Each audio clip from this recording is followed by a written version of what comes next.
Chapter 001, Nazi Concentration Camp.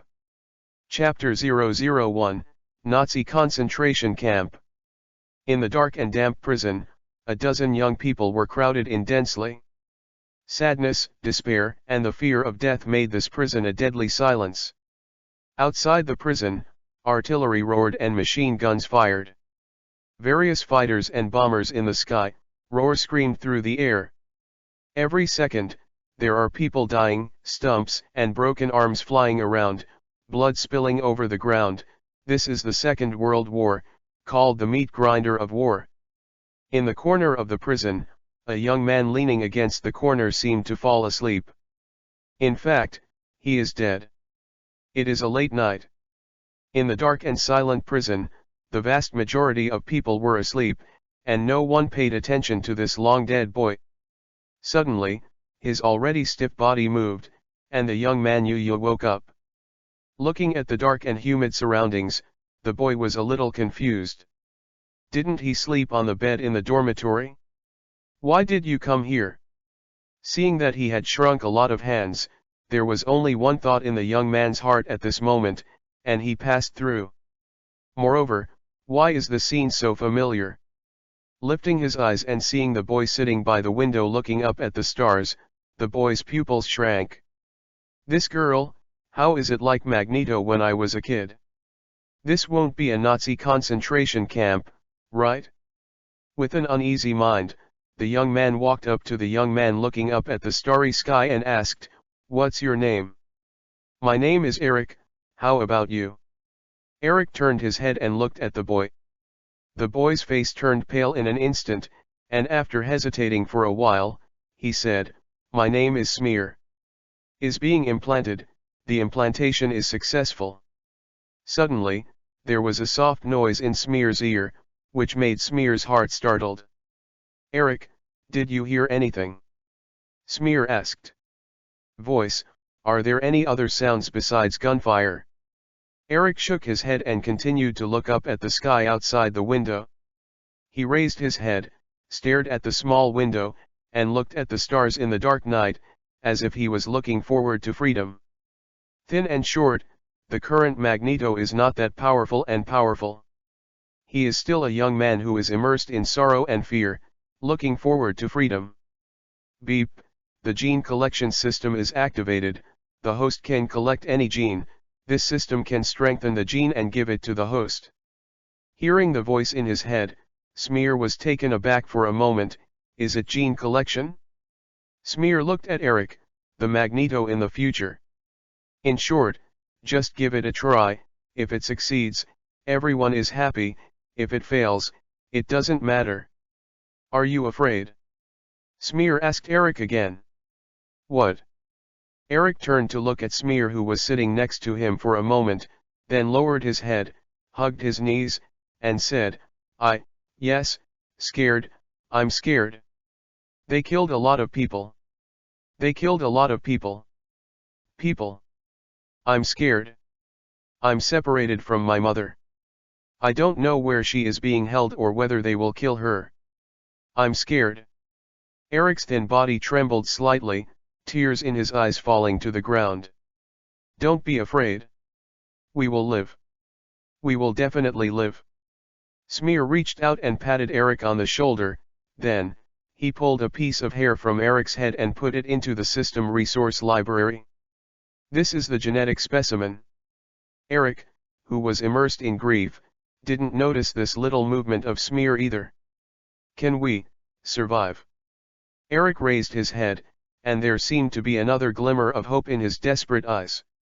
Even if it is a comfort, in this desperate world, it can give a glimmer of hope in life. Definitely, we must survive.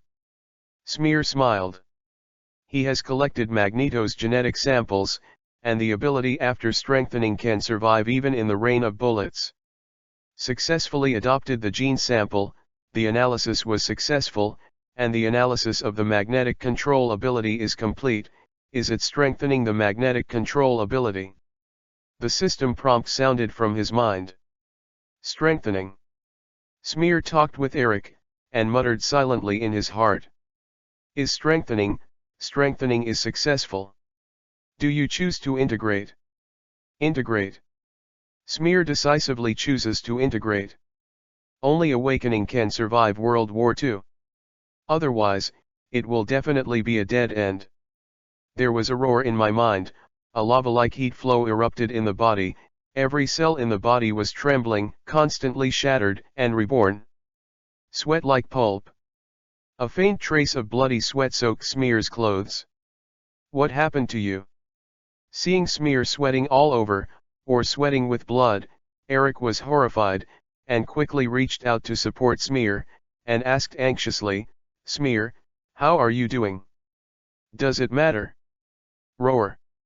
Smear twitched the corners of his mouth, and slowly exhaled, feeling the body as if it were being reborn. Smear was even more delighted. "It doesn't matter. I'm fine." Turning his head to show a smile on Eric, a mysterious smile appeared on Smear's face. "Eric, I am awakening." Chapter 002, Magneto, Born. Chapter 002, Magneto, Born. "Eric, I'm awakening." With a mysterious smile on Smear's face, he looked at Eric. "Thanks to Eric." "Awakening? What do you mean?" Eric looked at Smear confusedly, wondering what the companion in front of him was talking about. "Look." Smear knew that the explanation was unclear by just using his mouth. He immediately stretched out a finger and slightly hooked it against the small window. The thick iron bar inlaid on the small window was kept bent with Smear's hooked fingers. "You?" Eric was shocked and asked with a shocked face, "You, what kind of power is this?" "The power after awakening." Smear smiled and looked at Eric, and said, "Nonsense, do you know why I am talking to you?" "Because you are the same person as me. I feel a huge force sleeping in your body. It seems, my awakening it's also related to you." "It's definitely related. I can't use powers without your genes." "Me? I have this power too." Eric's eyes burst with eagerness, and he asked incoherently, What should I do?" "With this power, we can escape. We can live. Can you help me?" Eric's eyes were full of scorching heat, and a ray of hope and desire for freedom burst into his eyes. Being imprisoned in a Nazi concentration camp is tantamount to a direct death sentence. That is your strength. You can only rely on you to do it. Perhaps intense emotions can make you awakening your own strength. Sadness, pain, fear, or whatever. Eric, everyone is different. Your strength is only you can awakening by yourself. How does Smear know how mutants' power is awakening? He only needs to collect mutants' genes, and he can acquire abilities, and there is more than one. One night passed, and it was dawn. The torrential rain outside the window, mixed with bursts of lightning and thunder, awakened all the teenagers in the prison. "Get up! Get up!" The rough roar of the soldiers was more frightening than thunder.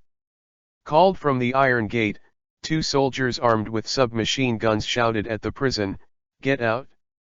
Get out all the way!" The prisons opened, and groups of desperate and frightened figures, escorted by soldiers, walked forward. Ahead, there is a huge amount of house. The surroundings are tightly closed, without any windows, only a door leading to the house. Smear's face is also a little pale. He who has studied history naturally knows where this is. Gas chamber. The most frightening place in the Nazi concentration camp, besides, is the furnace in the concentration camp, where thousands of corpses were burned. Smear, there, it is said that people go in every day, but I have never heard of anyone coming out. Eric turned his head to look at Smear, his face pale. Gas chamber. Smear looked at the huge amounts of house in front and sighed deeply. The gas chambers of the Nazi concentration camps are so wicked. Gas chamber. Eric trembled when he heard this. Obviously he also knew the reputation of the gas chamber. He couldn't help but stretched out his hand to grab Smear's arm, and asked worriedly, Smear, we. Don't worry. We can live. Must. Smear said, the tone is beyond doubt, he just crossed over, how could he die here? Thinking of Smear's magical power, Eric had a little confidence in living, and the look on his face became more relaxed. Until, he saw his mother. Among the group of people being escorted into the gas chamber, one of them is his mother. Mom. Mom. No. No.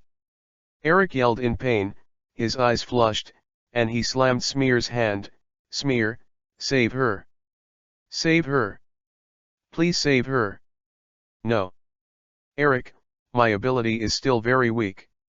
I can only protect the two of us from fleeing.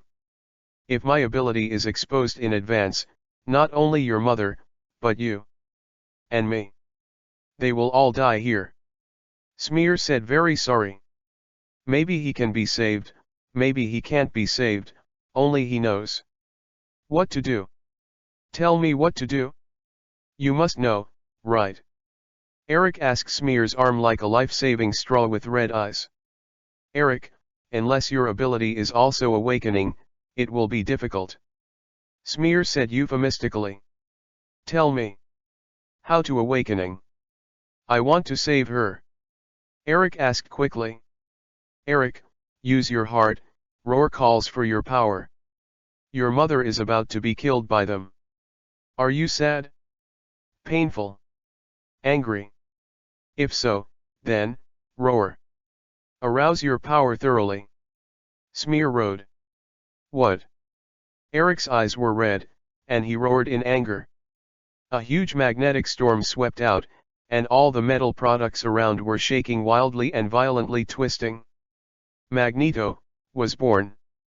Chapter 003, Sebastian. Chapter 003, Sebastian. A magnetic storm swept the entire concentration camp.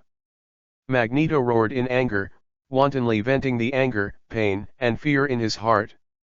What?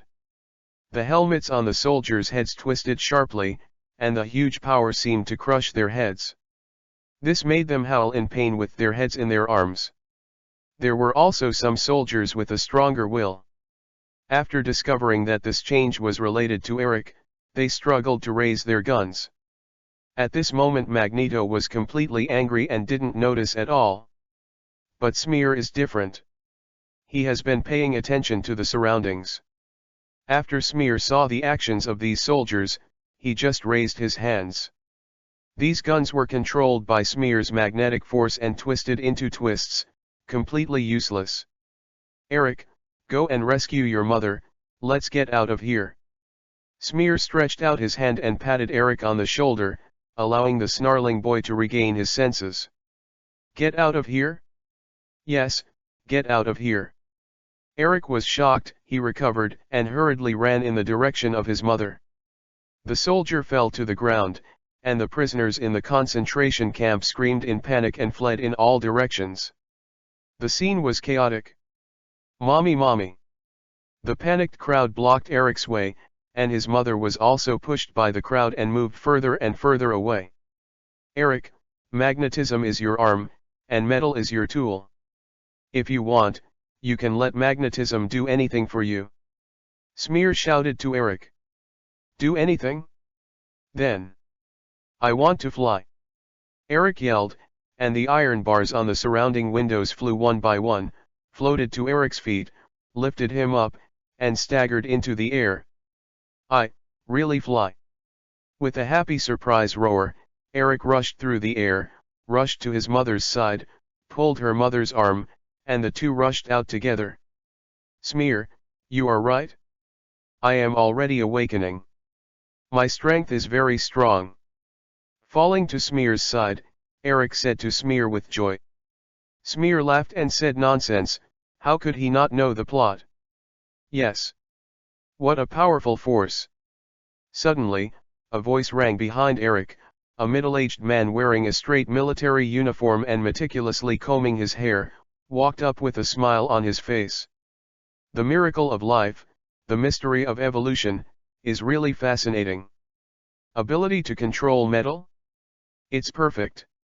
The middle-aged man smiled and looked at Eric, with a fiery fire in his eyes, as if he was admiring a peerless treasure. You.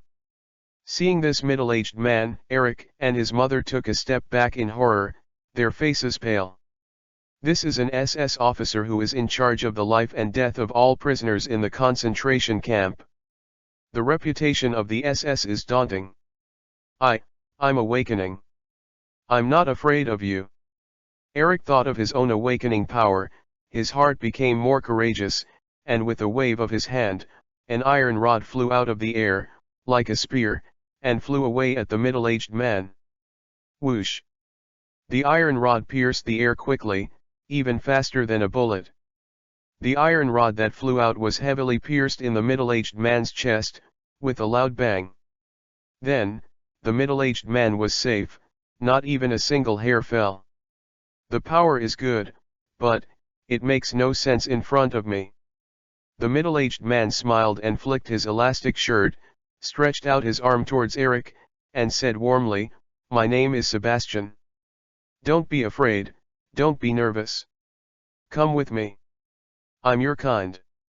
Let's create together the future. A future where there are no lower races, only the noble mutant. Devil. Executioner. I am not yours."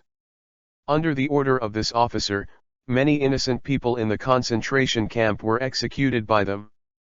Eric has only hatred in his heart at the moment, where would he recognize any kind of him? Whoosh! Iron bars roar screamed, flying out like arrows, and piercing the middle-aged man fiercely. "Your attack is meaningless to me." Sebastian didn't pay attention to the iron bars that Eric flew from, letting them stick to his body. Dozens of iron rods flew, only to make a few mud spots on Sebastian's clothes, with no effect. Sebastian, who possesses the energy absorption and release ability, can absorb physical and energy attacks as long as his attack power does not exceed the limit that he can withstand. "Are you fighting against me? Are you hating me?" Sebastian looked at Eric's furious face, frowned slightly, and said coldly, "I am your kind. We are the companions who stand together. Do you hate me because of them?" Reaching out to Eric's mother and Smear, Sebastian's eyes flashed with a cold look, and said faintly, "Did these two lowly races restrain you? Then I'll help you clear them." Reaching out and pressing, a violent shock erupted violently, blasting towards Smear and Eric's mother.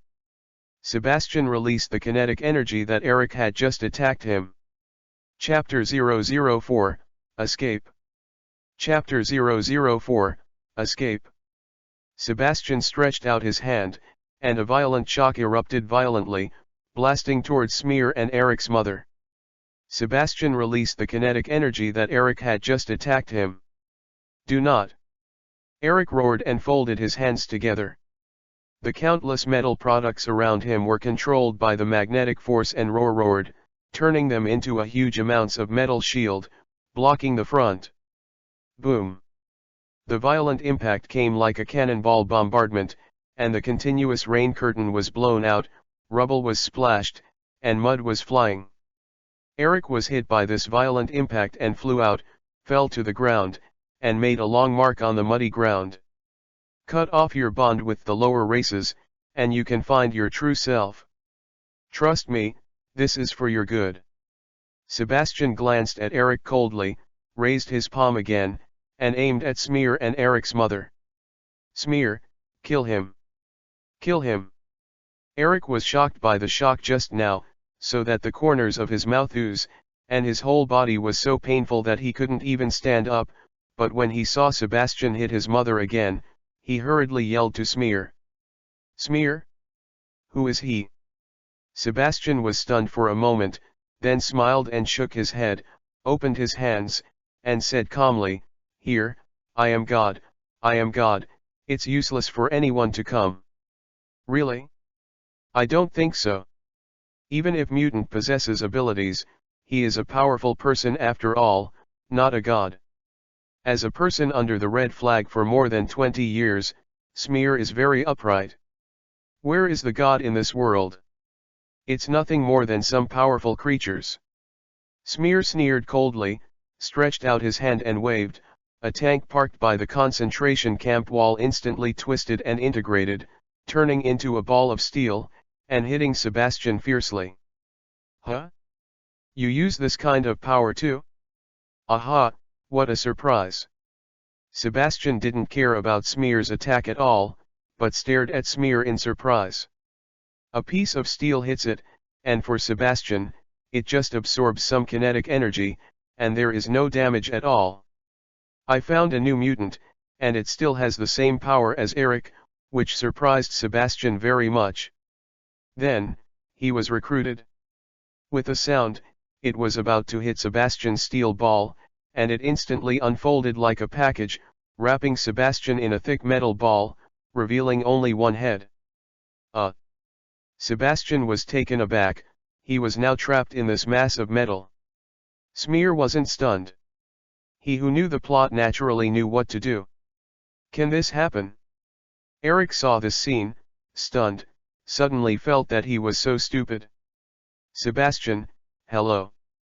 Smear walked to the metal ball with a smile on his face, stretched out his hand to collect a piece of Sebastian's hair, then turned around and pulled Eric and his mother up, waved to Sebastian. Sebastian, goodbye. Sebastian could only watch the three escape from the Nazi concentration camp. He was able to absorb and release kinetic energy, but his power was still at the level of ordinary people. After being wrapped in steel, he couldn't break free. Out. But his release of kinetic energy is very annoying. This iron ball can't hold Sebastian for long, so he can only run quickly. After all, he does not have the ability to kill Sebastian now. Put Sebastian's hair into the gene collection system, and soon began to collect genes. Ding, the genetic components are detected. Should they be collected? Gathering. Smear nodded decisively. With this ability, it can basically be said that he can't be killed by bullets or shells now. In this dangerous world, he can finally survive. After all, this is dangerous Marvel. Smear, why don't you kill him? Eric and Smear ran out of the concentration camp together, and asked Smear with doubts on his face. His power is to absorb and release energy. I can't kill him temporarily. And I can't hold him for a long time. Smear said in a deep voice, even though he knew there were many ways to kill Sebastian, such as suffocation, such as poison gas, such as psychic powers. But Smear hesitated a bit. His biggest advantage is his familiarity with the plot. The ghost knew that he killed Sebastian. Would it change the plot? After changing the plot, doesn't his advantage disappear? That's why Smear chose not to kill Sebastian. Since he didn't plan to kill Sebastian and trapped him with a metal ball, he wouldn't be stuck for long. As long as he keeps absorbing and releasing energy, he will explode that soon. Metal balls. We have to get out of here quickly. The metal ball won't hold him for long. Smear urged. Smear and Eric drove the metal together, took Eric's mother, rushed into the sky, flew all the way through the air, and escaped the concentration camp far away. Chapter 005, Energy Absorption and Release. Chapter 005, Energy Absorption and Release. Smear, don't you really leave with us? Eric asked hopefully while looking at the companion in front of him who was in trouble with him. No, I have to look for my family, even though they may have died under the flames of war. Smear casually said nonsense. The ghost knows if he has any relatives. He is going to the United States to find Charles. Before turning into a bald head, take off one of his hair. Although it is said that blood is better, it is not that it is more troublesome. You can't always say as soon as you meet, I want a drop of your blood. However, our abilities are exactly the same. Wouldn't it be better to be with us? Eric also didn't want to lose the only companion. Eric, you have also felt the pain of losing your family. I think Smear is in the same mood now. If you are predestined, you will definitely be in each other. Listen to your mother, and be alone with Smear. Eric's mother squatted. Lower body, said gently. Goodbye, Smear, you can't forget me. Eric hugged Smear and said goodbye. No, we will meet again in the future, definitely. Smear smiled and waved at the two, controlling the metal to fly away. After all, this Eric is Magneto. How could he not meet Marvel's most capable guy in the future? Sure enough, the gene-derived power is like an arm. It is entirely the instinct of the body. Using this power only consumes physical energy.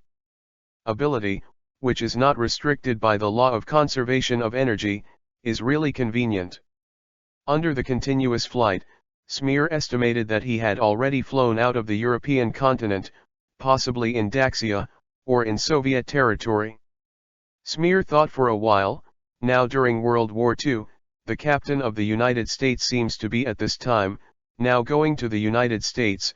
Maybe you can meet the captain of the United States and Winter Soldier, maybe you can get the strengthening potion. Although he now has supernatural powers, his physique is still about 10 years old.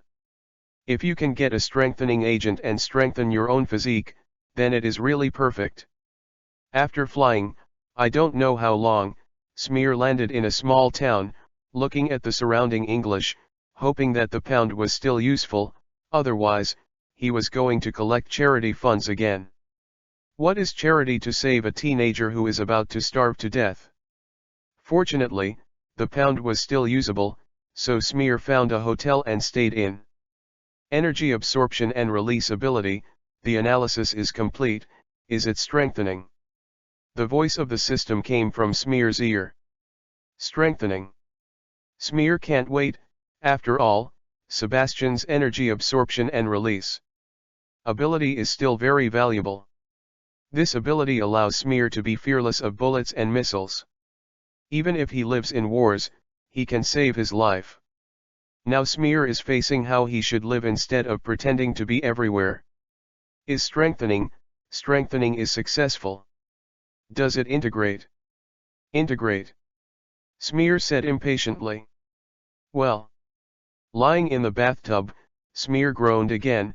Genes integrate, cells were destroyed and reborn, and the severe pain made Smear feel unbearable. It's more painful than the first integration. The second integration of X genes is more difficult and more painful. Sure enough, the increase in power is not without cost. Smear secretly said in his heart. Streaks of blood appeared in his pore, and when the gene integrate was completed, the water in the entire bathtub became blood red. Roar. Taking a long breath, Smear stood up, let go of the faucet, and the hot water poured down his head. The heat energy is completely absorbed by the body, there is no hot feeling at all, and it completely becomes cold water. The impact of the water flow is gone. The kinetic energy is absorbed. Smear said depressedly, and then, gloating again. Kinetic energy is absorbed, heat is absorbed, all energy is absorbed. So, Sebastian must have no girlfriend. It can be imagined that the hot cherry lips kissed, and then, the energy was absorbed, no temperature, no touch, no feeling at all. Thinking a little more, thinking a little deeper, Sebastian, apart from the feeling he touched by himself, touched by an outsider, the kinetic energy has been absorbed, and he can't make him feel any.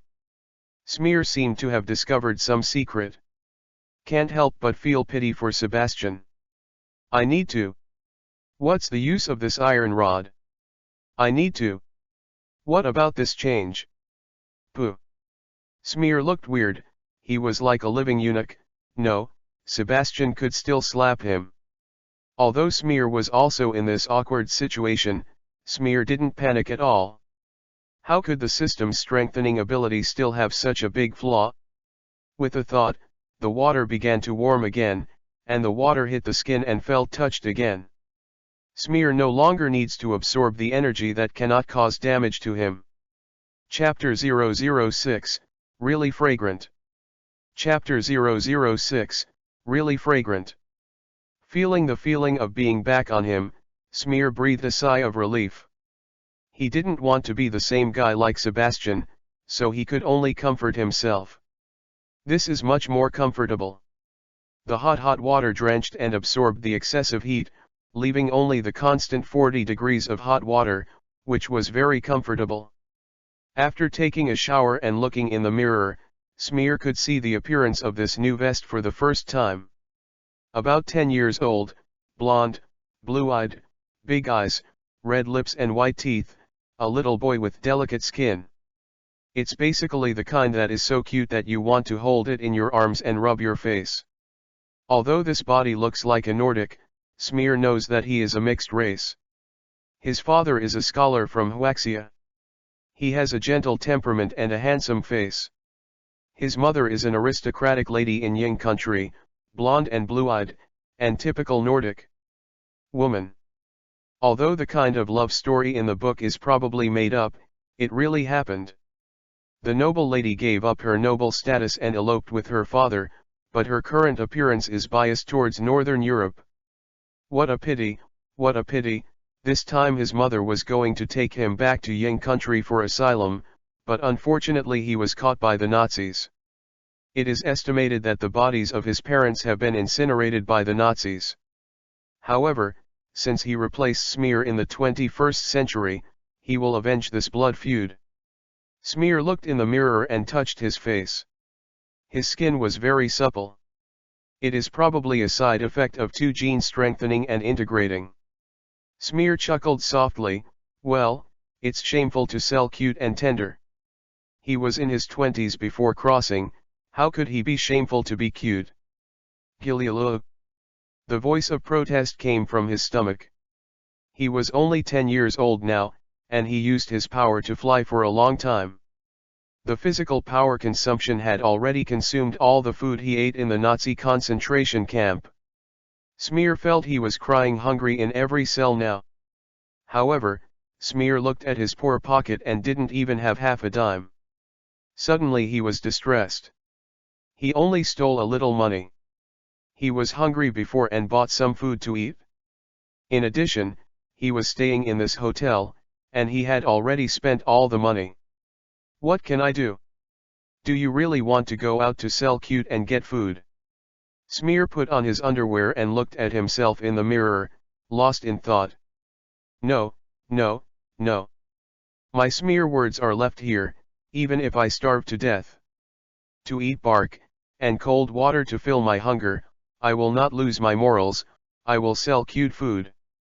Smear self-hypnotic ability, lying down I'm on the hotel bed, and I will get up tomorrow to borrow some charity fund. Gilialo. Smear's stomach kept protesting, making Smear tossing and awake. Sit up, put on the bathrobe, and check the time. It was about 9 o'clock in the evening.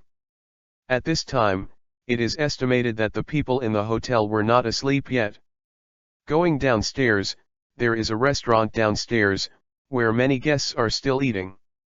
The scent filled the air, making Smear's tongue grow more fluid, and his stomach screamed more diligently. Oh, whose kid is here? So cute. A surprised cry sounded, and a beautiful Western European woman stood in front of Smear with a steak in her hand. The tempting aroma passed from the steak into Smear's nose, and Smear swallowed fiercely. I am not hungry at all. Smear said to hypnotic ability, but his eyes didn't even intend to leave. Cute little guy, where's your parents? The woman squatted down and was equal to Smear's height. Smear could see more clearly, and the scent became stronger. According to Smear's previous experience, this steak is definitely half-ripe, and it is sprinkled with black pepper. Although the surface is a little mushy, it does not affect the quality of the steak. Seeing that Smear didn't answer herself, the woman followed Smear's gaze and looked at the steak she bought. Gilialo. It just so happened that Smear's stomach began to scream again. You are so cute little guy, are you hungry? The woman couldn't help but laughed and asked. Smear swallowed. He wanted to nod now, but think about it, although his body is a 10-year-old body, but his mind is already in his 20s, how can he do such a shameless thing? Smear hesitated for a while, brewing a bit between morals and food, and suddenly chose food. Discipline. Going to his mother's morals, he is almost starving to death. Is there any use of morals? Smear nodded fiercely, and said in a childlike voice, "Thank you, sister."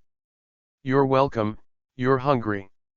When the woman heard the words, she suddenly smiled, and put the steak in her hand in front of Smear. Smear is also welcome, but out of courtesy, he ate it in small bites. The satisfaction of filling his stomach is really comfortable. It's so fragrant. Smear ate a whole steak into his stomach. Although he had supernatural powers, his appetite was still the kid's appetite, so Smear jumped out of the chair. When he walked to this girl who had never met but was able to give him a steak, she thanked her. "Thank you, big sister." "You're welcome, it's just a steak, I don't know what your name is, cutie." The girl squeezed Smear's face and asked. "My name is Smear." "Big sister, you are so beautiful," Smear said with a happy smile. "Really cute and polite little guy." The girl showed a slight smile and couldn't help but hugged Smear. Chapter 007, Steve Rogers. Chapter 007, Steve Rogers. Smear, who sold the exercises, filled his stomach, and rested all night, set off early the next morning, found the right direction, and flew slowly toward the United States. Charles's ability can be taken anytime, but the strengthening potion is gone. He is only 10 years old now. Although he can't use the strengthening potion, he can use it later. He had seen the Captain of the United States and remembered the plot, as if the doctor who developed the super potion was killed by Hydra, and then the Captain of the United States became the only product of the serum. "I flew to a big city on the way and got a lot of charity funds and bought a lot of food reserves. After all, it's impossible to always be so lucky to be able to find a city. This time was during the Second World War. Everyone self-hazard, maybe you will suddenly die." Simply, Smear's luck was good. He didn't get the wrong direction. During the flight, there was no sudden storm or the like. Even if he encountered it, it would not affect Smear, but it was easy to lose his way. After about 7 days, I finally stumbled and flew to the vicinity of San Francisco in the United States, but Smear's purpose is not, but the eternal center of the United States, New York City. Although Smear escaped from a Nazi concentration camp and entered the United States as a smuggler, but at this time of war, there were already many black households, and one more Smear would be nothing. When I flew to New York City, the United States, it was already night. Seeing the feasting scenes around, Smear also had to sigh. The war in Europe was raging, but it was very peaceful here. Walking on the street and looking around, the night view of New York City in the 1940s was pretty good, definitely. At least law and order are good. After decades of failure, there are countless gangs and supervillains. He, a cute little Gentai who is about 10 years old, walks alone in the street at night, with nothing to see. The law and order is indeed good. Tomorrow's World Expo. Smear stopped in front of the museum, looked at these huge advertisements, and remembered the plot of Captain America.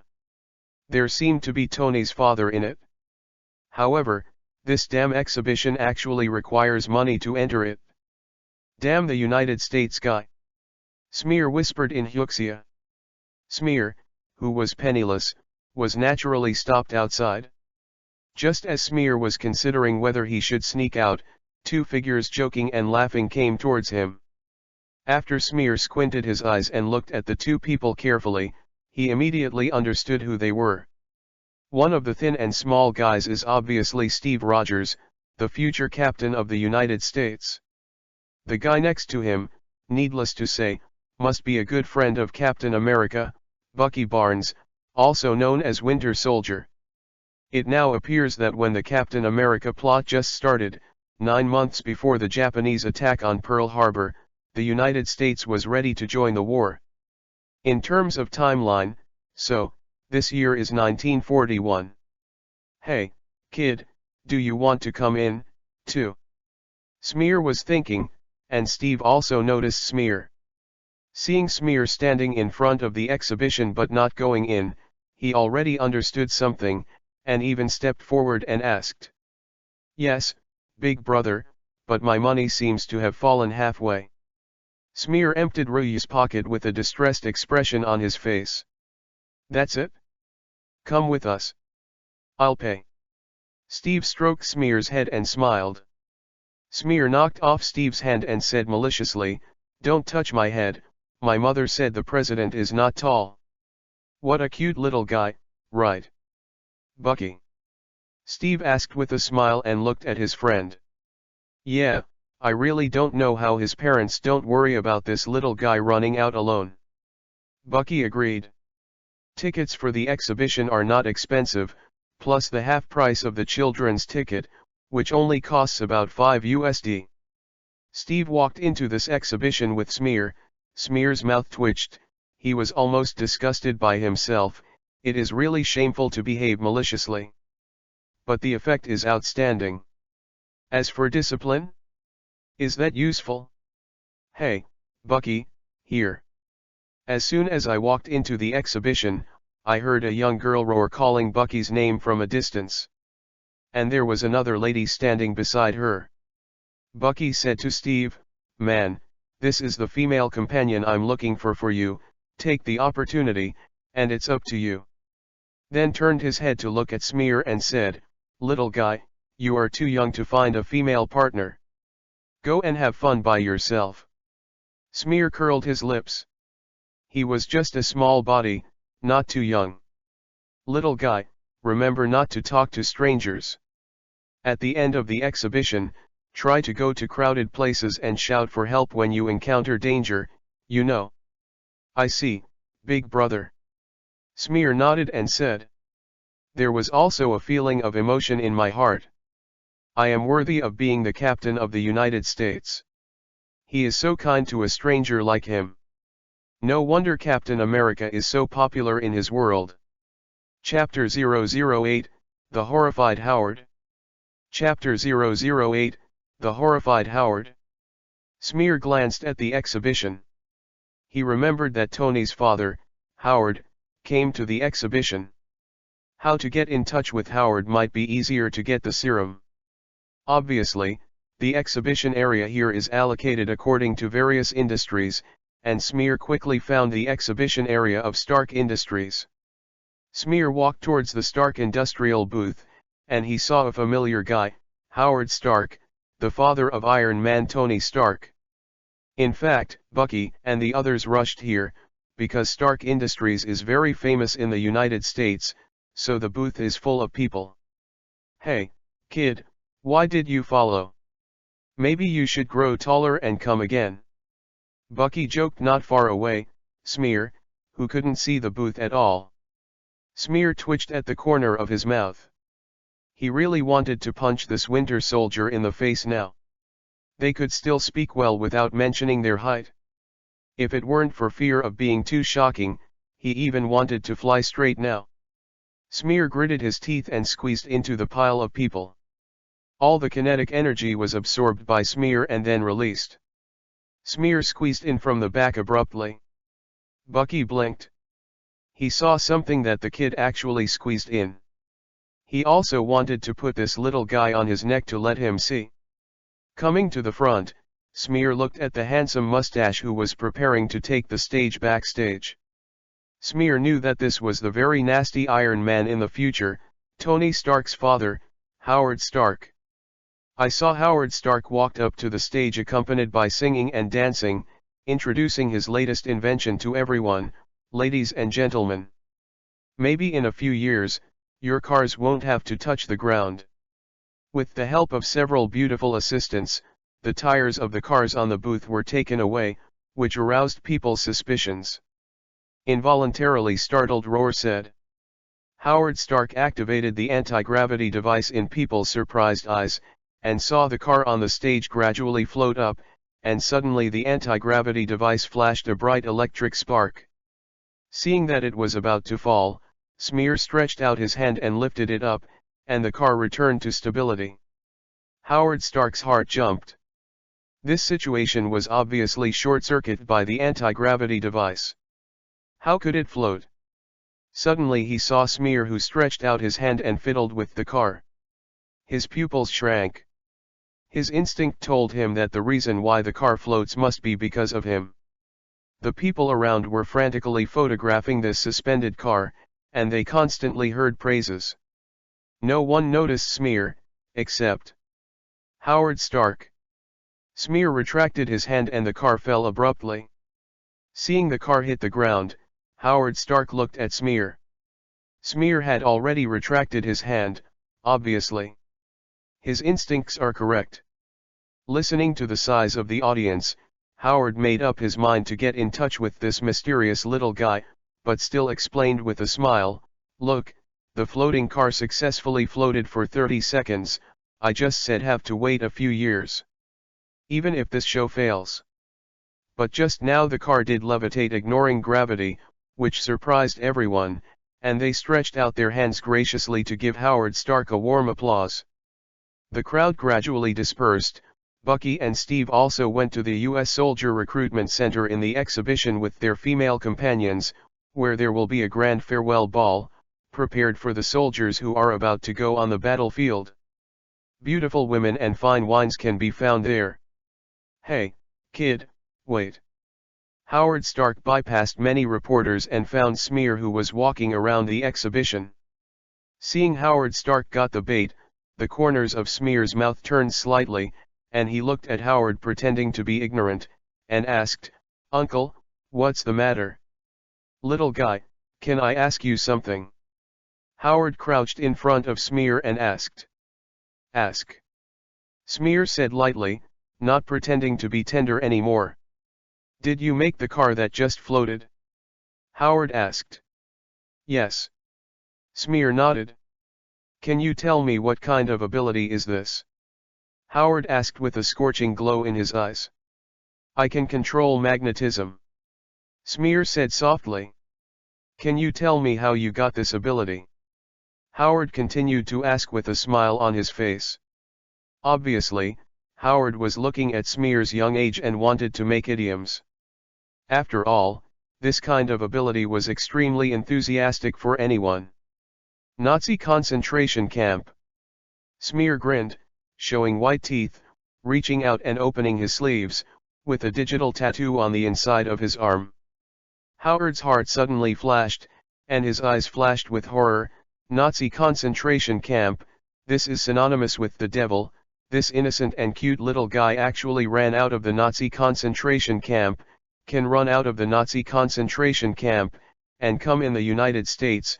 Did he meet a ghost? The heart that was originally hot, as if being poured with a basin of cold water, was so cool and soaring.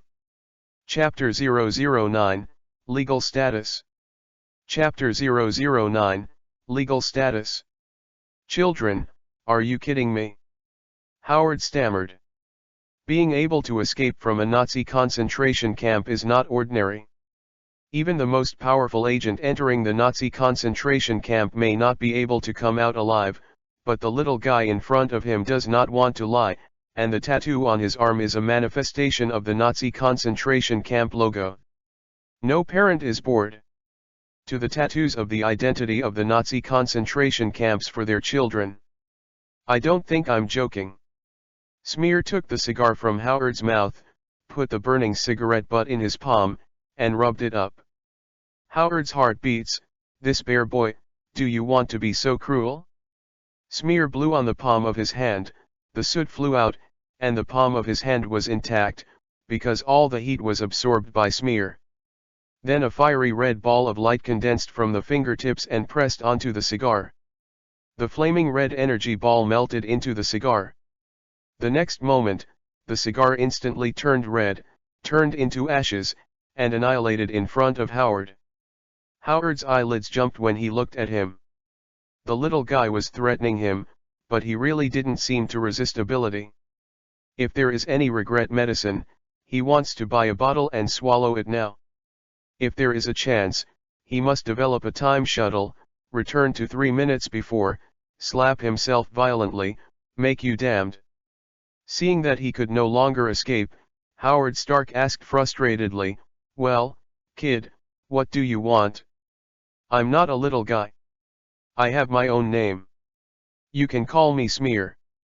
I need a legal status in the United States. I came here by flying." Smear said. His body was suspended and he left. About 10 centimeters from the ground. It's just that. Howard was relieved, thinking that there would be any conditions that would make him very embarrassed. It was just an identity, simple. "I want to follow you," Smear said after thinking about it. Anyway, he doesn't know anyone in this world now, and he has a long-term and free meal ticket in front of him. Don't do it for nothing. Can you not agree to this? Howard asked weakly. He felt that this little evil star followed him, and he had absolutely no way to survive for many days. "What do you think?" Smear glanced at Howard and asked faintly. Okay, I promise you, but you can't go too far, otherwise, I will definitely drive you away," Howard said helplessly. In Howard's eyes, no matter how fierce Smear is, he is just a child. In a place like a Nazi concentration camp, if you don't be cruel to yourself or others, you can't survive at all. Going in that place is tantamount to death. This damn war. Howard cursed in a low voice. A 10-year-old child should enjoy the care of his father and mother instead of being cruel to him here. Smear followed Howard and walked into a lounge. Howard picked up the phone on the desk and dialed, and quickly solved the identity problem that Smear said. After all, in this era, the rich is the uncle. "Okay, your identity has been established. I will declare that you are my adopted son, and need to be called father, my baby." Howard looked at Smear and asked. "Go away." Smear rolled his eyes and said faintly. "Oh, don't be so indifferent, can you tell me how your power comes from?" Howard asked unwillingly. "I have the X gene in my body, which was mutated. It evolved from ordinary humans just like H. sapiens replaced Neanderthals." Smear said lightly, "After all, this is not a secret." Gene X. Howard scratched his head. He is a genius, but he is just a scientist, not a professor. He has not studied genes. Howard stroked his chin, thought, and cast his eyes on Smear. "Can I also have abilities?" "Abilities are not Huxia cabbage. If you have one, you must have the X gene to be able to awakening. Also, not everyone has the X gene. Some people have it, some don't, and some will automatically awakening. People are a recessive gene, and only when they are extremely fearful and angry can they awakening." Smear said lightly. "So, what about me? I might have the X gene?" Howard asked. "Come here." Smear glanced at Howard and waved at him. Howard walked in front of Smear. Smear slammed a piece of Howard's hair, and Howard jumped in pain. "Test the gene." Ding, it is being tested. After testing, no abilities have been found. Smear curled his mouth, dropped his hair on the ground, and said faintly, "It's a pity that you don't have the X gene." Chapter 010, Super Soldier Serum. Chapter 010, Super Soldier Serum. "Oh, that's really a shame," Howard said regretfully, and didn't mention it again. In fact, Smear also took the chance to collect it, but it still disappointed Smear. But also, if Howard really has the X gene, how could it not be shown in the movie?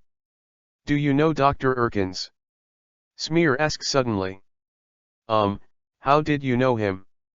Howard was taken aback. Erkin's super soldier serum can be said to be a top-secret file. How did this little guy know? Smear nodded his head and said faintly, "I can feel the thinking of people around me. This is pure nonsense. Smear hasn't acquired Charles's genes yet, How could he be able to feel other people's thinking? You don't know what I think, right? Howard's expression changed, and he looked at Smear warily.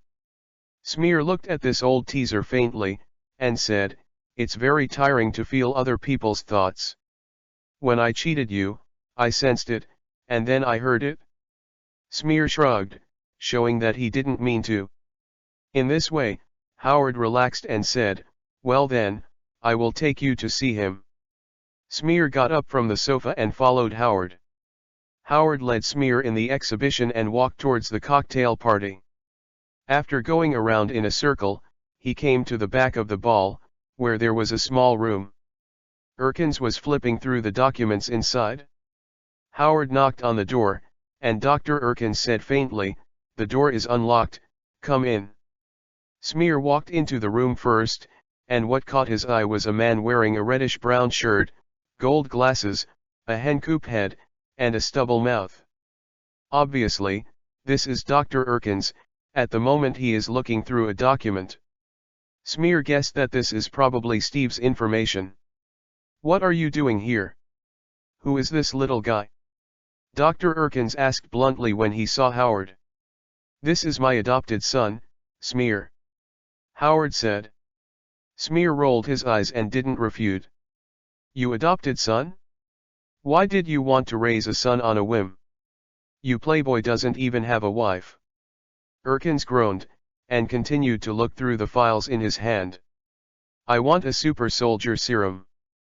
Smear walked up to Erkins and said, "You are too young, and the condition of the serum sample is unknown, it is of no use to you." Erkins said bluntly, "You don't need it now, it doesn't mean you don't need it in the future, you should understand what I'm talking about, and eggs can't be placed in the same basket, can they? Accidents will always happen." Smear shrugged and said lightly. Erkins looked up at Smear, stared at Smear for a long time, slowly turned to Howard, and asked, "Your adopted son seems to know a lot." From this sentence, he heard a lot of things. "Ha ha ha, this little guy has been a genius since he was a child, or why should I adopt him as an adopted son?" Howard smiled awkwardly and said. Erkins looked at Smear and said, "I have to say, what you said makes sense. You are a very qualified lobbyist." The super soldier serum, also known as the super soldier's formula, is a formula that has undergone a certain treatment to increase the potential of its recipient to almost possess the physical properties of Superman in humans. It enables human beings to be superior to any Olympic athletes at all times, and strengthens all its abilities like mind, strength, speed, durability, healing, vision, immune system, aging, etc. to reach ordinary people. The strongest potential that can be achieved through exercise. Erkins stood up and explained lightly. "I have a lot of samples here, if you want it, then give it to you." Erkins put away the folder, and walked toward his laboratory with Howard and Smear. 3 serum samples were sealed in his laboratory. Smear remembered that there were only 2 or a few in the original work. One was given to the Captain of the United States, and the other was broken. Erkins took a serum, handed it to Smear, and said, "This serum is just a test product. There have been no successful cases. You'd better not use it casually." "No." Smear took the super soldier serum and said in his heart, "System, start testing." "It is being tested, the test has failed, and no valid genes have been tested." Smear frowned, how could it not? Isn't he doing so much effort in vain? However, this should be another way of thinking. This super soldier serum may be because it does not contain genes. If Steve Rogers succeeds in the experiment, it may be possible to give it a try. Although a little disappointed, Smear still thanked him. After putting the super soldier serum away, he glanced at the file, and it turned out to be Steve's file on it. Steve is a very good person. I have seen him. He is indeed a very good experimenter. Smear said lightly. Really? I will focus on it. Erkins glanced at the file and said. Chapter 011, Army. Chapter 011, Army. Hey, kid, what use do you want the super soldier serum for? Howard asked curiously. I thought it was useful, but in the end I found that there was no use for eggs. Smear curled his lips, thinking that the super soldier gene could be detected, but it turned out not, paralyzed. What super soldier serum is to fool people? Next, let's look at Steve Rogers. When Steve Rogers becomes Captain America, Smear will collect Captain America's genes to see if it can be useful. Oh, do you think the super soldier serum is useful for your abilities? This is really whimsical. The super soldier serum can only raise human power to the limit of the human body's potential. It's just that the super soldier project has not been successful yet. Howard was also taken aback when he heard the words, and immediately replied. Smear rolled his eyes without explaining. After all, this is the secret of the system, which cannot be said anyway. If he can obtain the super soldier gene to strengthen his body, he might be able to integrate more easily. It's just that now we have to wait for the success of the super soldier project. Uncle Howard, I want to join the army. Smear turned to look at Howard. You want to enter the army? Are you crazy? How old are you? And how dangerous the army is, don't you know? Howard exclaimed. I just want to observe a person, not to join the army. I believe the stark industrial rich man should have this energy. Smear looked at Howard and asked with an orange light on his fingertips. Howard twitched at the corner of his mouth. How could this bear boy threaten people at every turn? Howard said helplessly, if you just want to visit, this is no problem, but you must be obedient and don't show any abnormalities, understand? I'm not a fool. Smear gave Howard a contemptuous look. Howard's angry nose is crooked, why is this bear kid so angry? Under Howard's energy, a 10-year-old kid was added to the army. This incident almost crooked Steve Rogers' chiefly nose. What the hell do these damned guys take our barracks? General Philip slapped the table and roared, but he was helpless, what else could he do? Arrange manpower to take care of the bear child. Lest their boot camp is blown up by bear kids. After all, the weapons in the barracks are all real guns, even grenades.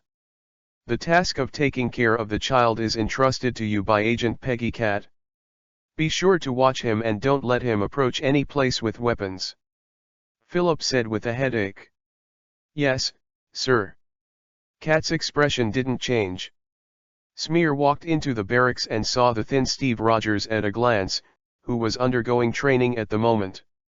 The sir asked me to take care of you, don't run around, this is a military camp, there are many places that are very dangerous. Katie took Smear's hand and exhorted. Smear stared at Peggy Cat. This woman is much sexier than in the movie. A military uniform puts on her, which not only highlights her attractive figure, but also has a taste of heroism.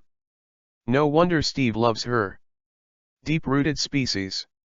You are beautiful, Miss Cat. Smear praised politely. Thanks for the compliment.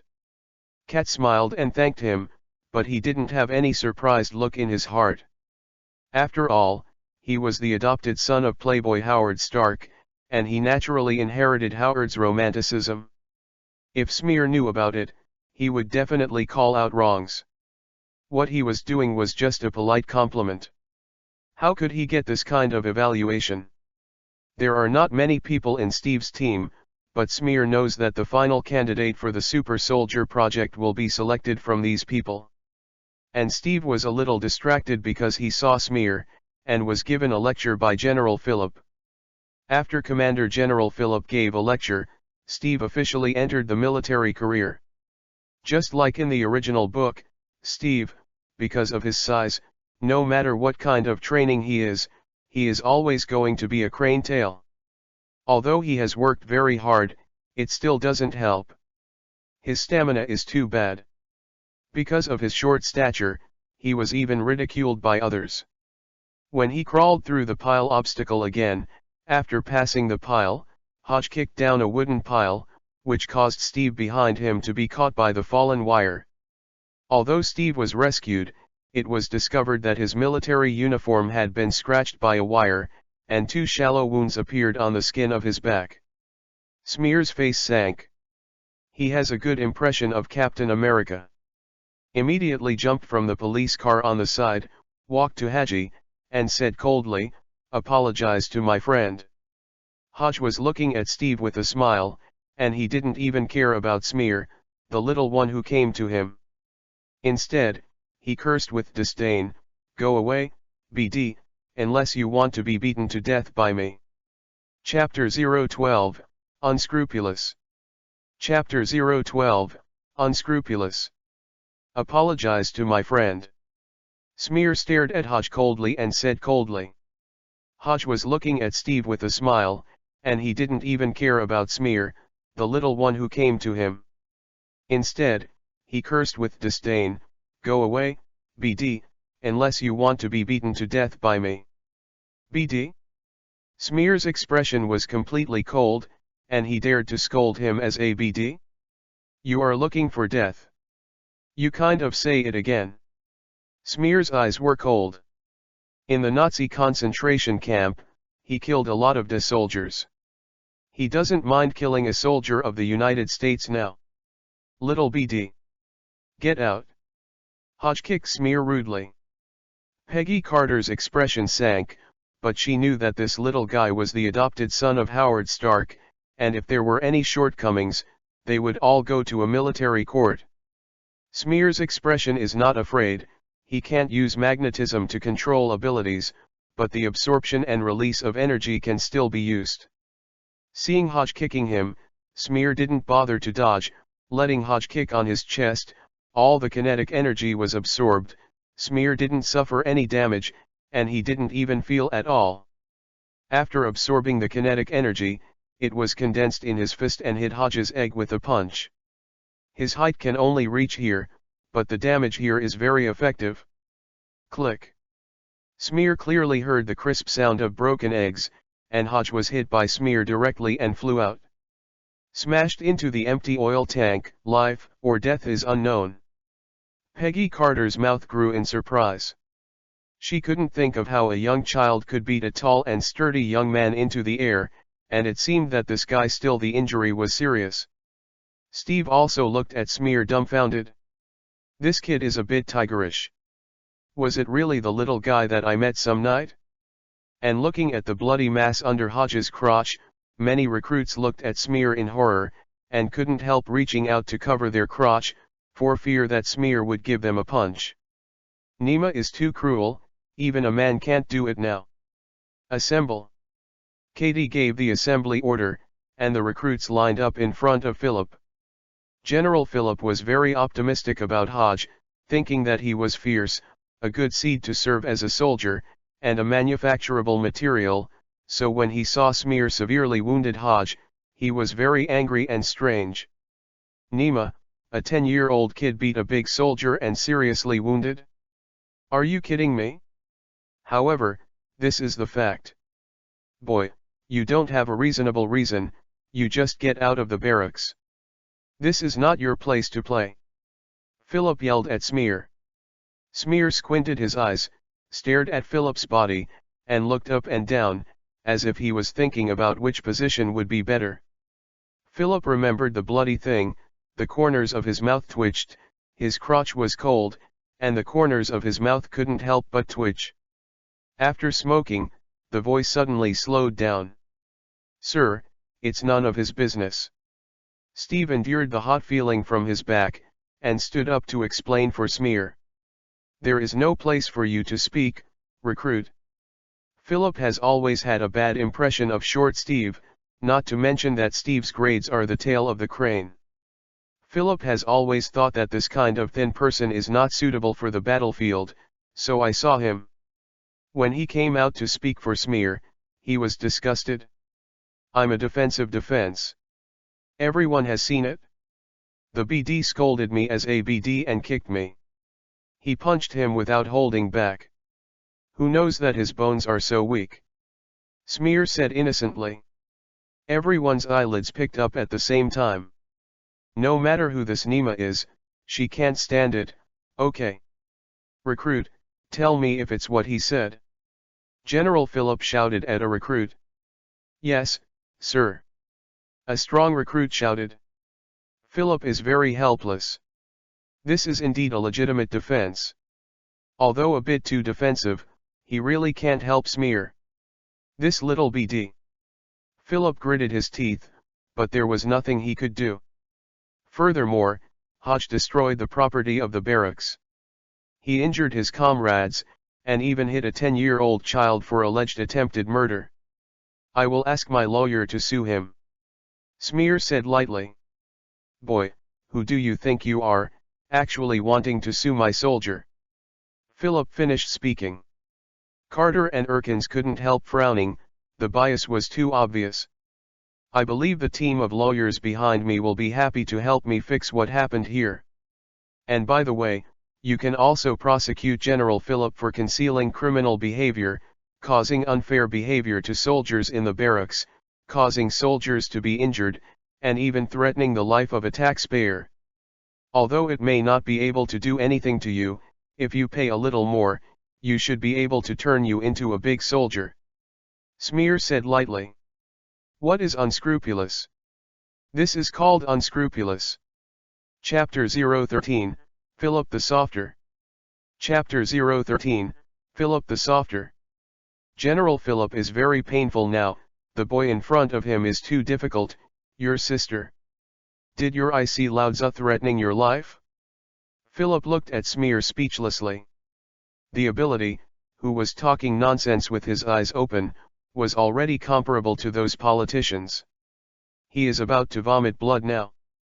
This kind of thing can only be regarded as a big thing, but this Hodge is so undead that he actually touched Smear with his hands, his brain is full of muscles. Deserve to be an eunuch. Regardless, as Smear said, as long as he is heavily reported, coupled with the pressure from Stark Industries from behind, he will be in big trouble. Maybe he will really be beaten to the end and become a big soldier. You know, the most indispensable thing in war is military merit, and many people are watching his position. I believe that as long as he reports what happened here, his status will never be guaranteed. Philip was also a little silent. What should this little ancestor do? However, General Philip, who has always been tough, can hardly put his face down in front of so many recruits. He walked a few steps forward and approached Smear, and said in a low voice, Boy, let's just forget it this time. What if I owe you personal feelings? Katie on Smear's side heard clearly, with a strange expression. Is this subdued? No problem. Smear was just to frighten this guy, and since Philip was softened, then he wouldn't continue to struggle. You know, prosecuting an officer is a very troublesome thing. Okay, I'll take care of this myself. The recruits return to the team and continue training. Philip shouted at the recruits, and then turned and walked towards the infirmary. As for what happens to Hodge, Smear is not worried, but confronts Steve. He smiled and beckoned, which is considered to be a beckoning roar. You're so amazing, you can actually make General Philip's uniform soft. What you did just now really doesn't want a kid. Cat's eyes flashed with a smile, rubbing Smear's head and smiled. If Smear was 7 or 8 years older, he might be interesting to him. But now, let's forget it. Not everyone is interested in Xiao Zhengtai. Smear glanced at Cat. Not everyone can touch his head, but because you are a beautiful woman, bear it. Genius is different from the others. Smear snorted softly and said faintly. You seem to be very optimistic about Steve, can you tell me why? Katie asked curiously. I ran to the fair yesterday without any money. I stood in front of the fair for more than 10 minutes. Only Steve took care of me and brought me in. He also paid for the tickets for me. Moreover, I was told to be careful. Safe, just for his behavior, his achievements will not be too bad. Smear said lightly. A faint brilliance flashed in Kat's eyes, and his ability to help someone he didn't know was indeed awe-inspiring. On the second day of the field training, the instructor posed a problem to everyone. He pointed to a flagpole and said, "That flag represents that we have run half the distance. But I will give you a chance, the first person to get the flag. You can go back by car. Let's start, lads, what are you waiting for? Hurry, hurry." Everyone rushed to the flagpole except Steve, and Smear sat in the jeep looking back at it with interest.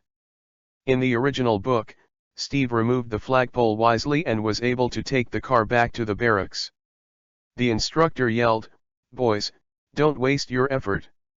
No one has done it in 17 years.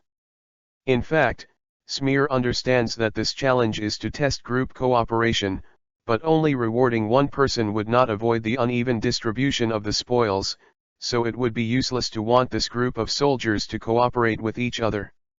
When the last person fell from the flagpole, the instructor gave an order to return to the team, and everyone walked back in disappointment. Kat turned his head to look at Smear, jokingly, "This is the person you like? You don't even have the guts to try." Smear glanced at Kat and shouted at Steve, "Steve, you go try it, I know you have a way." Steve walked under the flagpole and took a look, but his behavior aroused the dissatisfaction of the instructor. He didn't believe that the little Steve could take off the flag. "Rogers, I want you to return to the team immediately." Steve didn't look at him, and pulled out the bolt from the flagpole drop, and the flagpole collapsed. Smear said lightly, "Sometimes, the brain works better than the muscles." He only said to take the flag off, but didn't say what method to use, did he? Steve held the flag and placed it in the instructor's hand. "Thank you, instructor." Then he sat in the back seat of the jeep. "Hello, Rogers, I'm glad to see you again."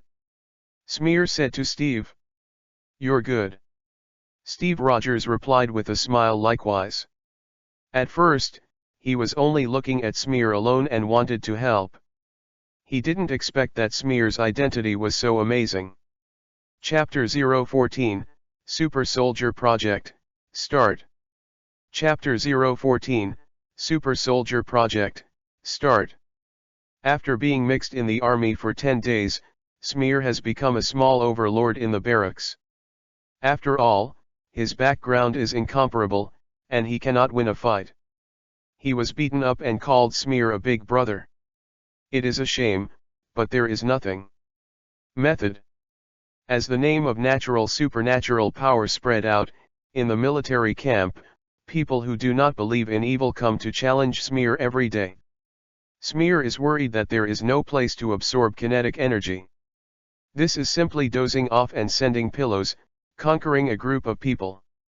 After being a big head soldier, Smear can be regarded as a small overlord in the barracks. Anyone who sees it will shout hello to the big brother, and he looks like a gangster. As for those who didn't shout when he saw him, Smear deliberately went to find the fault. There are a lot of complaints on Philip's desk now, but Philip is helpless. After all, this guy is simply a small ancestor. He can't afford to provoke him at all. While he is afraid, he can't help thinking. To curse, what did these soldiers eat? Can't so many people beat a kid? Such complaints can only be shelved. 10 days later, Smear saw Dr. Erkins again. He and General Philip were watching the training and talking in a low voice. Smear was standing next to the two of them. Erkins did not hesitate that Smear was there. "Smear." It is also very easy to listen to the conversation between the two people. "You really want to choose Steve Rogers, do you?" After listening to General Philip, Dr. Erkins said calmly, "I don't want to, I want him. This is a wise choice." General Philip said in disagreement, "When you asked the 40-kilogram asthma cat to be brought into my army, I wanted to take care of him. Maybe you just treat him as a guinea pig, but you never thought you would let him participate. The Super Soldier Project, believe me, he is a paper man who can pierce it with a single needle." Dr. Erkins objected, I value quality more. I'm not looking for a big guy. Do you know how long it took and how much work it took to approve the plan here? I tried to persuade the congressman. Dr. Erkins said helplessly, I know your efforts. I originally had a better candidate, such as Hodge. He passed every test. He was big and fast. He was a good soldier. He was definitely the best candidate. But he is a bully. Dr. Erkins had already seen the essence of Hodge, and at the moment couldn't help but say it. General Philip said to Dr. Erkins, being a good man can't win the war, Doctor. As he said, he walked to the ammunition cart, took out a grenade from the ammunition box, and then opened the tab. It takes courage to win war. After speaking, he threw the grenade to the team that was still training, and then reminded the recruits who were training, grenade. The first reaction of almost everyone was to escape as quickly as possible. Among the people who definitely ran away were Kat and Steve. Although Katie had the intention to rush up but was too far away, Steve rushed up for the first time and threw himself on the grenade, using himself as a shield to prevent it from exploding and hurting innocent people without any measures. Steve shouted at Katie, who was still standing there, "Run! Hide!" Smear looked at Steve Rogers speechlessly. Could he only say that it was Captain America? This virgin's heart is bursting. You must know that many of these recruits have laughed at him and bullied him. After waiting for a long time, nothing happened. Everyone felt that something was wrong, until General Philip announced the truth. That's a fake, it's okay.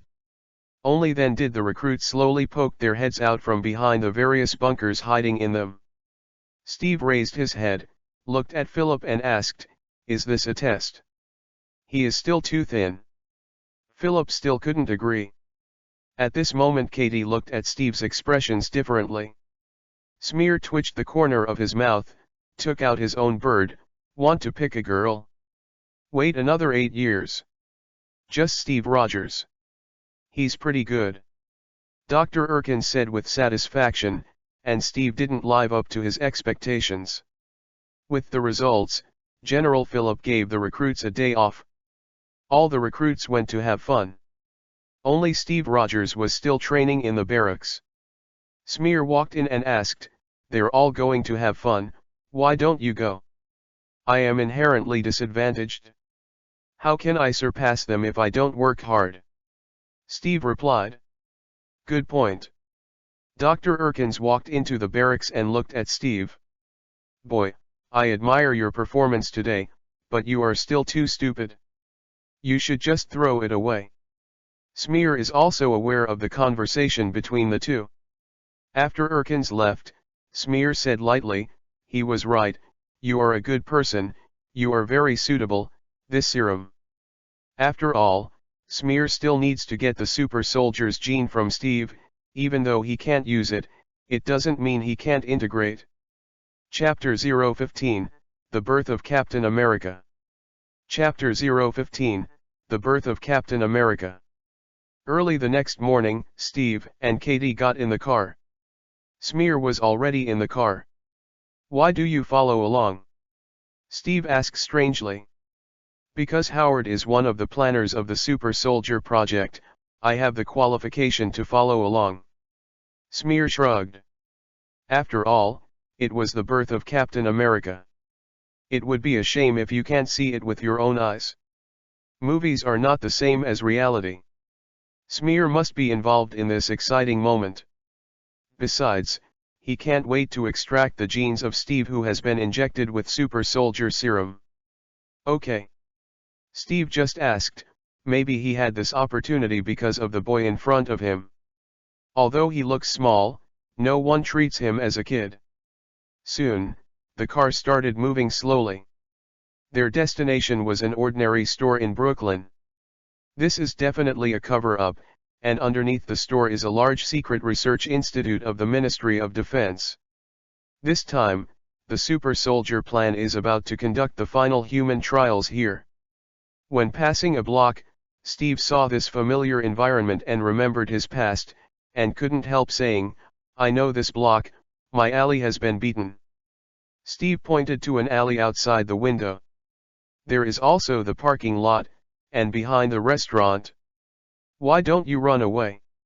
Katie asked. If you run once, you will keep running, and if you stand up and fight back, one day you will have a chance. Steve said helplessly. He doesn't want to be a coward.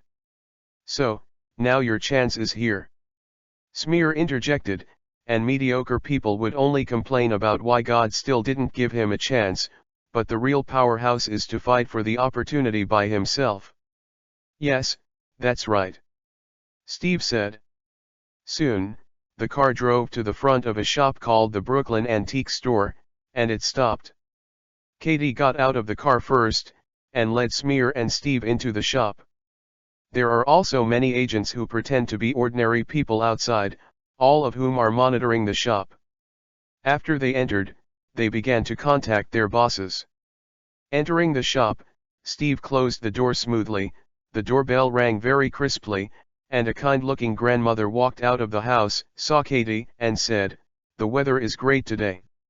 "Yes, but I always carry an umbrella," Kat replied. The old lady smiled slightly, walked to the counter, pressed a button, and made a sizzling electric current sound. It was clear that what they had just communicated was a secret signal. If it is wrong, it is estimated that the old lady will shoot without hesitation. Katie took Steve and Smear into a study room. Not knowing what he had done, the bookshelf suddenly made a squeaky sound, and the bookshelf slowly opened, revealing the large secret research institution inside.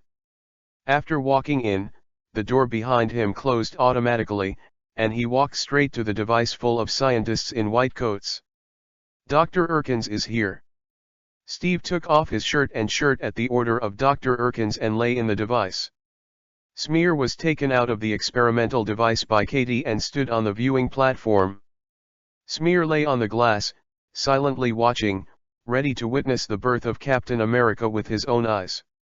After Dr. Erkins took the microphone and gave some simple speeches, he started to inject super soldier serum. Howard, who developed this device, put on sunglasses and operated the machine to emit the light of life. Steve let out a scream, and when the researcher was about to turn off the machine, Steve stopped them. Turning on the power to the maximum, after a burst of bright light, all the machines were short-circuited, and the devices slowly opened. The mighty Steve emerges from it, but his whole body is sweaty. There was a roar of joy all around, and Smear also showed a slight smile. It was also very good to be able to witness the birth of Captain America with his own eyes. It is a pity that there is no video recorder at this time, otherwise it must be recorded and shown to the future Captain America. This kid really succeeded. Philip couldn't help but smile. Dr. Erkins and Howard quickly helped Steve out of the device. "I did it?" Steve gasped and said. "Yes, we succeeded." Dr. Erkins supported Steve, equally happy. "It looks like you succeeded, Steve. Congratulations, you are now very strong." Smear stood in front of Steve and congratulated. "Yes, Smear, you have become shorter." Steve Rogers looked at Smear in front of him and joked with a smile. Smear twitched the corner of his mouth. "Can you forget about his height? Now I have to hold my head up when I talk to anyone, it's very tiring." Smear walked up to Steve and poked Steve's muscle. It was hard, like granite, but very flexible. There was a layer of sweat on his hands, and Smear silently said in his heart, "System, gene detection. It is being tested, the test has failed, and the genetic components are insufficient." Smear was speechless. It seemed that he still had to find a way to get his hair. Chapter 016, Integrate. Chapter 016, Integrate. When Steve was still weak, Smear took the opportunity to pull out a piece of hair and threw it into the system resource bank. "Start collecting genes," Smear said silently. "It is being tested and the test is successful." "Is it strengthening the super soldier gene?" The voice of the system resounded in his ears, and Smear was secretly happy, as expected. However, the super soldier serum he asked for was useless. Strengthening, Smear said inwardly. At the same time, he pulled the corner of La Howard's clothes and said, "I'm going back first." "Okay, be careful on the way." Howard nodded and said smoothly, "Yes." Smear walked directly outside. He knew that Dr. Erkins would be beaten to death by Hydra's agent later. If he didn't come out, it would be very troublesome. Smear hates trouble. After all, the relationship between Dr. Erkins and Howard is pretty good, and Howard also knows his abilities. If the Hydra agent shoots, would he save it?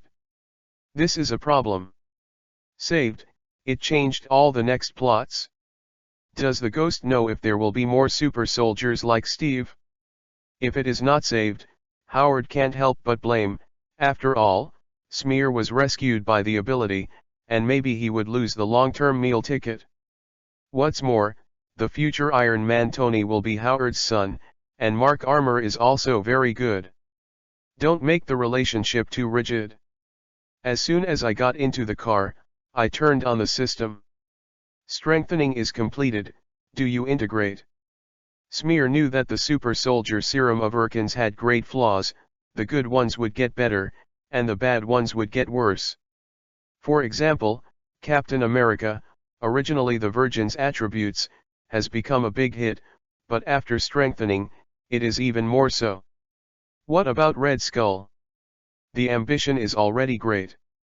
After being strengthened, he directly wants to annex the world, which is simply terrifying. There is also the need for the light of life. How can it be possible to grow rapidly without energy? The super soldier serum after being strengthened by the system naturally does not have these side effects. Will not change character, do not need the light of life. Integrate. Smear said decisively. In an instant, a tingling pain rose up all over the body, as if it were in magma, and then a warm current warmed the whole body, as if being in a hot spring. Soon, these feelings began to dissipate. A source of strength constantly emerged, and the corner of Smear's mouth curled up. Silent development is the kingly way. When you can pretend to be compelling, you can pretend to be compelling, so that you won't be slapped in the face. This time it might not be the same reason for the X gene, it was just a sweat without bleeding. It didn't take long for him to be happy when he heard gunshots from the shop. Smear looked at it and saw a white man rushing out of the Brooklyn antique store with a submachine gun. There was a military agent in the back that kept shooting, but the man apparently came prepared, and there was already a vehicle to respond not far from the shop. In order to prevent the military from overtaking them, the white man directly detonated a car, which happened to be the one made by Smear. Rumble. Powerful huge amounts of the explosion will explode the car into pieces directly, and Smear is standing in the wreckage of the car, completely dark, with a dazed expression on his face. What the hell is this? All the energy of the explosion and flames was absorbed by Smear, and no injuries were caused at all. However, Smear completely turned into a black person, the kind of black that you can't find with a lantern at night. Watching the agent Katie holding a gun and firing 3 consecutive shots at the driving taxi, directly killing the driver. The white man immediately threw the body away and started driving the taxi and turned a corner. When he hit Kat fired 2 more shots, all of which were dodged. At this moment, Steve, who had become a super soldier, rushed out of the shop, threw Katie aside, then stood up and strode towards the taxi. Finally, as Steve gradually took control of the power in his body, he finally caught up with the taxi, and successfully jumped to the roof of the taxi, firmly grasping the roof to prevent himself from being thrown off by the car. Smear wiped his face, and a look of anger appeared on his face. This Nima is nothing short of a disaster. She was so frightened that she almost urinated. The heart is still beating faster now. However, there are too many people now. If you catch up, you will inevitably be questioned. A 10-year-old kid can fight because of his natural power. This is understandable, but you can run faster than a car. Everyone can pay attention. Even if you are the adopted son of Howard, you will inevitably be taken to a blood test.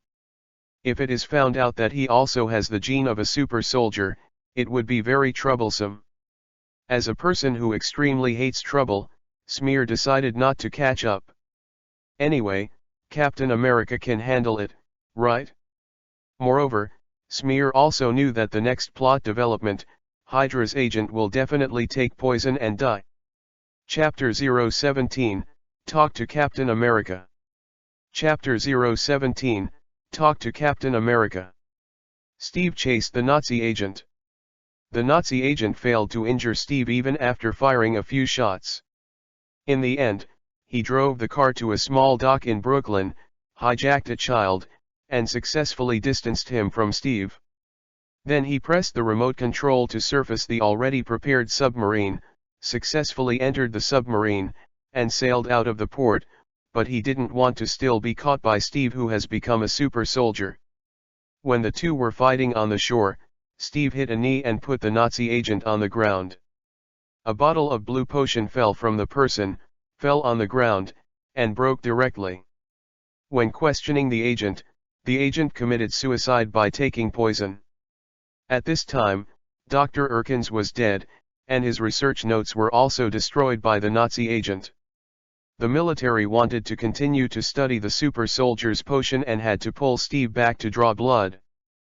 But the serum has been combined with Steve's genes, and it is impossible to deduce the super soldier serum created by Dr. Erkins. But Howard knew that Smear had a super soldier serum, but he used it as a bargaining chip to negotiate a lot of conditions with the military and gave Stark Industry a lot of benefits. Howard gave the super soldier serum to the military. However, without Dr. Erkins's research and development formula, it is idiotic to think backwards to the manufacturing method of super soldier serum. And Steve did not return to the barracks that night, and the boot camp where Steve was before was also broken up into the real boot camp, ready to wait for the training to be over and sent to the European battlefield. Steve put on the Captain America costumes that accompanied his life and began touring to increase security's sales. And Smear's physical function has reached the limit that the human body can reach, that is to say, whether it is physical strength, or speed, or intelligence, all have been improved. Smear knows that knowledge is power, and he has an unforgettable ability. The Howard family has a lot of books, enough for Smear to understand a lot of things. Because of the X gene, Smear focuses on genetics, as well as other subjects. Howard flipped the mechanical parts, and it was a Nazi submarine. Because of the technology that he had never seen before, Howard was very interested, but he didn't know how to start, so Smear could only split it. Smear also used the magnetic force to grasp the submarine directly. You should go to school at your age, not at home. Howard looked at Smear holding a book about genetics. Howard wiped the sweat from his head and said. Smear glanced at Howard speechlessly. He is a guy in his 20s who is going to school with a group of 10-year-old kids. Are you kidding me? Don't go. What do you think elementary school can teach me? I have already taught myself the knowledge of colleges and universities. Go to elementary school or middle school. Is it interesting? Smear said silently. This allows you to meet other people and meet friends, at least better than staying at home. Howard said. Come on, make friends with a group of little guys who can only play in the mud. I think I can pass Massachusetts or Cambridge, or even Oxford when I go to college now. Smear jumped off the sofa and went straight. Clothes, said to Howard, I'm going to see Steve's performance now, and I won't be back in a while. Well, good. Howard replied without looking back, studying the two submarines. Smear walked to the security sales center, where there was Steve's performance. To be honest, Smear only saw the big long legs and the girl. As for Steve, dressed in that ghostly frustration, it's almost like a dancing monkey. Although it is not appropriate to describe it, it is the fact that most people come to see Ninako and Big Long Legs, and so is Smear. After the performance, Smear walked behind the scenes of the stage and saw Steve.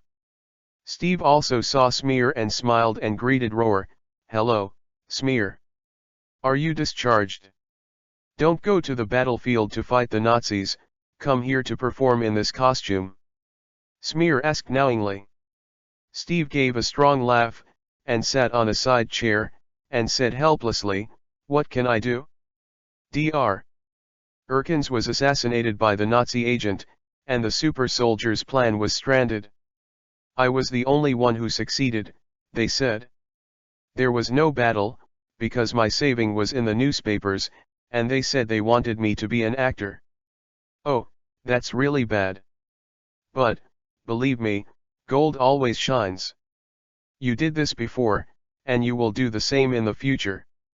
Just like you were selected as an experimenter for the successful Super Soldier project." Smear comforted. "Thank you for your comfort, then." Steve smiled, patted Smear on the shoulder and said, "Consolation? No.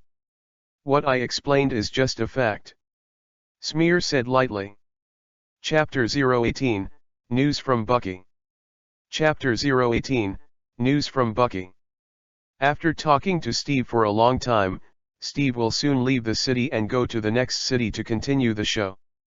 Because of Smear's age and appearance, the young ladies of the singing and dancing troupe held Smear one by one, with the strong scent of women and the soft touch. For the first time, Smear thought it was good to be a child. During this time Steve has become a well-known star in the country. The Captain of the United States is known by everyone. Even the military camp has Steve posters posted everywhere. However, Steve's reputation in the army is not very good. All soldiers treat him like a joker. 2 months later, the recruits who had undergone simple training were sent to the front and set foot on the European battlefield.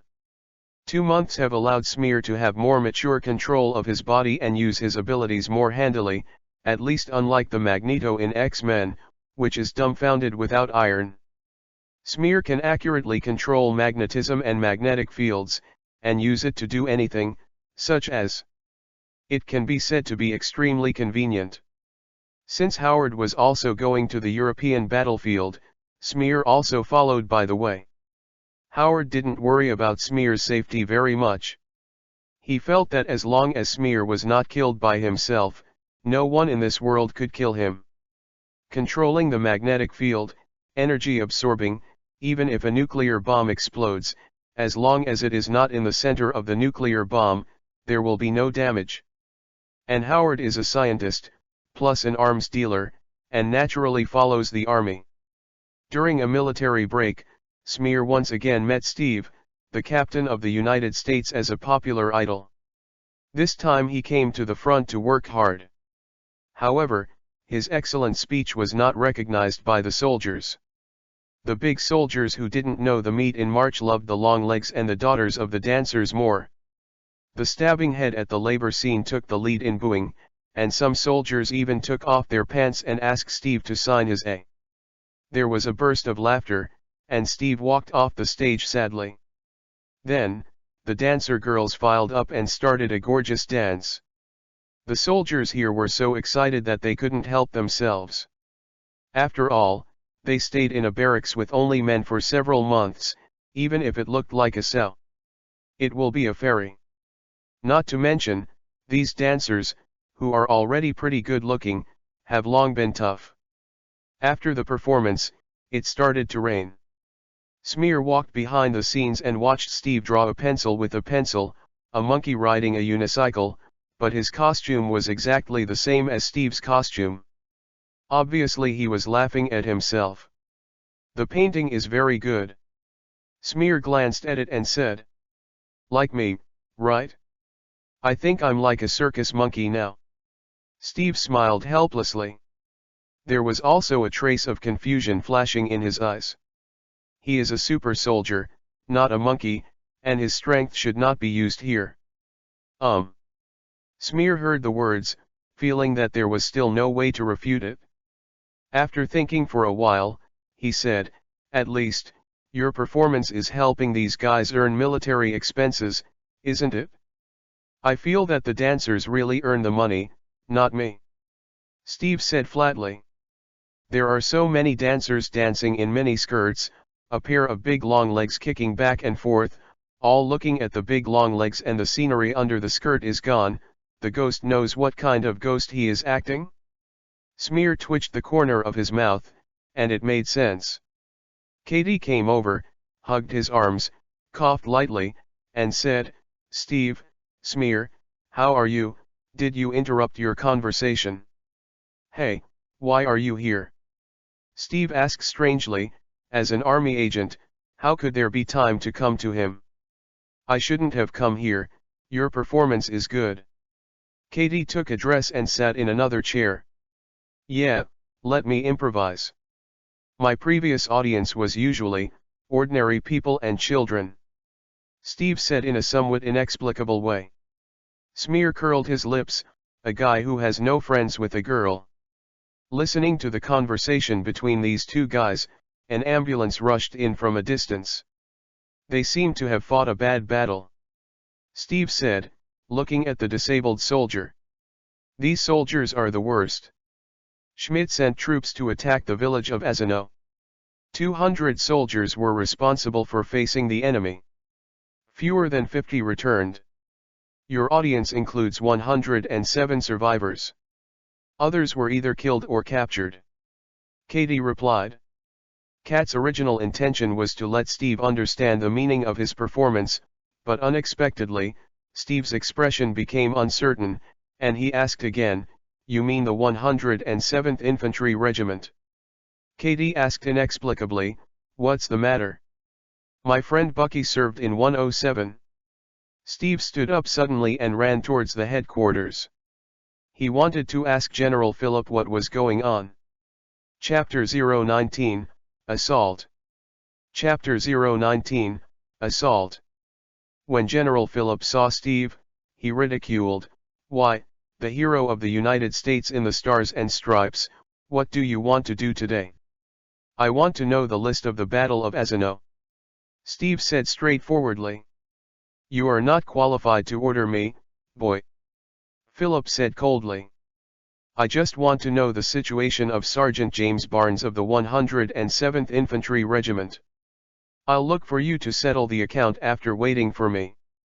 Philip said, staring at Kat. Please tell me he is alive. Steve said anxiously.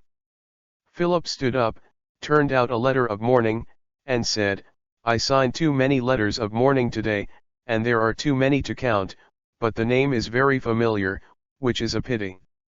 Steve was stunned, and after a while, he asked, What about the others?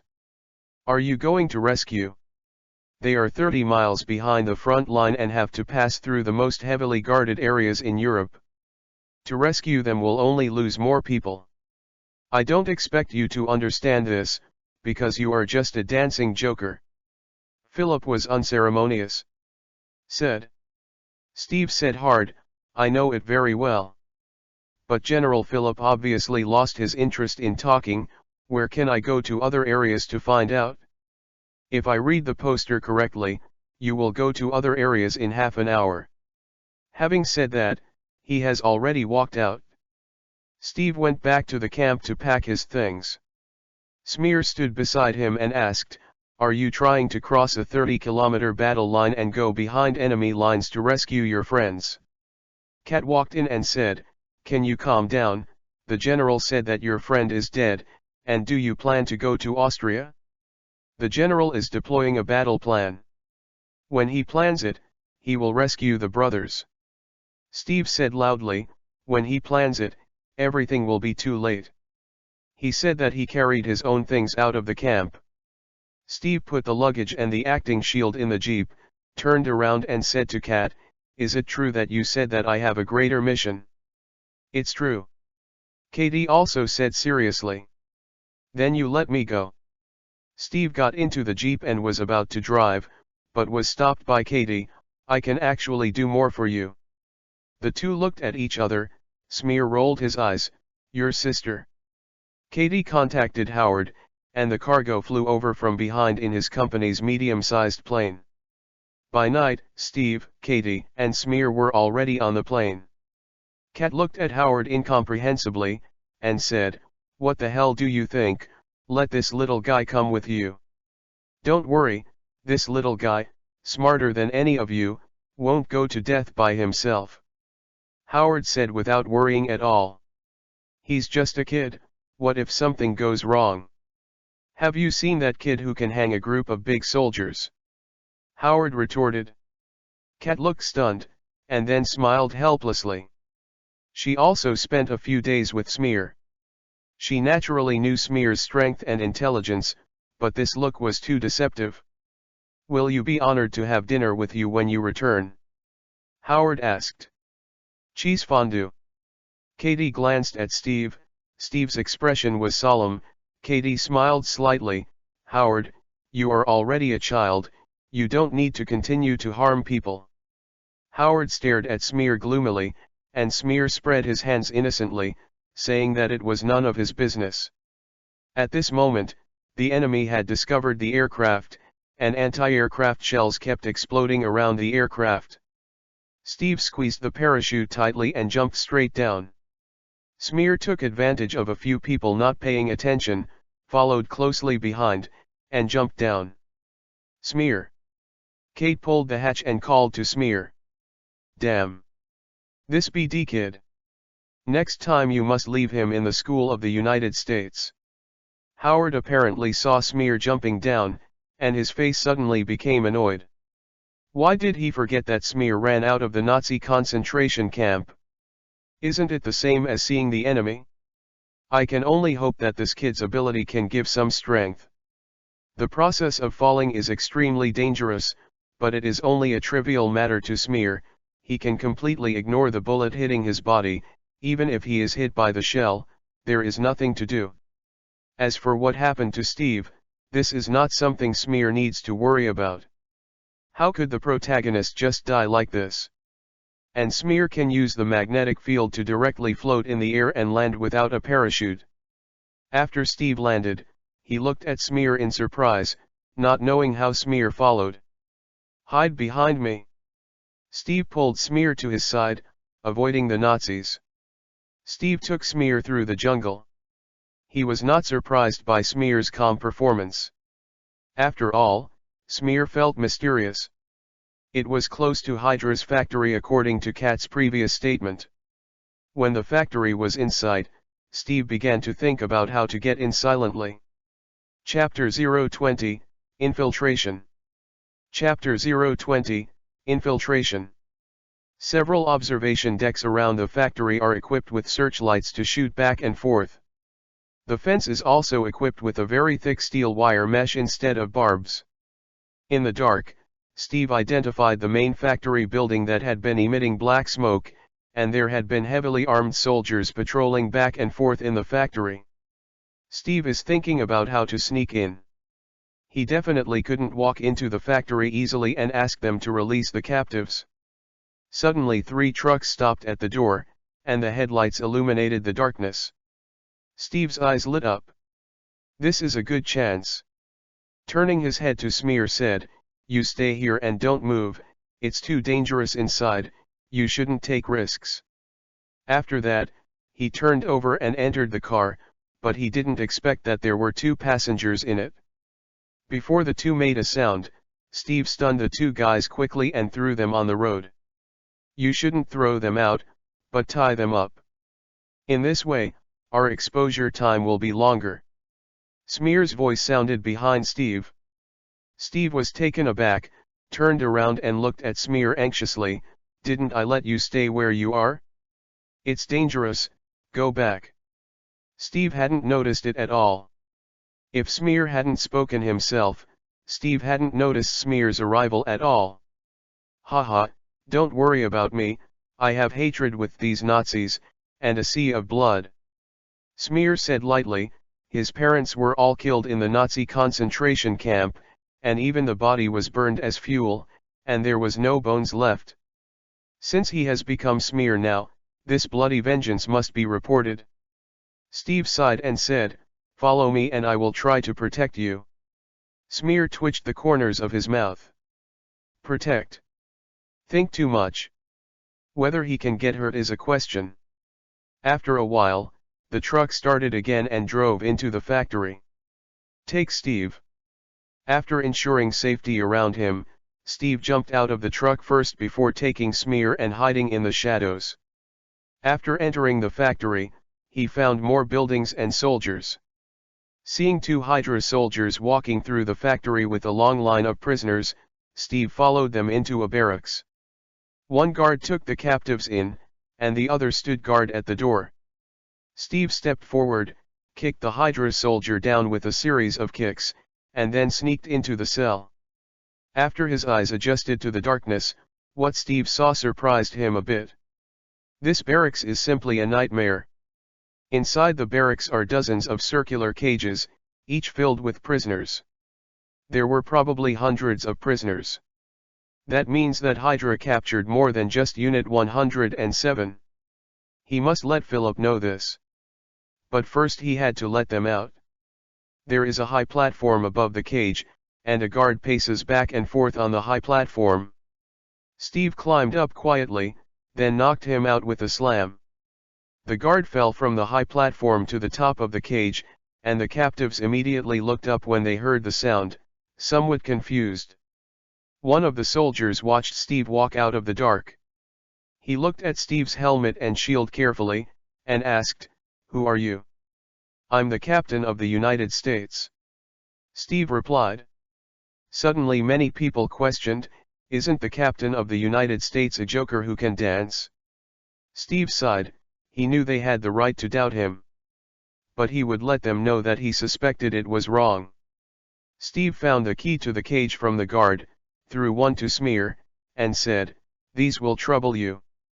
There are numbers on the cells, as are the keys and Smear, and Steve opened all of these cells one by one. The soldiers swarmed out, moving their numb legs and feet. After everyone came out, Steve looked around and asked, "Is there anyone else?" "There is an isolation ward." A young country soldier replied. "Steve, it's on the ground floor of the factory." Steve nodded, and led Smear towards the ground floor of the factory. He asked the soldiers to find weapons and tried to hold the remaining guards, and walked to the factory with Smear himself.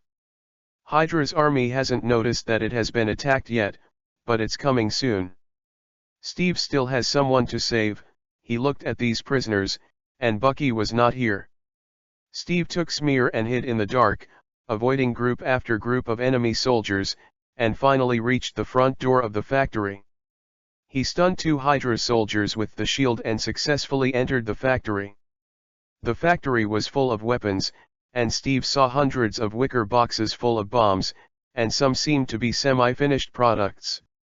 The more you walk in, the more boxes you see. There were also countless cartridges on the haystack. After approaching, Steve discovered that these bombs and cartridges were emitting a peculiar blue light like super soldier serum. Steve put a cartridge in his pocket and continued cautiously until he reached the office on the other side of the hangar. Smear looked at the ammunition around him, and the flashing blue light was probably the energy of Tesseract. Tesseract, the space gem of the Marvel Universe. Chapter 021, Rescue Bucky. Chapter 021, Rescue Bucky. Smear had no idea about these ammunition, but he took an energy block and placed it in his pocket. Go back and prepare to study for Howard. Smear remembers that the so-called super soldier serum is just a chemical solution. After 70 years of research, there is still no one to study. Smear suspects that the reason why the super soldier serum has been unable to replicate may be because the super soldier serum contains Tesseract. Energy of. After all, the color of this energy block is too similar to the color of the super soldier serum. Seeing the back of Steve moving forward, Smear quickly followed. He was still very interested in Tesseract. Steve didn't know to move forward quietly, but Steve didn't know that this factory was not only a base of Hydra, but also the headquarters of John Schmidt. At this moment Schmidt is watching Steve's every move closely on CCTV. When Schmidt heard an explosion outside, he turned to look at another monitor and saw 4 prisoners blast a big hole in the wall. Then the alarm sounded and the guard rushed in. Schmidt went back and continued to look at Steve. He watched him knock down dozens of guards, getting closer and closer to his office. This is really amazing and quite annoying. Doctor, Schmidt turned to talk to his number 1 scientist. Ready to evacuate? Dr. Zola glanced nervously at the closed-circuit television that switched cameras inside and outside the factory. I believe our army can handle. Our army was defeated. Schmidt growled. Being alone. He added another sentence. Schmidt looked at the dashboard and pressed a switch. A countdown clock lights up. Then he quietly walked out of the office through the long corridor. Obviously, this switch is a self-destructive switch. As soon as Steve walked into the hallway, he saw Dr. Zola exit the office and close the door of the laboratory. Steve didn't know who it was, but seeing the way Dr. Zola kept looking back at the door, there must be something important without guessing. After Zola walked away, Steve sneaked into the laboratory and closed the door. Smear looked at Steve and Dr. Zola. He didn't know who to go with. After thinking about it, he ran away thinking about Zola. Schmidt, the Red Skull, had the tesseract he wanted. After 2 steps, Steve pressed his shoulders. Steve said, "Don't run around, it's dangerous here, follow me." Smear glanced at Steve speechlessly. His current strength can hold Steve's hammer, and he still needs to follow you. However, even after such a delay, Dr. Zola was completely gone, and Smear was helpless, so he could only follow Steve into the laboratory. The laboratory is full of documents and archives. There are various specimen bottles on the shelf. The monitor was beeping, and in the middle of the laboratory was a huge amounts of iron cage with a rusty drain pipe attached to it.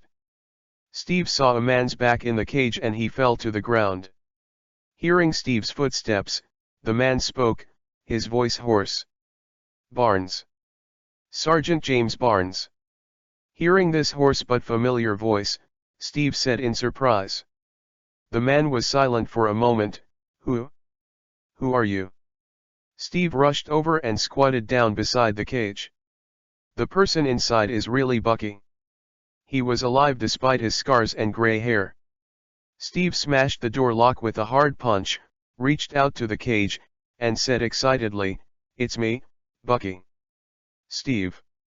Bucky said, carefully examining his friend's new look. "I thought you were dead."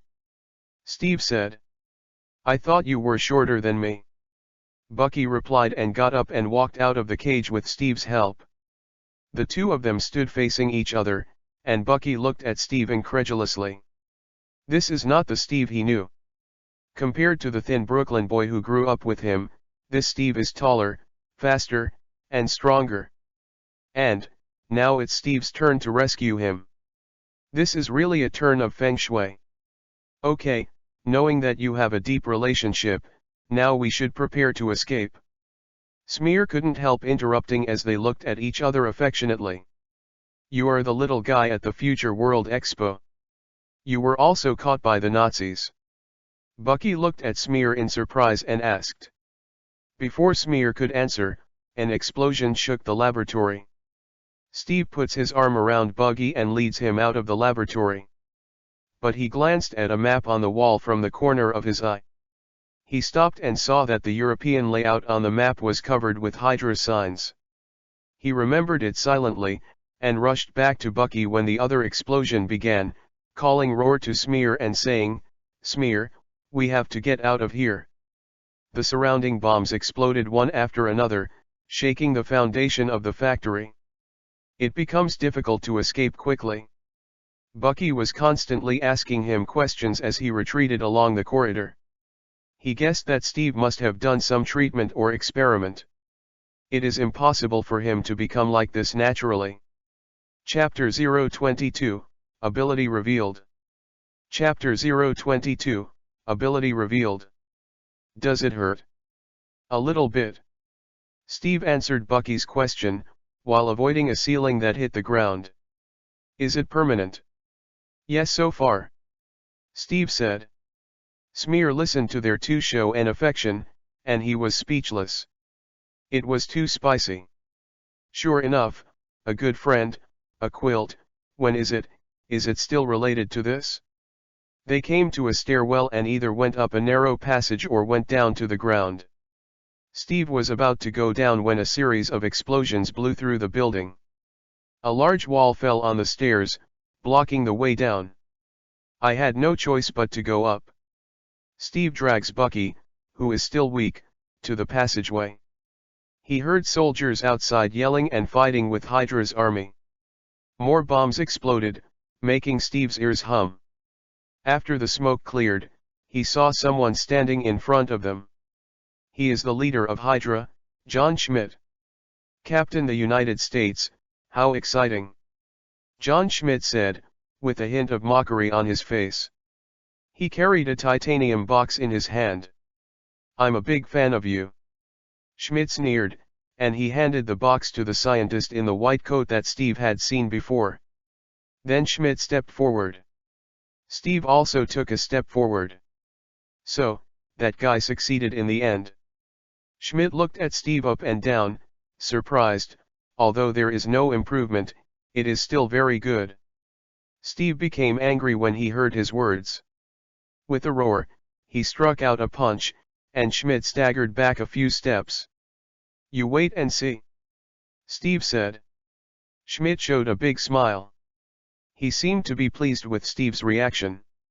Schmidt also threw his fist at Steve, and Steve quickly raised the shield to block his attack. When putting down the shield, he saw a clear fist-shaped dent on it. Just as Steve was about to pick up his pistol and aim Schmidt knocked him to the ground with a heavy punch. Steve saw his pistol fly out, turned his head to look at Schmidt, kicked Schmidt directly with his feet on his chest, kicked Schmidt out, and suddenly pulled away. The doctor saw them fighting and ran to the aisle console and pressed a switch. The aisle separated, forming a gap between the two. At the same time Steve and Schmidt both stood up. Schmidt looked at Steve and said, no matter what Erkins tells you, I am his most successful result. After that, he grinned, and stretched out his hand to tear his face off. Beneath that face was a terrible red skeleton. You didn't become like him, did you? Bucky asked. Seeing this horrible scene, Steve and Bucky couldn't help taking a breath, and Schmidt told Steve a lot of nutritious nonsense. He turned and walked into an elevator next to him, and the elevator door closed quickly. Schmidt escaped. They are trapped here. There was another series of explosions, and the walkway under my feet trembled. There is no time to deal with Schmidt, they must rush out now or they will die here. Unexpectedly, he picked up Smear and ran to the top, letting Bucky step on the crossbar first and walk over. When Bucky walked over, another explosion sounded and the beam collapsed. Smear raised his hand, and the beam floated back again and took it up. Looking at the already dumbfounded Steve said, "Don't hurry over." Steve came back to his senses, put Smear between his arms, turned to the other side, and leaped forward. Steve asked strangely, "What's the matter with you?" "You don't want to know, I am the only survivor of the drug experiment in the Nazi concentration camp." Smear said, "Nonsense. Anyway, there are so many Nazi concentration camps, which one is he?" "This damn Nazi." Steve gritted his teeth with hatred when he heard this. Is such a small child undergoing such a cruel experiment, is he still a human? However, this is still good. The biochemical experiments of the 731 units in Japan are even more abnormal and brutal. Smear also couldn't forget the TV he had watched. Among them, the above is unheard of, extremely cruel, cold-blooded, abnormal experiment. In contrast, Nazi concentration camps can be considered good. Author's note: if you don't know, you can search for the movie 731. I believe you will come and thank me. It is definitely better not to watch it while eating, because you will not be able to eat it. Steve stepped on the beam and came to Bucky's side. Bucky looked at Smear in amazement. Smear said, "You have to keep the secret. They don't know. I have this ability. I don't want to be a guinea pig again. This definitely is fine." Steve smiled and gave Smear a thumbs up. "I'm not a talkative person either. This secret will rot in my stomach." Bucky put his hand on his lips, made a zipper gesture, and chuckled lightly. Chapter 023, Return. Chapter 023, Return. After Schmidt left, the Hydra army here was naturally not the opponent of these guerrillas. They quickly broke through the gate, collected a lot of weapons, and merged together. Go home," Steve called to the group of soldiers. The soldiers began to cheer for Steve Rohr, thanking Steve for saving them. A group of more than 400 people marched toward the U.S. military base in a mighty manner.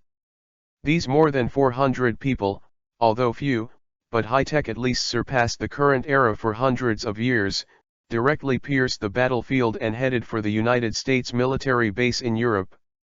Colonel Philip sat in front of the typewriter, his fingers on the keyboard, hesitation indecisive. He took a deep breath and continued typing. "Congressman Brandt. I am sorry to report to you that Captain Steve Rogers has been killed." He saw Peggy Carter standing at the door and stopped typing. Kat looked tired and sad. She holds an aerial photograph of the bombed Hydra military base in her hand. "There is no sign of activity," she reported. Philip glared at her with a cold expression. She went so far as to go against the orders of her direct boss to help Steve's impossible task. Even if Philip never liked Steve, he didn't think that kid should be involved in such a difficult task. He is not ready yet, even though he has the title of captain in front of his name. "I can't move, Stark." Phillips finally spoke after a tense silence. "He is a civilian. He is also rich." "You are not." Kat nodded. She had expected Phillips to react this way. To be honest, she doesn't care. Don't care at all. Now that Steve is dead. "You will receive my resignation letter tomorrow morning," Kat said. Then she paused, as if she wasn't sure if she wanted to continue, and said, "I don't intend to offend you, sir, but I don't regret my choice. I believe Captain Rogers will not regret it either. I wanted to take a gamble with you," Philip said. He was completely unmoved by Kat's words. "Now the golden boy of the United States, and many others are dead. Because you fell in love with him." There was a commotion outside when Kat was about to refute. The soldiers ran past the tent, shouting excitedly. Peggy and Phillips walked to the window and looked out. The gate of the camp was opened, and outside the gate was the captain of the United States, ragged but vigorous, covered in scars. Steve and Bucky were walking towards the camp, followed by his comrades who had been rescued by him, followed by a miscellaneous caravan carrying the wounded and sick. Although all the returning American prisoners of war were embarrassed, they were full of spirits. Because they were not only saved, but also fought a bright battle, captured the enemy's high-tech weapons and destroyed Hydra's weapon factory, they have reason to be proud of themselves. In front of the barracks, American soldiers spontaneously stepped aside to allow their comrades who had returned from victory to enter the camp. After entering the camp, Steve squeezed hard through the crowd towards Phillips and Carter. "Colonel." Steve walked up to Philip and offered a military salute, and said, "Some soldiers need medical treatment." Phillips nodded, and Steve continued, "I am willing to accept any punishment." Phillips looked at Steve, then at the soldiers who stumbled into the camp, and looked back at Steve. Although he was scarred, his eyes were wary. The attack on the Hydra factory has changed him. He is no longer the Steve he used to be. He bravely faced the danger and survived. "It's not necessary," Phillips finally said. "Sir, How many orders are you going to disobey?" Phillips roared, "Captain." Then he walked away, leaving Steve in place. Phillips calls himself captain. Does it mean that you have admitted yourself? Congratulations, Steve. Let me just say, gold is always gold, and it can shine everywhere. Smear smiled and congratulated. The soldiers surrounded him and patted him on the back to congratulate him. When they started to roar Steve's name, the soldier's Carter was used to squeeze aside. Smear is standing next to Steve, no one can squeeze him. Steve couldn't restrain his smile. Since the first time he put on the uniform of the Captain of the United States, this is the first time he feels like a hero. This feels great. Aha! Your kid was here. Finally caught you, you will go back to the United States with me today. Your kid should be educated, what is meant by listening to adults. Howard grabbed Smear and scolded angrily. Smear's sudden behavior that day made Howard very guilty. He felt that he shouldn't agree to this kid's request. If this kid really died on the battlefield, he felt that he would be guilty for a lifetime. Smear also felt Howard was worried, and there was a hint of warmth in his heart. As for this guy's pulling his ears, he could forgive him reluctantly. Although Smear is to be sent back to the United States, it will take a full day for the plane to travel to Europe. After all, he is a billionaire, so how can he suffer? Chapter 024, The Bomb. Chapter 024, The Bomb. Steve returned to the headquarters of the Science Strategic Reserve Department to report. The headline of a newspaper on the desk read, "Captain of the United States will be awarded the Medal of Honor."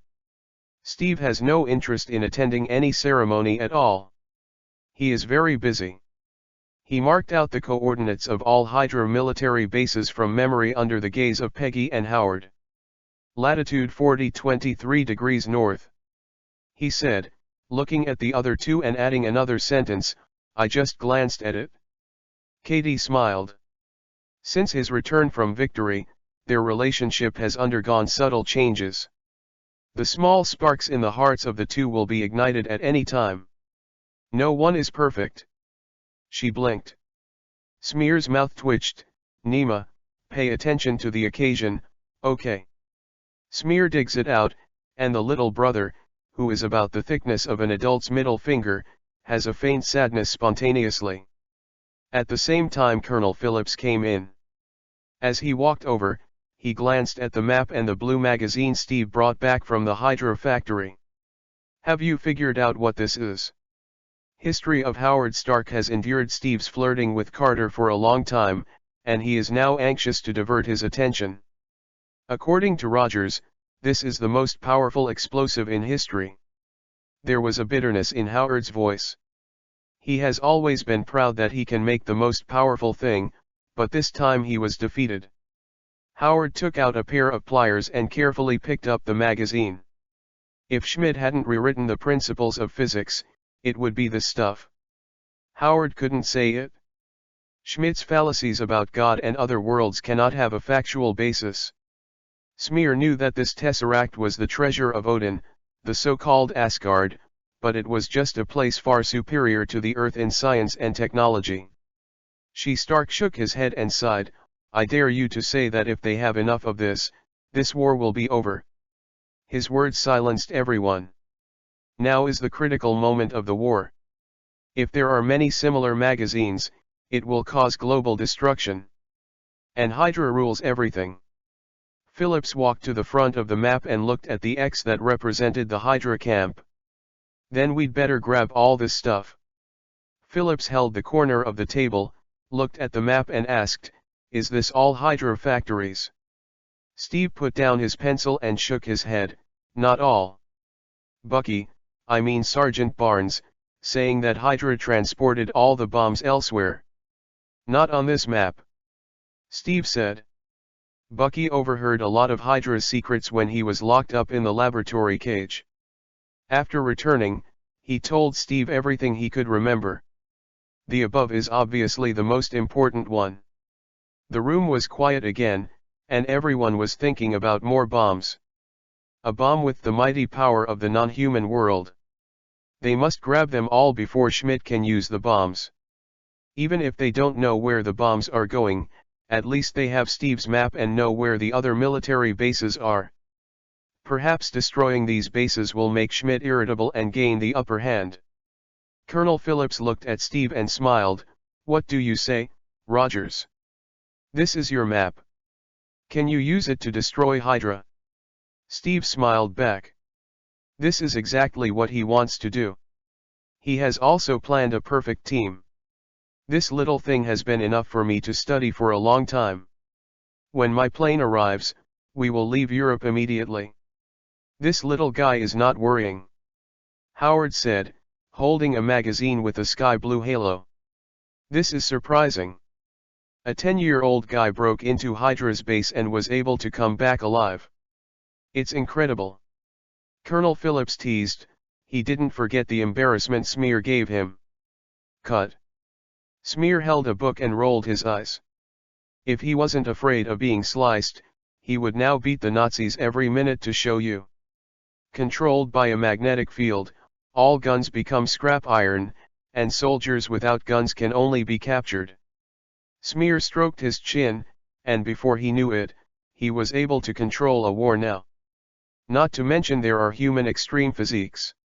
Huh, if it weren't for Steve, this bold guy wouldn't know it would be the poop of that beast. Howard snorted coldly. Smear curled his lips and didn't refute. Only Howard, Steve, and Bucky knew about his abilities. This can barely be regarded as a cover for him. After all, a 10-year-old boy sneaked into the Hydra factory and was safe and sound. It was simply shocking. Smear is very obedient and has helped a lot. Steve also said. Come on, if you praise him like that, he will do it again next time. You can't indulge too much when dealing with children. Howard said with deep feeling. Smear was speechless, jumped out of the chair and walked out. Say bad things about him in front of him. Chapter 025, Back to America. Chapter 025, Back to the United States. The next morning Steve reported to Howard's office as required. But Howard hadn't come when he got there. A young blonde sat behind the desk and told him Howard would be here soon. Then she introduced herself. Her name was Lorraine, and she was a first-class soldier. All the women in the United States owe you a love, she said, standing up and walking towards Steve. Since they're not here. Before Steve could react, Lorraine came closer and kissed him. Steve struggled, then gave up the struggle and kissed her back. Steve actually didn't want to kiss Lorraine. It was Kat he wanted to kiss, but Kat was standing in front of him at the moment. Kat had already entered, and as soon as he entered the door, he saw Steve kissing ABCH. The cold color on her face is enough to hang a layer of frost. She turned and walked out of the office angrily. Steve followed her closely. Katie agent. Steve yelled, wait a minute. But it was useless, Katie didn't want to bother him at all. She's jealous, it proves that you have a play. Smear looked at Steve jokingly, this guy is floating. Steve sighed and went back to Howard's office to wait, and replied, this is not a good start. If Kat is not interesting to you, she doesn't care who you kissed. Smear chuckled. That's right, I will get Kat's forgiveness. Steve said. Licking the dog until the end is nothing. Smear chuckled and whispered. What did you say? No, you should have heard it wrong. After a few minutes, Howard Stark finally appeared. He took Steve into his laboratory, where the technicians were busy unpacking various weapons. There are also some futuristic-looking machines being installed, just like Steve saw at tomorrow's fair. Howard ignored the others and went straight to the less crowded corner of the laboratory. There was something like a tights on the table. Steve tilted his head and looked at it. What exactly is this? Sleeves with micro-wire mesh, Howard explained, pointing to the arm part of the uniform. The belly is a titanium alloy plate, wait. Steve's eyes widened as Howard picked up a gray material on the other side of the table. He has his own specially designed combat uniform. Following Steve's gaze, Howard said, "Carbon polymer, bendable, fire-resistant and heat-insulated, it can block ordinary sabers, but it can't block bullets or Hydra's stuff." Howard looked at the weather-beaten shield in Steve's hand and walked to a car of semi-finished shields. Some shields are equipped with some small equipment, one is equipped with a light, and the other seems to be camouflaged. I thought about several improvements. But in the end, Howardella opened the tarp covering the trolley. "I think it's better to be simple." Steve saw a very powerful shield. There are no equipment or lights or hidden parts. It is light, well balanced, and indestructible. This can be regarded as the perfect attack and defense symbol of the Republic of America, and it is also the most trusted and famous weapon of the Captain of the United States. Steve cautiously reached out and stroked the smooth surface of the shield, then flicked it, and the shield made a crisp sound. "Vibranium," Howard told, watching Steve, "it's 100 times the hardness of steel but only 1/3 the weight." Steve picked up the shield and hung it on his arm, listening to Stark's explanation. "Can absorb all vibrations. The bullet hits like a cotton ball." There was a smile on Steve's face. It was it. As soon as he turned around, he saw Katie walking towards him. Steve was about to come forward to explain. Katie picked up a gun and pointed it directly at Steve. He shot directly without saying anything, as if he wanted to take all the anger he had suffered. Vent out in general. Bang bang bang. After firing 3 shots in a row, all the bullets that hit the shield fell to the ground and all collapsed. Steve hid behind the shield, looking at Kat with a dazed expression on his face, and Howard stepped back again, with a frightened look. "It seems to be really right." Then he put down the pistol and walked to the other side with a smile. "It looks like your life will be miserable in the future." Smear gloated. Howard had lingering fears, but fortunately he didn't provoke this girl, otherwise, he wouldn't be able to pick up girls in the future. It would be painful. "Do you dare to steal Fishy behind her?" She dared to shoot at the gun. The 2 big men looked at Kat's back with shocked faces away. "I have a design drawing for a combat uniform."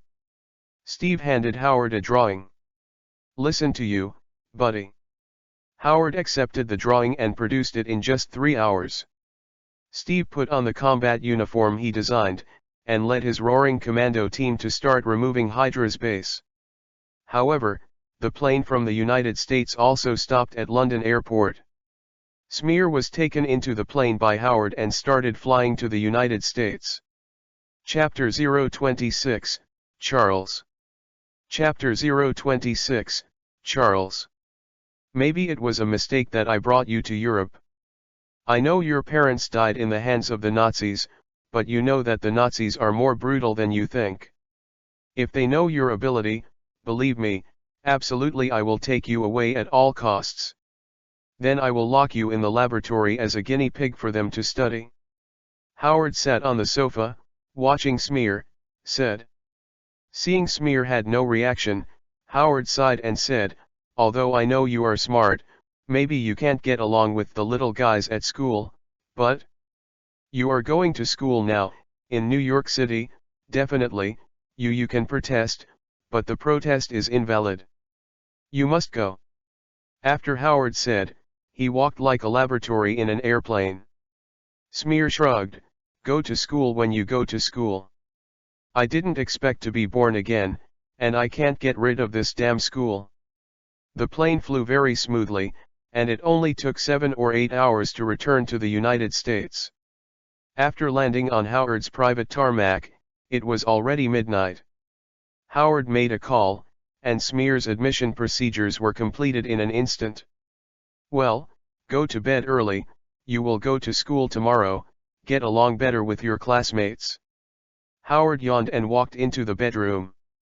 Early the next morning, the driver was asked to send Smear to Manhattan Elementary School in New York City. The elementary school in the United States is also a 6-year school. Start school at the age of 6, 12 years of compulsory education, you can graduate at the age of 18, go to university for further studies or work. 633 system is the most important educational system in the United States at present, and it is dominant in the United States. This educational system is commonly implemented in cities, economically developed rural areas and larger school districts. All elementary and secondary schools in New York implement this system. At the age of SMER, if you enter directly, you will be counted as a transfer student, and you can directly enter the 4th grade. However, with SMER's physique after super soldier genetic strengthening, super memory is very simple. The United States has a different education system than Huaxia. Huaxia is a nationally unified teaching material, a duck-filling education. The United States is different. The United States does not have a unified national primary education goal. However, the 6 tasks of modern primary schools proposed by the United States Supervisor and Curriculum Research Association have a wide range of influence. Master, Manhattan Elementary School is here, I will take you to report. J.A.R.V.I.S. stopped the car, turned his head and said to SMER. Trouble you, Jarvis. SMER nodded. It was only 1942 this year, and Captain America was frozen, and there were still about 2 or 3 years away, which was the end of World War II, which ended in 1945. In other words, when the story of X-Men, First Battle begins, it spans about 20 years. The period from 1942 to 1962. SMER thought wildly in his head, and walked into a classroom behind Jarvis. This classroom is very spacious. Compared to a classroom in Daxia with 60 people, this classroom has only 20 people, and it looks extremely empty. This is a classmate transferred from another school. Charles, you will take care of the new classmate. Okay, teacher. SMER was immersed in the memory when he heard such a name suddenly, Charles. SMER suddenly raised his head being strengthened, and quickly recalled the plot of the first battle of X-Men, one of which was Charles when he was a child. How similar is it to this guy now? SMER walked over to Charles and sat down. Hello, my name is Charles. Charles stretched out a hand at SMER. Hello, Charles. My name is SMER. SMER reached out and shook Charles's hand. Charles was indeed born in New York, the United States, but because of his ability, he went to Oxford University to study genetics. And Charles took in Mystique, Raven. There are many people with the same name and surname, but is there such a coincidence? SMER didn't believe it, just getting a piece of Charles's hair is enough. You seem to know me. Charles asked suddenly. SMER looked startled, what was in his mind, how did this guy know? Immediately remembered Charles's powers, and said, you spied on my thoughts? Charles's expression also changed. He didn't expect this classmate to have such a keen perception. Sorry, I didn't mean it. Charles hastily apologized. As an elementary school student, he naturally seemed very flustered when he was discovered. Don't be afraid, we are the same kind. SMER raised his hand and the steel ruler spun in the palm of his hand. Charles looked at SMER in surprise, his eyes more cordial. Oh my God, I thought it was great that I was the only one with this kind of ability. Charles was a little bit incoherent with excitement. SMER smiled slightly, put a hand on Charles's shoulder, plucked a hair, and put it into the system resource library. This is really a surprise. Chapter 027, Conversation. Chapter 027, Conversation. The United States elementary and secondary schools have 4 semesters in a school year, each with 9 weeks. The new school year usually starts on the second day after Labor Day, the first Monday in September. In the new school year, each school district will formulate teaching arrangements based on the syllabus of the State Department of Education. The courses taught in all grades of elementary school, from preschool to 5th grade, are basically similar, but the difference lies in the depth and difficulty of the content. The main subjects include reading, writing, mathematics, science and sociology. The main class is arranged every day. Subclasses include art, music, sports, book retrieval, and computer use. Each subclass is only once a week, 45 minutes each time. There is no morning reading time in the morning, but there are regular small meetings. The teacher briefly introduced the arrangement of the day, the students thought of what to say in the popcorn mode, and the atmosphere was lively and relaxed, which was conducive to the children to start a new day with a good mood. There is no radio gymnastics, but there are 25 minutes of extracurricular activities every day, and children can play freely on the playground. And Smear came in from the beginning of this small meeting, and he was standing on the podium and introduced himself again. This feeling was a bit painful. The female teacher on the stage was talking about the arrangements for today's day. Compared with the rampant gangs after the 21st century, supervillains are everywhere, and the law and order in the 1950s was quite stable. Originally, Smear just obeyed Howard's arrangement, honestly went to school for a few days, and then skipped class to study in the library, but Charles was obviously a surprise. However, this interrupted Smear's intention to skip class and could only helplessly listen to the instructor. "Smear, what is your ability?" "I can detect other people's thoughts and even read other people's memories." The young Charles lowered his voice and said to Smear, "My ability is magnetic control. And I don't like people watching my memory and thoughts. It feels very unpleasant." Smear meets the famous Professor X in the future. "It is better to communicate more." "Sorry, I'm just curious, because you make me feel different from other people. It makes me very curious." "I didn't mean to see your thoughts," Charles said apologetically. "That may be because we are also mutant, which is the same kind," Smear said with a chuckle. "That's right." Charles smiled. "Charles, did you hear what I just said?" Suddenly the female teacher on the stage called out Charles's name. "Yes, teacher." The named Charles stood up helplessly. "Charles, repeat what I just said."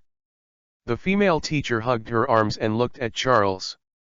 "Today's course is to read a book for an hour and a half, and write a post-reading article, study probability and statistics, and take a test, study the history of the United States in the afternoon, and talk about the impact of war on the people of all countries. Study biology, unplaning the frog.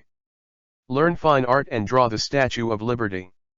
Smear lowered his voice and said faintly beside Charles. Charles immediately cast a thankful look at Smear, and quickly answered the female teacher on the podium. The female teacher nodded, and asked Charles to sit down and let Charles listen carefully. "Thank you so much. If it weren't for you, I would be punished by the teacher, which would be a shame." Charles's face was lingering, thanking Smear. Obviously, Charles has regarded Smear as a good friend. "You're welcome, you should." Smear smiled faintly, as expected. Children are so foolish. Soon, the morning meeting is over. At this time, there is a lot of activity time. If you want to play, you can eat breakfast. Formally, my name is Charles Xavier. I have never believed that I am the only person who is different in the world. Now you are here, we are the same kind. Charles reached out to Smear. "You can call me Smear Chen or Smear She Stark." Smear took Charles's hand and chuckled lightly. "Charles, what about Professor X in the future? It's just that he is still a young gentai." "Smear Chen? Your father is Hyuxia? But you don't look like Hyuxia," Charles asked curiously. "My father is from Huaxia, but my mother is from Ying," Smear introduced patiently. "Then why is it called Smear Stark again?" Charles asked enthusiastically, completely unaware that this had become an awkward chat. Smear explained, "This is because my adoptive father's last name is She Stark, so I changed it." I see. The two of them are also mutants, and they have more topics, but because they are sitting together, the relationship is getting better and better. And even in the United States, you can often hear news about Captain America, and Charles seems to be Captain America's little brother. Chapter 028, The Power of Mind. Chapter 028, The Power of Mind. Smear got Charles's hair and was a little happy. He asked if there was anyone in Charles's family and found that Charles said that he and his mother were the only ones at home. Smear understood that Charles and Raven hadn't met yet, so wouldn't he have a chance? After a day in elementary school, Smear didn't think he could learn anything. If it weren't for Charles and Raven, he would have skipped class and ran away. With this time, it's better to read more books. With his brain power, absolutely can write it down. Since I'm sitting next to Charles, I'm quite familiar with Charles, definitely. The main reason is that they are all mutant, otherwise, the relationship may not be so good. Smear, see you tomorrow. Charles carried his school bag and beckoned to Smear. Well, see you tomorrow. Smear looked at the back of Charles carrying his school bag, and suddenly felt like he wanted to take a photo and show it to Charles in the future. Smear sat in the back seat of the car, thinking constantly in his head. Speaking of it, Charles's mental power is extremely strong. As long as Charles is willing, he can kill everyone in the world. The mental power after being strengthened will be stronger than Charles's mental power. Master, how is your school life today? J.A.R.V.I.S. asked as he drove the car. Reluctantly, I met a very interesting kind. Smear said lightly. J.A.R.V.I.S. nodded, as the person Howard trusted the most. He naturally knew what was going on with Smear, and the so-called similar estimates were also mutant. Back in Howard's villa, Smear was also a little helpless with the homework done in 10 minutes, mad. Originally, his study career was almost over, and suddenly he passed through. Thinking about the 10 years to come, Smear's study career is very painful. Although his brain can easily remember all the formulas and theories, if he integrates Charles's psychic power, Smear will be able to go even further. Gathering jeans. Smear walked into the bathroom and said lightly. Testing, successful testing, collecting, successful collection, is the strength of the mind strengthening. The sound of the system came, and Smear said faintly, strengthening. Is strengthening, the strengthening is successful, whether to integrate. Integrate. Smear was ready, and the next moment Smear's eyes suddenly widened, and the veins in his hands burst. The look is hideous. This is not only the pain of being torn apart in the body, but also the pain of the brain as if it is shattered. Although suffering, Smear is sober, and fortunate to have gained the super soldier gene. He has gained physical strengthening, otherwise, he will suffer even more pain now. I don't know how long it took. Smear stood up from the ground, and the blood flowed away a lot. Looking at the blood from 7 holes in the mirror, he was shocked. After erasing all the blood stains on his face, Smear feeling good can't be better. His head is clear, his memory and thinking are stronger than before. He remembered that Charles could read other people's thoughts within a radius of about 250 miles, about 402 kilometers, as well as create fantasy and manipulate other people's thoughts. He received the strengthening of the spiritual power, all unfolded, and found that it was only 300 miles away. Smear also knew that what 250 miles Charles was at his peak was so far away. When he reached the peak, he was definitely far ahead of Charles. The unfolded spiritual power captured the minds of everyone here, and countless news swarmed, making Smear's head a little groggy. I quickly took back the unfolded spiritual power, which made me feel better. After washing my face, there seemed to be some buzzing in my ears. Damn it! Smear was a little depressed. It's no wonder Charles doesn't use this kind of ability anymore. Everyone's thoughts rushed into his head, It was really uncomfortable. After cleaning the blood stains on his body, Smear lay down on the bed and fell asleep. This is the body's regulatory mechanism. Smear, who slept all night, woke up early in the morning, only feeling refreshed. His head was very clear, and his movements were fast. Some things I didn't understand in the past, I figured it out in an instant. No wonder Charles can become a professor, and spiritual ability can also increase IQ and extremely keen thinking. In this way, it is a real fool not to become a professor. To be honest, with his current ability and self-study, he can get a PhD degree. The super soldier's genes and mental power are really cheating. To be honest, in his current situation, studying in elementary school is simply boring. Basically, you can read this knowledge at a glance. If it weren't for Professor X and Mystique in the future, Smear had no desire to continue school. Chapter 029, Raven. Chapter 029, Raven. Oh my God.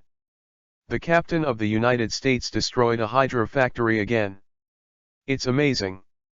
Charles looked at the report about Steve and was shocked like Captain America's little brother.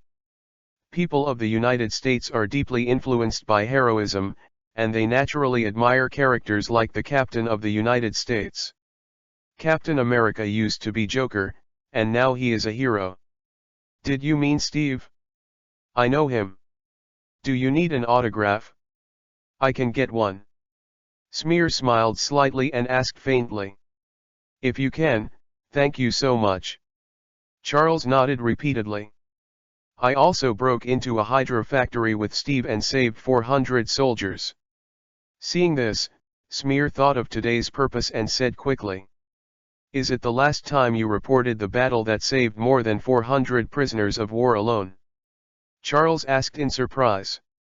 Definitely, if you want to know, I can tell you in detail, but you have to keep it secret, you can't see people. Smear said. Definitely. I won't talk nonsense. But how did you get on the battlefield? Went with my adoptive father. Cool. If I have a chance, I must go to the battlefield to kill the Nazis. Charles said excitedly. There will be this opportunity. Smear said smoothly. Hey, Smear, you are coming to my house today, and you can tell me about the captain by the way, Charles asked.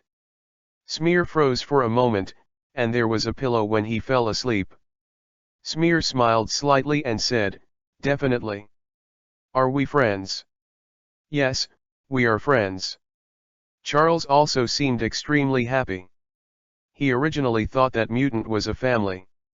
What's wrong with inviting his friends to come as guests?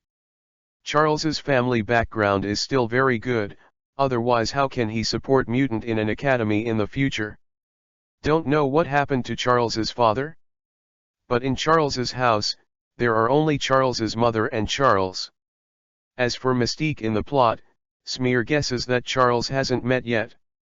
That night, Smear, who woke up in the middle of the night and wanted to go to the bathroom, walked out of the room, only to find that the kitchen light was on and there was a slight noise. Charles, who was extremely keen on mental power, seemed to feel something, and walked out of the room with a baseball bat in his hand. Did you hear something? Smear. Charles asked as he looked at Smear as he walked out of the room. Definitely heard some movement, maybe it's a thief who came in, you know, the rich area is easy to be thieves. Smear shrugged, the story is very familiar, probably Raven is here. Charles took the baseball bat and walked slowly towards the source of the sound. The source of this sound was the kitchen. When I walked in, a middle-aged woman in a red dress just opened the refrigerator door.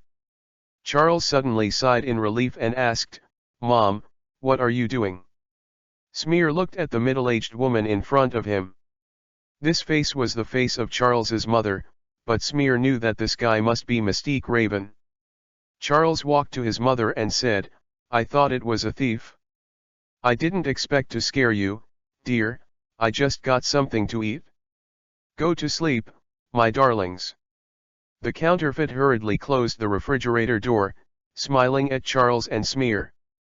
Seeing both Charles and Smear looking straight at themselves, the fake guy asked, "What's the matter? Go to sleep, babies. I'll make you a cup of hot chocolate." "He is my classmate, Smear. Who are you who came to my house today? What did you do to my mother?" Charles looked ugly, his psychic power burst out and pierced directly into the mind of the counterfeit in front of him. Step by step, he walked towards the counterfeit, and said, "My mother never steps into the kitchen, let alone make me hot chocolate. She always tells me to do this." Mystique Raven finally couldn't hold Charles's psychic power, constantly retreating, returning to his original form. Mystique with blue skin. Seeing Raven, Charles smiled and turned to Smear and said, "Smear, our companion has one more." Smear nodded. "Raven, this Mystique, played by the big cousin, is worth training. Aren't you afraid of me?" Raven asked, looking at Smear and Charles. "Definitely, we thought that only we were different." Charles laughed. Smear smiled slightly, the magnetic field control was activated, and with a wave of his hand, all the iron utensils in the kitchen floated up. "My name is Charles Xavier." Charles reached out to Raven. "My name is Smear Chen, or Smear She Stark." Smear's first surname is the name of his dead father. The second one was that Howard strongly requested the change, so he became She Stark. Anyway, it doesn't matter to Smear. End of this chapter. P.S. I originally wanted to write that Charles and Raven were together, but after thinking about it, I changed it to Raven being taken away by the protagonist. Asterisk. Chapter 030, Captain America's Morning Service. Chapter 030, Captain America's Morning Service. "Hello, my name is Raven." Raven shook the hands of the two, with a smile on his face. She didn't expect her luck to be so lucky to meet the same kind here. Gillialoo. Suddenly, there was a rumbling in his stomach, and Raven's little face blushed, although it was not obvious because of his skin. "Are you hungry?" Charles asked caringly. Raven nodded quickly. Charles waved his hand, pointed at the various foods behind him, and said, "You can take it and eat it whatever you want. We have a lot of things, you don't need to steal it." There was a big smile on Raven's face. For her, being able to eat is already a big luxury. "Actually, you don't have to steal anymore. I can give you food and let you go to school." Smear said the same. "Hey, Smear. That's what I want to say." Charles complained, and he was very happy to have a companion at last. As for who would support Raven in school and life, it didn't matter, they were all rich anyway. Raven nodded vigorously. After all, he was just a kid and would not think too much. Smear was different. Mystique in the first Battle of X-Men was played by the big cousin, that is, as long as he adopts Mystique, you may get a big cousin in the future. And Mystique's ability is also very useful to Smear. Mystique's shape-shifting ability is extremely strong. Regardless of whether the target is a male or female, wearing any clothes or decoration, Mystique can accurately replicate it. She can also replicate the target's retina, fingerprints, palm prints, skin texture, and vocal cords. But if you become a man, where will it change? Really curious. After staying in Charles's house for one night, the next day was the weekend and there were 2 days to rest. Smear also took Raven back to the Howard villa and explained the situation by the way. Although Howard was very depressed, he was almost here. Mutant adopted the base, but did not refuse. After all, for him, it's just one more person, which is nothing. Incidentally, I also helped Raven go through the enrollment procedures. Then, there was another blonde girl in Smear's class.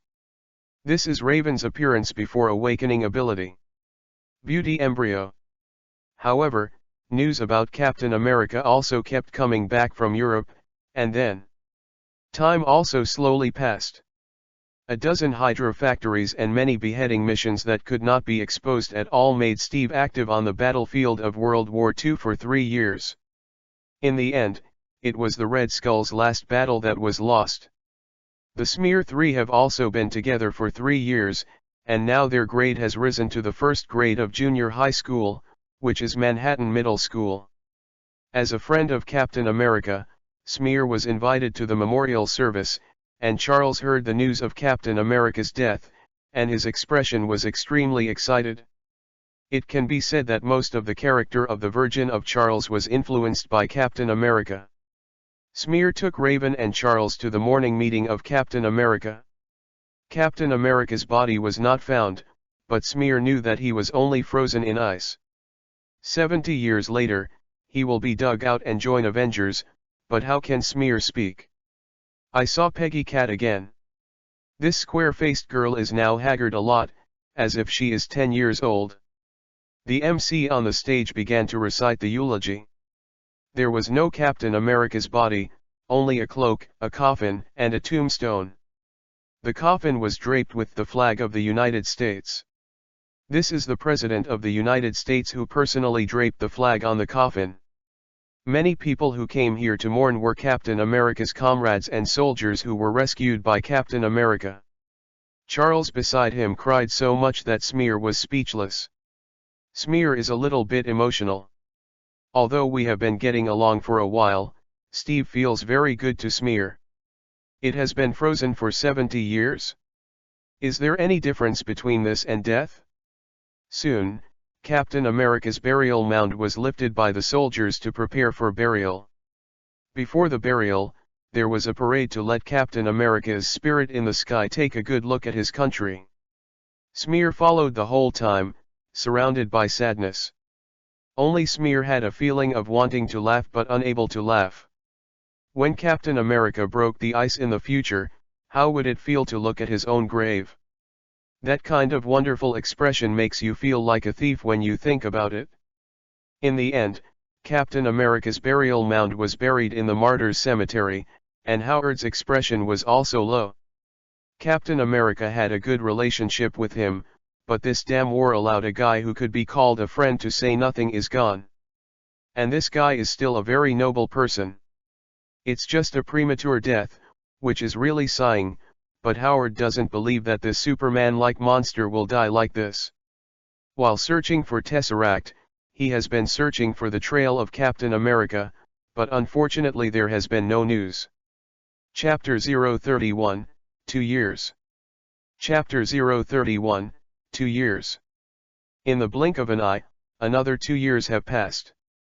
Charles was originally a spiritual ability, and his IQ was not low. Smear even had a super soldier gene to strengthen all the functions of the body, reaching the limit of human beings. Coupled with the psychic powers after strengthening, all the knowledge points will basically be seen once, and the brain is comparable to a supercomputer. Public schools in the United States account for the majority. Primary school goes to middle school, and middle school goes to middle school. They all enroll nearby and do not require entrance exams. Public schools, including kindergartens belonging to elementary schools, are all compulsory education. About a quarter of the primary and secondary schools in the United States are private schools. Tuition fees are usually $20,000 to $30,000 per year. In the United States, Canada, and other parts of the world, there are hundreds of private middle schools and high schools to ensure quality.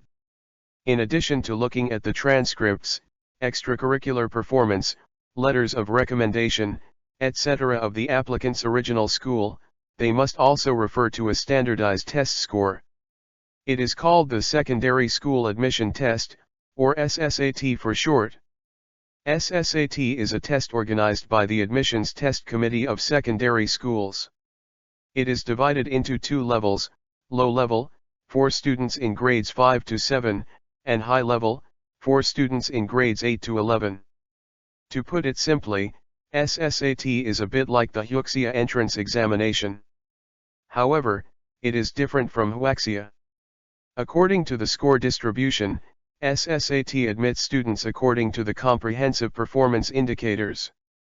The United States private high school admissions commonly used indicators account for approximately school academic performance, 25%, SSAT scores, 15%, amateur expertise, 10%, extracurricular activities, 10%, social services, 10%, recommendation letter, 20%, interview, 10%, relationship with the school, such as parents being alumni, etc. Additional points. This is the case for Charles, the Manhattan high school where Smear attended. A private school. The tuition fee for a year is $50,000. On the other hand, Huaxia's high school entrance examination includes future college entrance examinations, and scores are the absolute and only criterion for selecting the best. If you fail to pass the marking line, you will be insulated from the prestigious school, unless you open the back door. Compared with the United States way of selecting talents, Daxia's education is lagging behind. After all, not everyone can be omnipotent, not to mention that students who enter prestigious schools may not really be able to laugh to the end. Unknowingly, I pulled away and returned to the topic. With Smear's ability, this comprehensive indicator is close to 100% perfect talent. Charles is second only to Smear. Although Raven does not have the ability to cheat like Charles and Smear, Raven's IQ is not bad. Basically all can enter the same school at the same time. And after entering the school, wanting the same class is simply too easy. Smear, how about going to have a cup of coffee and watching a movie by the way tonight? Raven put a hand on Smear's shoulder and asked. Definitely, I am extremely happy. Smear smiled slightly, and replied after finishing the books on the desk. Then what should I do? Charles asked. You can choose to go together, or go home to sleep. Smear chuckled lightly. Come on, I will also find a girl to accompany me. Charles laughed. It's not that I said you, Charles, you haven't been a gentleman since you were a kid. Which girl would like you? Raven didn't forget the scene where Charles almost killed her with spiritual power when we met that day. Women are very careful. No way, Raven, it's been 5 years, do you remember me attacking you with psychic power? Charles said helplessly, this is too careful. Definitely, the feeling of being almost killed is not so good. Raven glared at Charles and said lightly. Aren't you going back to your seats? Class is about to start soon. I heard that the teachers here are all old-fashioned. Smear looked at the time and said. With 5 minutes left before class, the three of them sat in their seats and talked with a smile. The desks of the United States, whether it's elementary or middle schools or high schools, are visited according to the lectures. There are no rules. It is the opposite of Daxia's orderly desks. Raven sits on the left-hand side of Smear, and there is an empty seat on the right-hand side. Charles sits in front of Smear. When he wants to chat, he just needs to turn around. 2 minutes before class, a blonde girl hurried in, but when she saw that there was only an empty seat beside Smear, she trot and sat beside Smear. Actually, White Queen's blonde hair is dyed, but here we just use blonde hair. Charles, do you feel it? Smear felt the difference of this young girl. She felt completely different from ordinary people. She is a mutant. Definitely. Charles also glanced at Smear, showing a slight smile. What dumb riddles are you playing? Raven asked curiously. She has no psychic powers and naturally can't feel the difference between ordinary people and mutant. She's a companion too. Charles said softly. Chapter 032, Emma. Chapter 032, Emma. Companion. Raven chewed carefully for a while, then his eyes lit up and asked, is she mutant too? Yes, it can't be wrong, but I don't know what his power is. Smear said with certainty, even if Charles would make a mistake, he would not make a mistake. Hello, My name is Smear, what is your name? What is your ability? Smear wrote a small note and placed it in front of the girl. The girl looked at Smear in surprise, and saw that the pen in Smear's hand was spinning, and even Raven on the side, his face instantly changed to that of the girl, and then changed back again. My name is Emma Grace Frost, you can call me Emma. Emma's voice resounded in Smear's ears. Smear was taken aback when he heard the words. Isn't this the White Queen in Hellfire Club? Such a coincidence. You also have spiritual power. Charles's voice also rang. Yes, my ability is diamondized, and telepathy. Emma stretched out a hand and instantly changed into a brilliant diamond. Smear nodded, sure enough. It's really White Queen Emma in the original book. My ability is mental power. Charles said. My ability is shape-shifting, which can be transformed into anyone's appearance. Raven is also extremely curious about the second female mutant. After all, she has lived for 7 or 8 years, and she is the only female mutant. My ability is copying. It just needs a little help to copy any ability. Smear smiled slightly. The so-called help is hair, blood, dander, etc., which contains things that contain complete genes. Emma was also very surprised by the ability the three showed. She has always been alone. Smear recalled the introduction about Emma. Emma was born in a wealthy family in Boston, the United States, but her family life cannot be described in terms of happiness. His father was a ruthless and dictatorial businessman, and his mother often abused psychotropic substances due to family pressure. Because of the coldness of the family, Emma was tortured. The only teacher who gave Emma hope, Lan, was fired by her father because of Emma's behavior.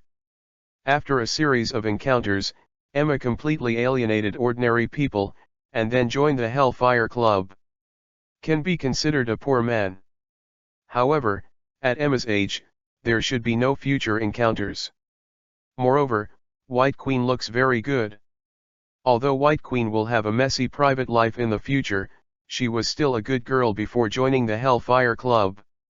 Judging from the current age, Emma has not yet experienced those pitiful experiences. The four are just talking about it, there are too many people in the classroom, and mutants topic is also very sensitive. After school, the four people walked together. Seriously, today is unbelievable. I always thought that this change happened to me alone. Emma looked at the three companions, a little excited and incoherent. Before I met them, I thought I was just the only one. Charles smiled and said. At the time when awakening this kind of ability, I was terribly scared, I thought I was a freak.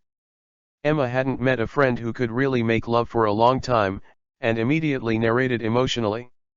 Freak. Why do you think so? Look at Raven. Smear looked at Raven, and Raven smiled slightly and returned to his original state. Oh, my God. A look of surprise flashed in Emma's eyes.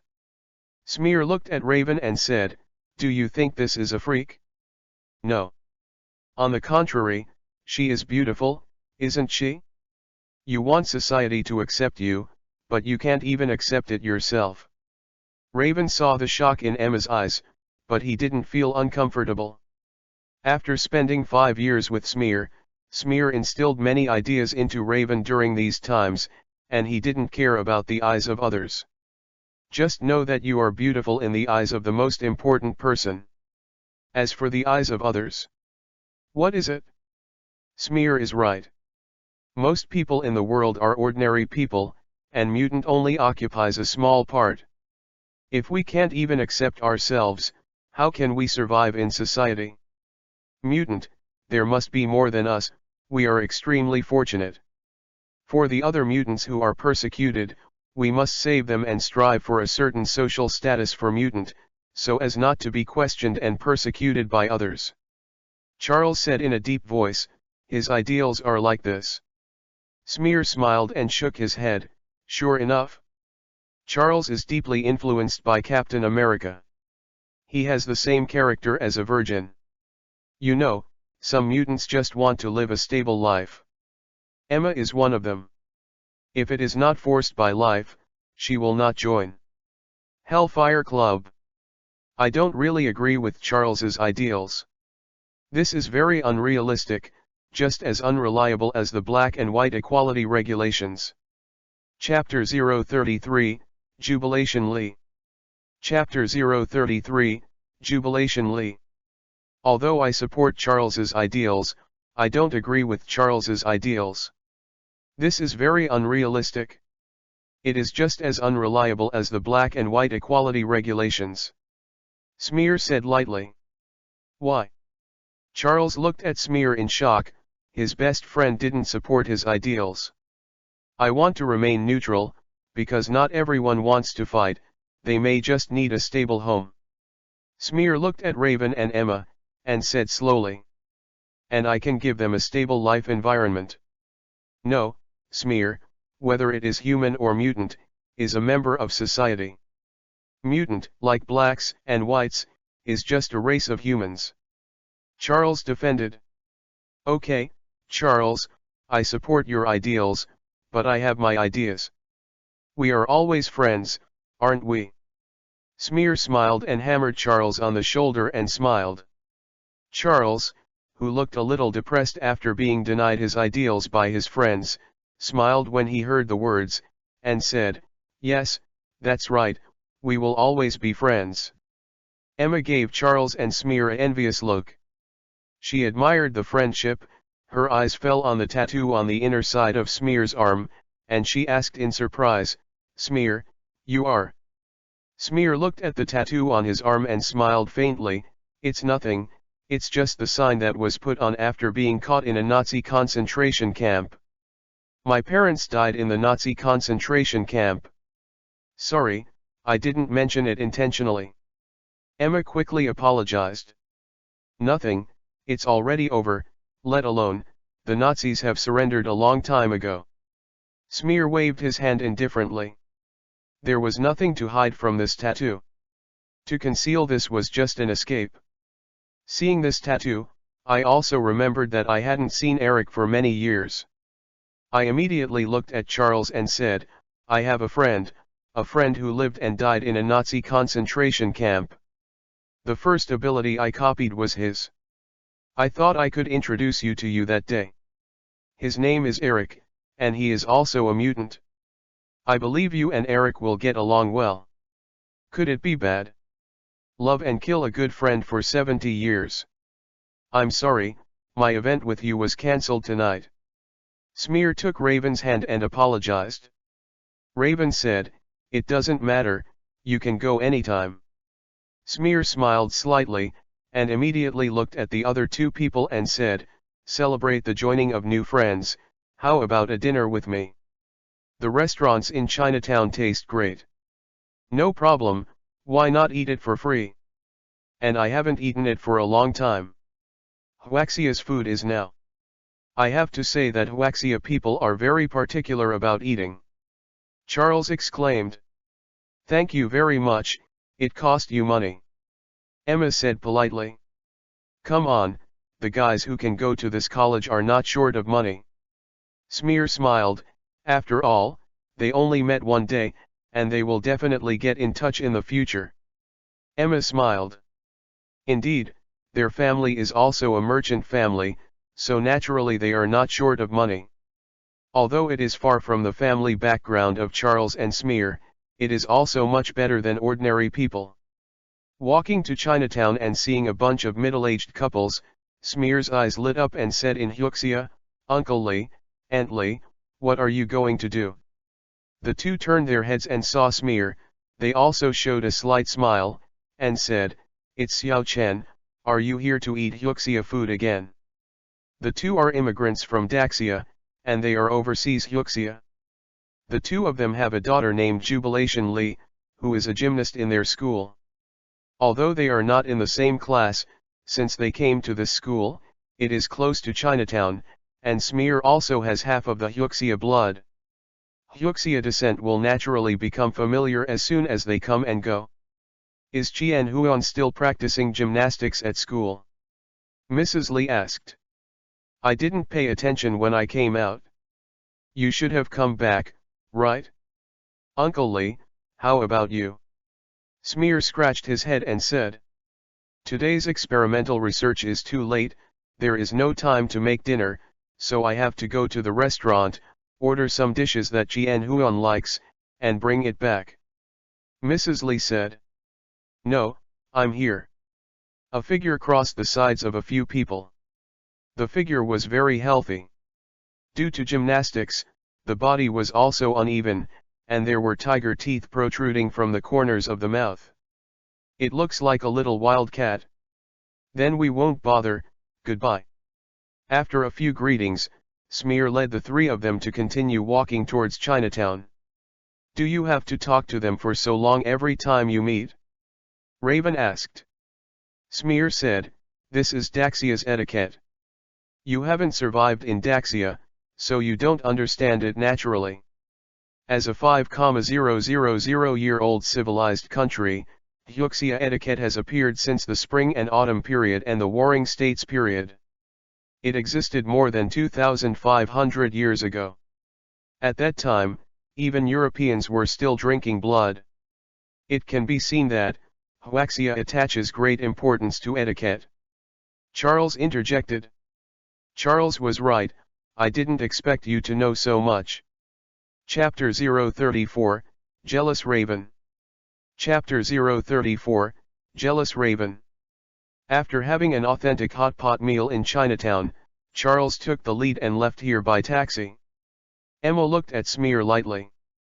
Now Smear, I have to say that as a Hyuxia British hybrid, his appearance fits the aesthetic concepts of the two countries.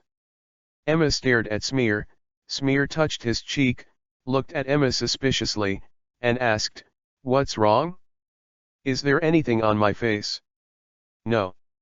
Emma waved her hand quickly, showing a slight smile and said, I am glad to meet you today, let me know, in this world, I am not the only person, I have other companions. Thank you very much for enlightening me, tomorrow goodbye.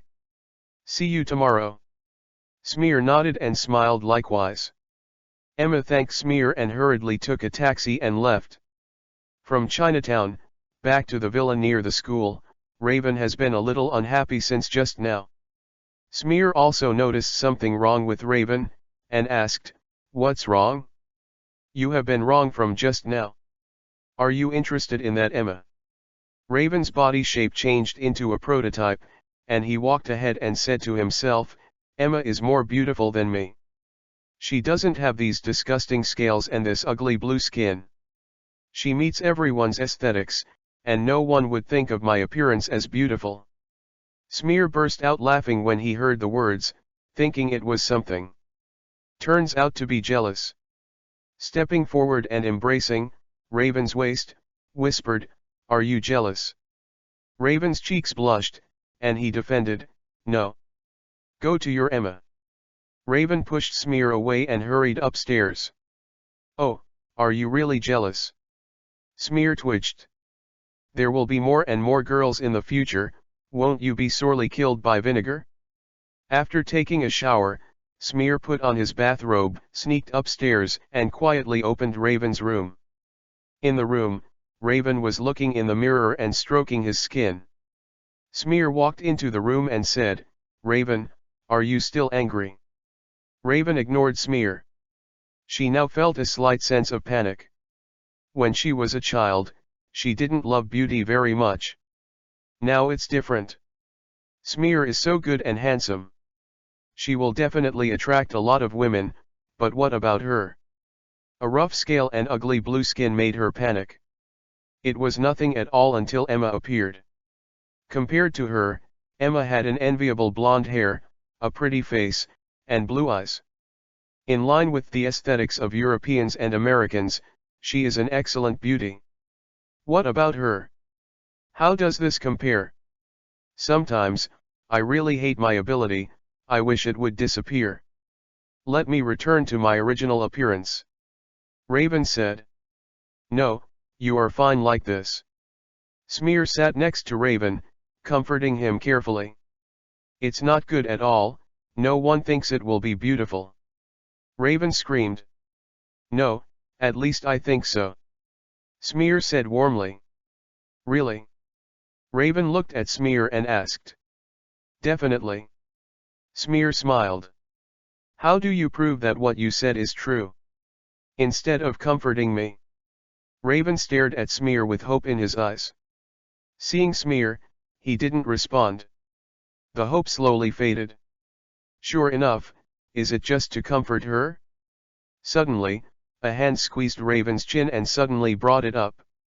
A face was close at hand, a soft sensation on his lips, and the smell of cologne rushed into Raven's nose. Soon, Smear released his hand, looked at Raven and asked, How about this? Is it enough? If it is not enough, we can come again. Smear held Raven's face and smiled slightly. Definitely not enough. With tears in Raven's eyes, she was really moved. She immediately hugged Smear's neck and pushed Smear onto the bed. She fell on Smear's body and kissed Smear affectionately. At the same time, he took off his clothes and Smear's clothes, looked at Smear affectionately, and said, This is not enough. I think our relationship needs to go deeper. Smear stared at Raven and asked faintly, Have you figured it out? I may be more than you in the future. What if I say no now? Will you let me go? Raven asked with a slightly curled mouth, looking down at Smear. Definitely not. You can only be mine. Smear rolled over and pressed Raven under him. There was a sound of pain. Roar sounded, and a young girl turned into a woman. This is a wonderful night. Smear was refreshed and went to school alone the next day. Charles saw that there was only Smear, and couldn't help asking strangely, Where is Raven? Oh, she is a little uncomfortable, I'll ask her for a leave. Smear said with a slight smile. How do you feel that your temperament has changed a lot? Charles said strangely. Perhaps this is your illusion. Chapter 035, The Thief.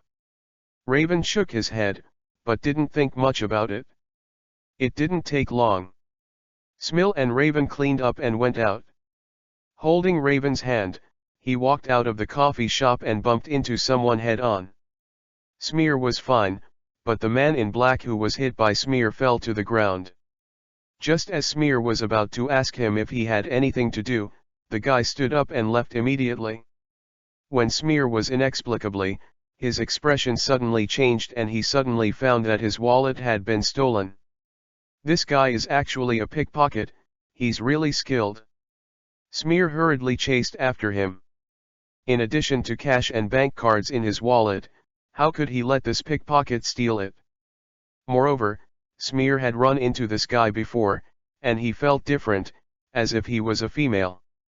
Thinking of Jubilation Lee who had been absent from school for more than 10 days inexplicably, Smear suddenly recalled the information of Jubilation Lee. Jubilation Lee was born in the upper class and is the daughter of two wealthy Hyuxia immigrants, Dr. Lee and his wife. As a teenager, she was admitted to a high-level aristocratic school and performed well, where she became a very good gymnast. But the good times didn't last long. On an ordinary weekend, her parents lost their investment in the stock market.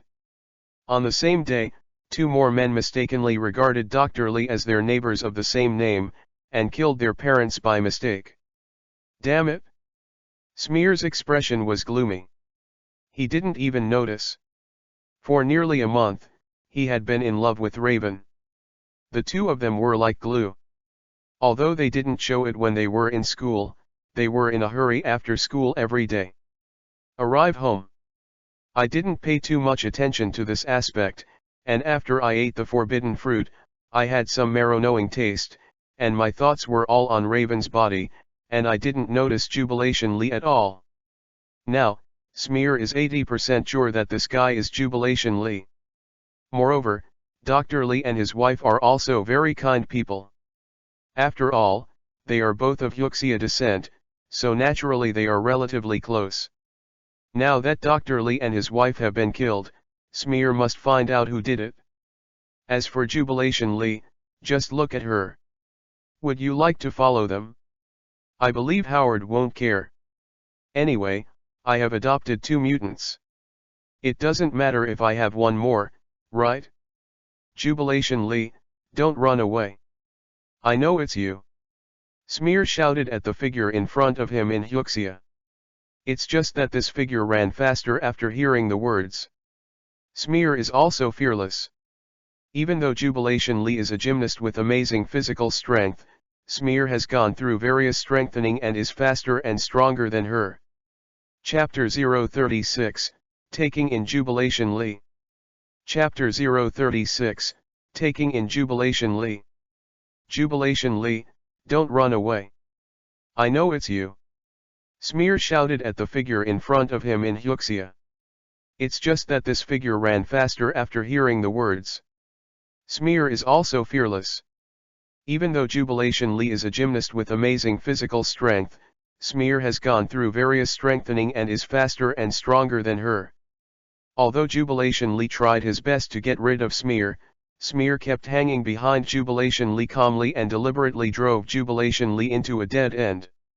Jubilation Lee's body shape resembles a little wildcat, but because he used to be a gymnast, his body is so soft that it is almost like a loach.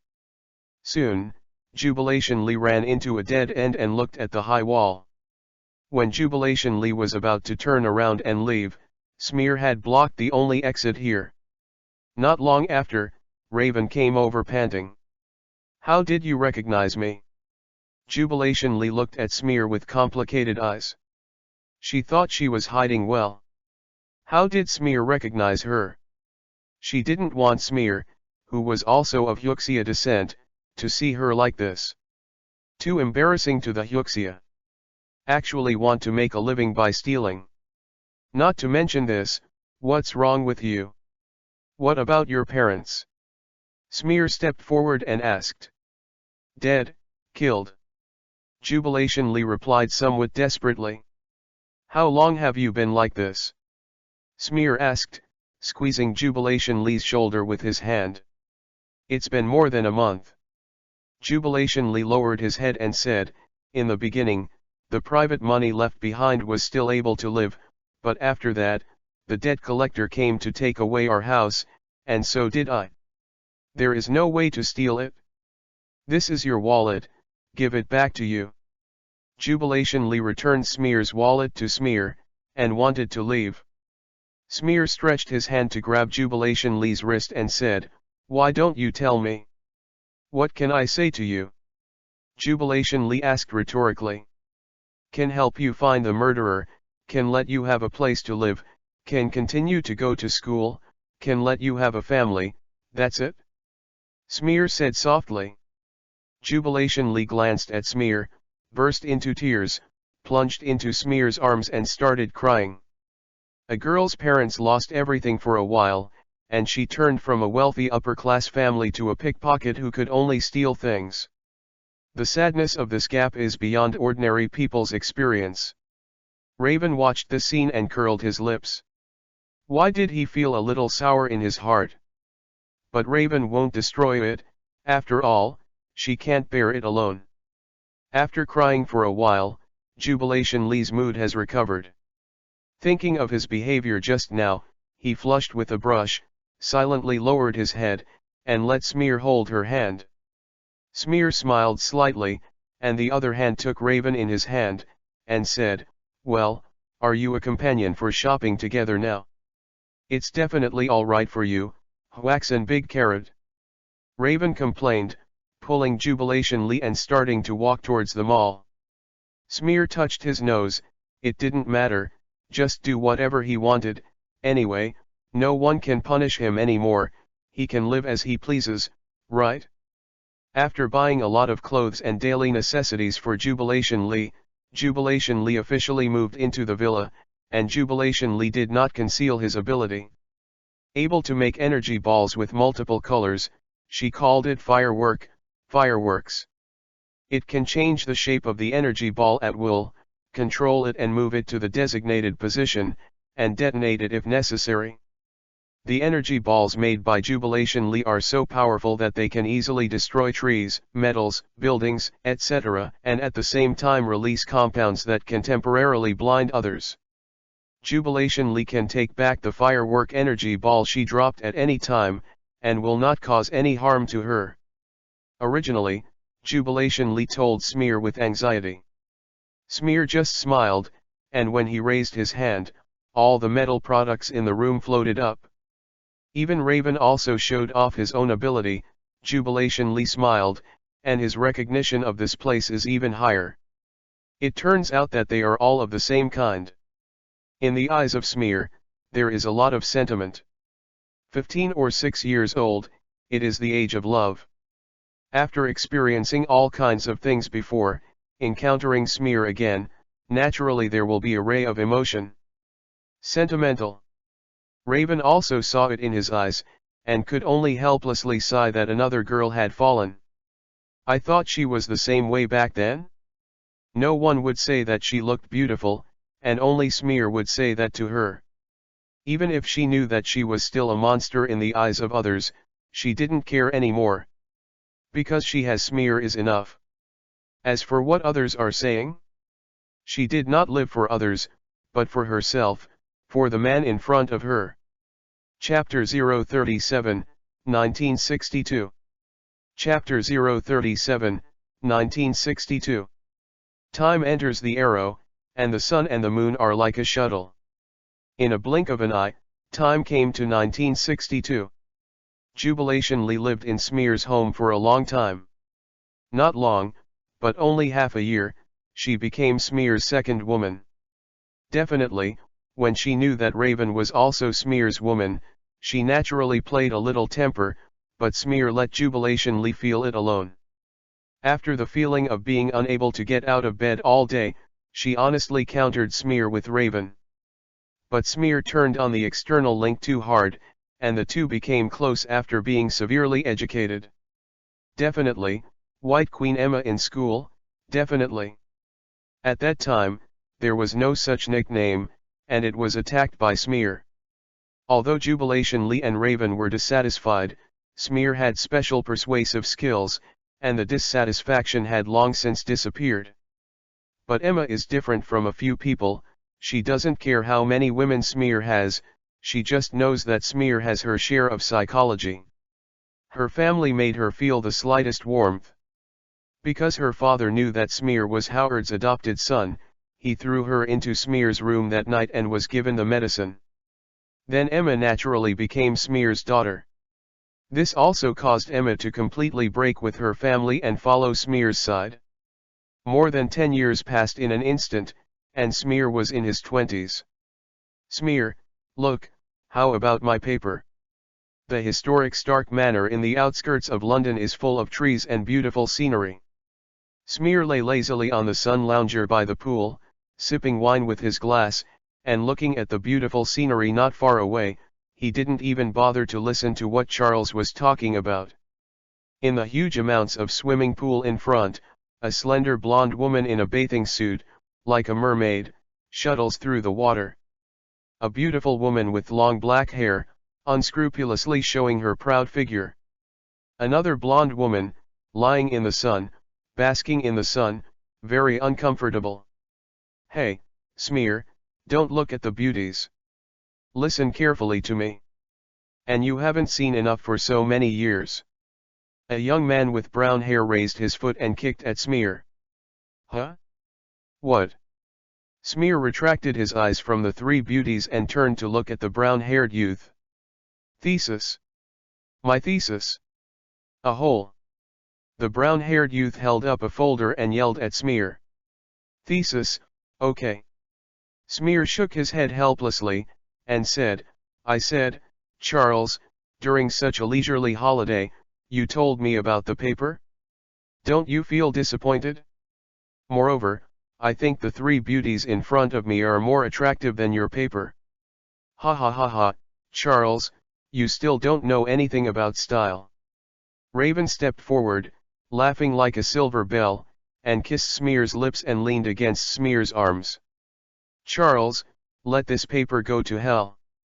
Emma in the water saw Raven monopolizing Smear's arms, and couldn't help but move towards. Raven raised a spray of water.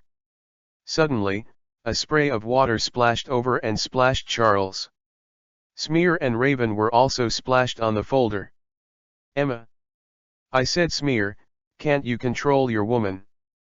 Charles yelled with anger when he saw the messy folder in his hand, then turned his head and complained to Smear. Haha, I finally couldn't make it. It's not that I don't care about my woman, but my empathetic woman. Knowing that I hate papers, so. Smear shrugged, raised his glass and motioned to Charles. Charles, my good brother, leave the papers alone, enjoy life. Indeed, I can't see it now, but I told you it's the same. Charles dropped the folder in his hand and sat next to Smear, Neanderthal. Smear looked sore, and quickly said, Okay, I know Charles, I have read your paper. Really?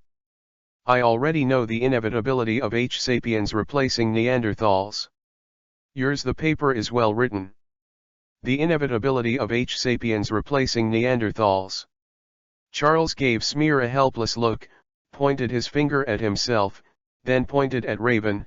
Emma and jubilationally, don't you think that our existence is similar to H. sapiens replacing Neanderthals? Is it evolution? Isn't this a normal natural phenomenon? We should be thankful that we are not the object of being replaced. Smear shrugged, took a sip from his glass, and looked at Charles. Charles, my wine is good, won't you taste it? But, have you ever thought about it? The current humans will be replaced and eliminated. Then, war is inevitable. We must stop all of this. Charles raised his fist like a revolutionary fighter with an impassioned expression on his face. Okay. You want to stop the laws of nature? You want to stop evolution? You are not God. And you have been talking about this kind of rhetoric in front of me for 2 or 3 years. You know me, not all mutants want to fight, maybe they just need a home of comfort, no indifference, no harm. I am one of them, controlling my own power, and living in this society, right? Smear said lightly. Chapter 038, The CIA. Chapter 038, The CIA. Furthermore, Charles, you must know that mutants' power is far beyond ordinary humans. Humans are selfish and cruel races. There is an old saying in the East that if you are not a race, your heart must be different. Fear, rejection, estrangement, and ultimately, confrontation inevitable. Smear looked at Charles, shook the red wine in his hand, and said faintly, I know. Charles lowered his head dejectedly, but war will bring destruction and will bring harm. I don't want to see all that. Well, if this is your ideal, I can help you. Smear turned his head and looked at Charles. Peaceful, gentle realization of evolutionary substitution, realization of elimination, this is simply an ideal state. However, if you wish to do this, I can help. Although this is obviously an impossible task. So I also have my goals, don't I? I can give all mutants a shelter. When they are tired or do not want to participate in the battle between humans and mutants, I can give them a peace of mind. A place, a new home, this is the Garden of Eden. Smear chuckled lightly. Thank you. Smear. Charles raised his head, smiled at Smear, and said, You guy, since I knew you, you have been so lazy. Your power is very powerful, stronger than all mutants. Copying ability is simply cheating. Normal power. If you can help me, I believe that humans will definitely accept us mutant. No, it's not lazy. With revolutionary pioneers like you, I just need to guard the rear, don't I? Cheers to our friendship. Smear chuckled lightly. That said, cheers. Charles also picked up a glass of red wine, bumped into Smear's glass, and drank it. Huh? The trouble is coming. Suddenly, Smear and Charles raised their heads at the same time and looked out the door. There stood a beautiful and capable woman. CIA agent from America. So, I hate trouble. Charles will leave it to you. This guy should have come to you, my Stark Manor. How long has no one cares? You will have trouble coming home as soon as you come. Smear lay down again. On the recliner, he looked like GEU paralyzed, which was extremely comfortable. It's just a coincidence. Also, isn't there a housekeeper in your manor? Charles muttered, unmoved. Soon, the beautiful and capable woman walked to the swimming pool with a smile and nodded to the five. Smear, my name is Mike. Mike Gretel. I hope my arrival will not disturb you. I want to deduct the housekeeper's salary. Although the arrival of the beautiful lady is pleasant, but, obviously I did not invite you, Miss Gretel. Smear picked up the wine glass and shook it gently, the bright red wine swirling in the glass, revealing a refreshing aroma of wine. Your housekeeper is very competent, Mr. Smear. Greet reached out and took out a document, and shook it towards Smear. Obviously, I was able to come in because your butler knew this document. Wow, CIA. Smear curled his lips with greasiness. The CIA, the Pacific Police. Smear turned to look at Charles, and said solemnly, did you see it? Charles, my handsome appearance has already alarmed the CIA. Ha ha. Charles laughed. Smear, you are so thick-skinned that alarmed the CIA. Emma emerged from the pool, chuckled, jokingly. You dare to laugh at your man, you don't ask for mercy tonight. Smear snorted with a smile, and Emma quickly dived into the water and slipped away. Jubilation Lee crawled out of the pool, smiled and walked to Smear's side. After taking a sip of red wine, he kissed Smear's lips and passed the red wine in. Smear covered Jubilation Lee's hip with a big hand. Jubilation Lee has not forgotten to train in gymnastics over the years. His body is protruding forward and back, and the texture is full. Although you are indeed handsome, but I am afraid you will be disappointed, Mr. Smear. I'm here to see Charles. A look of disgust flashed in Greet's eyes. What she hates most is Smear. Playboy. Look at Smear, your charm has been lost to Charles.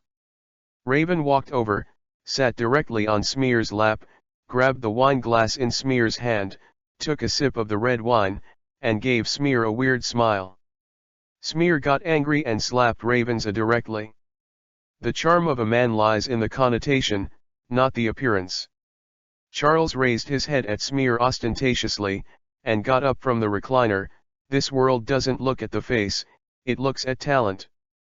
No, that's because you have nothing more than talent. Men don't just want talents, they also need to be handsome. And I'm that kind of person. Smear chuckled lightly, and cursed Charles. Smear, you are still shameless as always. And, it's so superficial, you can't see me inside. Charles gave Smear a grateful look, stretched out his hand and shook hands with Greet. Miss Greet, let's talk over there, stay away from these shallow people. As you wish. Chapter 039, The Beginning of the Plot.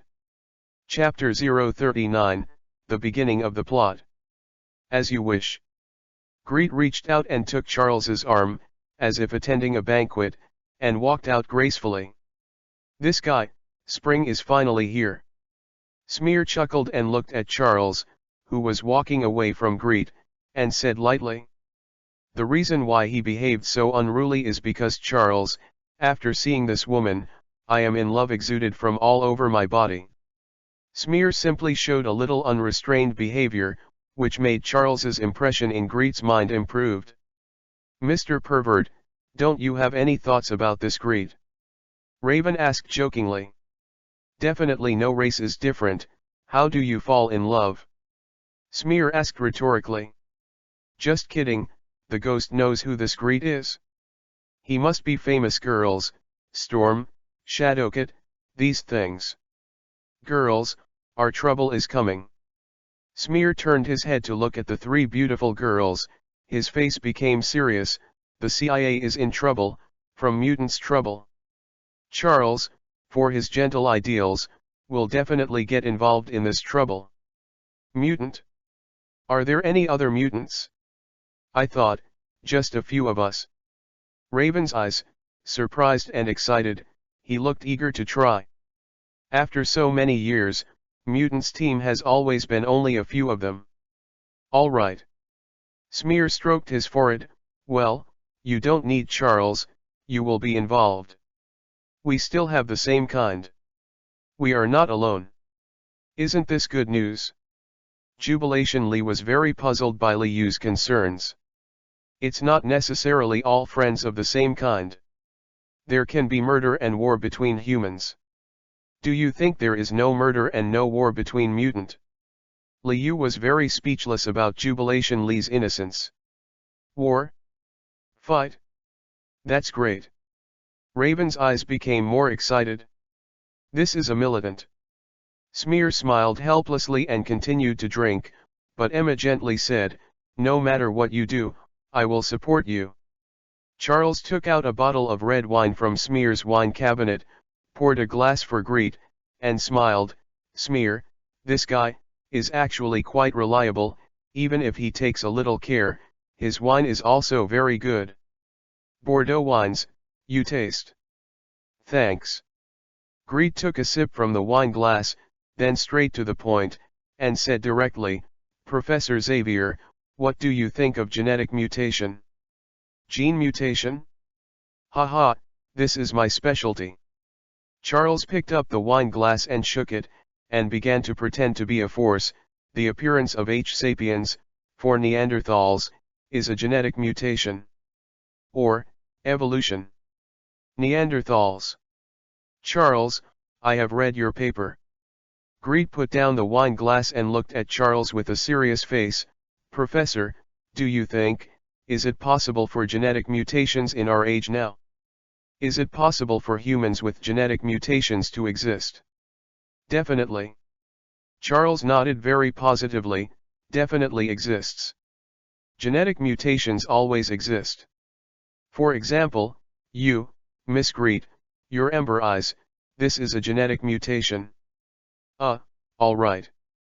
Greet was stunned for a moment, and shook her head helplessly. Professor, can you keep it secret? Definitely. Charles nodded quickly. So. Greet took out a pile of materials from the bag behind him and handed it to Charles. Professor, you should look at this. This is a photo. Above is a man with a whirlwind in his hands. Charles looked at the photo and asked strangely, the shooting angle is quite good, and it can achieve this effect. This photographer has good skills. This is not filmed, but this man can really master the whirlwind. Greet said with a serious face. Gretel looked at Charles with her arms folded. So, that's why I came to you. Professor of Genetics and Genetics, Your Excellency Charles. It's unbelievable. Charles was shocked and surprised. It turned out. There are so many of the same kind in this world. It's so wonderful. Master of the mind, Charles is very restrained from his own ability. If not necessary, never actively use mind ability to view other people's memories. Seeing Greet's information, Charles was both shocked and pleasantly surprised, and was very interested in this matter. Charles, I hope to get your help. Greet once again invited Charles to join the team to explore the truth together. Definitely. I will join. And, I will let Smear and the others join. Charles said happily. Smear and his women? They. Greet looked a little ugly, and to be honest, she still hated the playboy. Moreover, she is the CIA here. It's not the place where the playboys have a party. You brought in the playboy Smear and the 3 vase beauties. Are you kidding me? Chapter 040, What is the nature of human beings? Chapter 040, What is the nature of human beings? Seeing Greet's disbelief look, Charles chuckled, and said, although Smear looks like a playboy, he is a professor of genetics and genetics, the youngest professor at Oxford University, and there are also certain achievements in scientific research and development. Do you know how the neutron bomb is produced? The most important formula is calculated by Smear's calculus. Listening to Charles introducing Smear's knowledge reserve, Greet's eyes widened, unexpectedly looking like a bohemian playboy would have such an accomplishment. Not only that, but he has studied medicine, chemistry, geography, mathematics, history, and philosophy, and he has achieved outstanding results. I am not as good as him because of his talent, Charles said with a serious face. Even Raven is influenced by Smear and is also an expert in genetics. Jubilation Lee, whose parents are PhDs, is a national gymnastics athlete and an expert in chemistry. Emma is also an expert in psychology. Definitely this is not the most important thing. Yes. Charles shrugged. Smear is a friend he has been with for almost 20 years.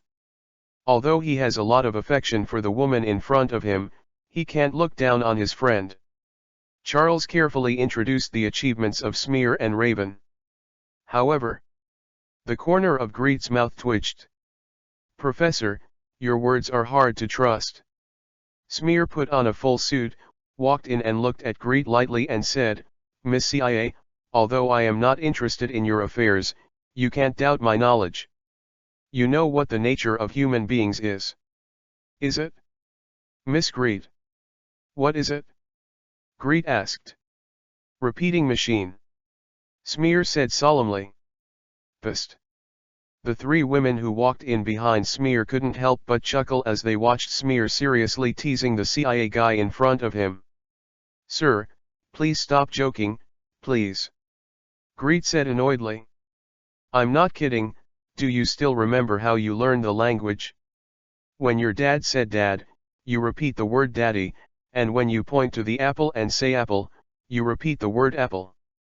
Then you start to change the repetition style, and when you see a pear, you still repetition apple. At this time, the adult will say, this is a pear, not an apple. You begin to recognize this distinction, and then when you see adults say dog, cat, and cattle cat, you can use flower dog for similar situations. This is poor quality repetition.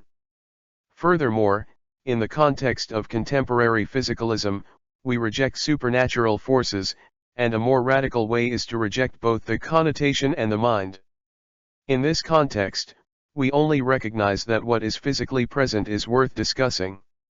So, the essence of human beings is the repeater.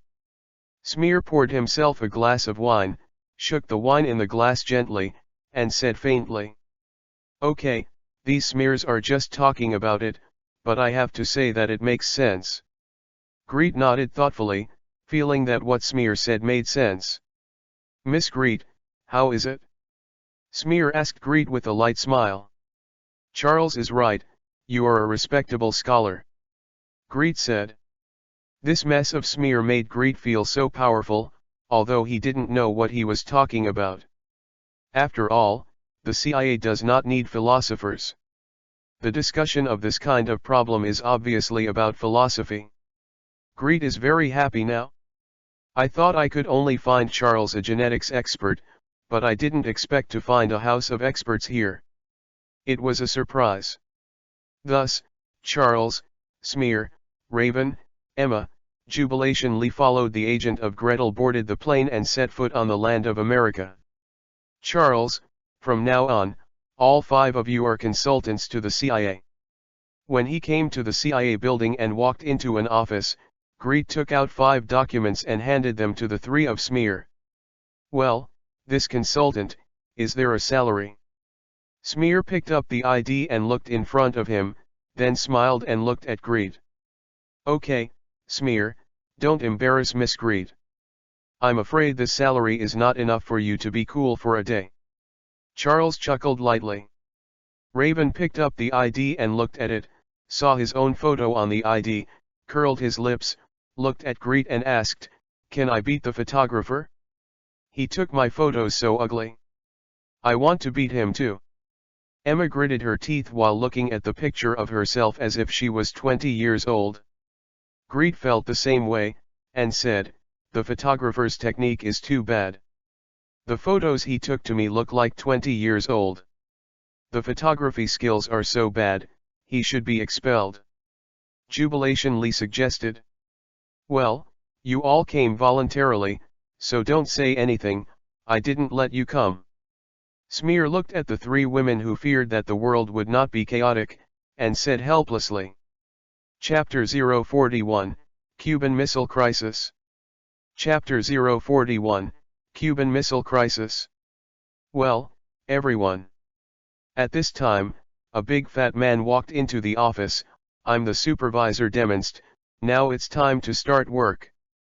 A copy of the document was handed to the 5 Smear people, and the supervisor demonst said to everyone, everyone, this is a major task involving the survival of the world.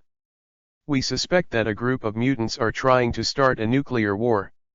He pressed his hands on the desk, and Munster lifted his eyes and glanced at the crowd with a serious face. Now, gentlemen, find out their weaknesses. Find out the reason for their mutation. Your job is save the whole world. We will do our best. The righteous Charles, who has always had a sense of mission to save the world, answered impassioned. On the contrary, the others are more curious about their companions than saving the world. Thanks. Seeing only Charles's answer, de Munster nodded helplessly, turned and left the office. Deploy nuclear missiles in Turkey? My God, who brought this up? Stop him and shoot him. After reading the information, Charles yelled in surprise. Ha ha. Arranging a nuclear bomb in Turkey is equivalent to sticking a dagger in the back of a polar bear, and the polar bear will go crazy. Raven laughed a little gleefully. In fact, the polar bear has gone crazy. Greet sighed helplessly and said, it is said that the polar bears are discussing the possibility of placing a nuclear bomb in Cuba. Oh, that's really interesting. Smear raised the corner of his mouth and reached out to make an explosive gesture. Bang. The world is peaceful. Smear, now is the time to discuss business matters, don't be weird. Jubilation Lee hammered Smear and went straight all day long. This is a group of mutants playing tricks. We need to find them and stop them. Gentlemen, we don't know anything about mutants. Now, we need you genetic experts to give us advice. Gretel looked at Smear and Charles expectantly. Comments? No. In fact, there is a better way. Charles stood up with a smile, and activated his psychic powers. Only mutant can fight against mutant. Greet was stunned for a moment, then, looked at Charles in shock, and exclaimed, the voice in your head. As you can see, I am also mutant. Charles looked at Greet with a smile on his face. Charles, you must be crazy. Raven shook his head helplessly. A blue light flashed across his body, turning into the true appearance of blue skin. What did you expose us all of a sudden? Emma complained. Her body turned into a brilliant diamond, and then returned to its original shape. Charles, if this is your choice, I will stand with you, my friend. Smear smiled and stretched out his hand to grab a metal falcon statue on Greet's table, slowly floating in the air. Jubilation Lee smiled, and various energy balls appeared all over his body. Oh, cake seller. Greet covered her mouth and didn't recover for a long time. The CIA responded quickly. After learning that Charles and Smear were mutants, they quickly set up an emergency response team. Faced with the crisis of nuclear war, even if the 5 Smear are mutant, no one cares at all. Only mutant can fight against mutant. Charles's words were understood by the CIA as using mutant to kill mutant. Charles, I have confirmed that Colonel Hankley, the NATO frontline commander, is in contact with mutant. Tonight, Colonel Hankley will meet with mutant. A few days later, in Greet's office, Greet informed Charles and Smear and others about the situation. So, is it time to act? Smear smiled, stood up, looked at Charles and said, I am very curious about those mutants, and I can finally see them. Yeah, I always thought that there were only a few mutants of us, and I didn't expect there to be so many mutants. Charles sighed. Smear also wants to know, if Sebastian doesn't have White Queen Emma, will he find another guy with mental abilities? An ability that is similar to teleportation, another ability that can control airflow, and 2 other guys did not show up. You have to be careful and not careless. Greet reminded. Then continued, I will bring an agent team to support you. Into the night? A heavy rain swept the New York harbor. Under the rain curtain, a cruise ship sailed towards the port. The flickering lights are like twinkling stars. I feel it, it's them. Charles pressed his temples, activated psychic powers, and found the target. In that cruise ship heading to the port, it was the mutants that were looking for. What? Suddenly, Charles had pain in roar, his face was pale, and he squatted down holding his head. Charles, how are you? Smear quickly helped Charles up and asked. Chapter 042, The Power of Full Heart. Chapter 042, The Power of Full Heart. Charles, how are you? Smear quickly held Charles and asked. I'm fine. We are exposed. The other party also has a spiritual ability.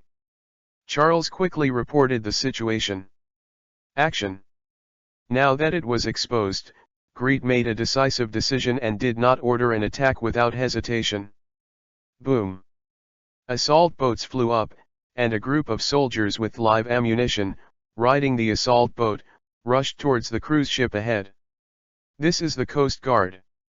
The ship ahead, stop immediately. Stop the ship now. On the assault boat, there was a loud shout from the tweeter. On the cruise ship, a man walked out with a tornado in his palm and threw it directly at the team of guards. In an instant, huge amounts of tornadoes directly destroyed this team of assault boats, and the soldiers were blown out and plunged into the sea. In front of mutant, ordinary people's attack methods are very weak. Boom.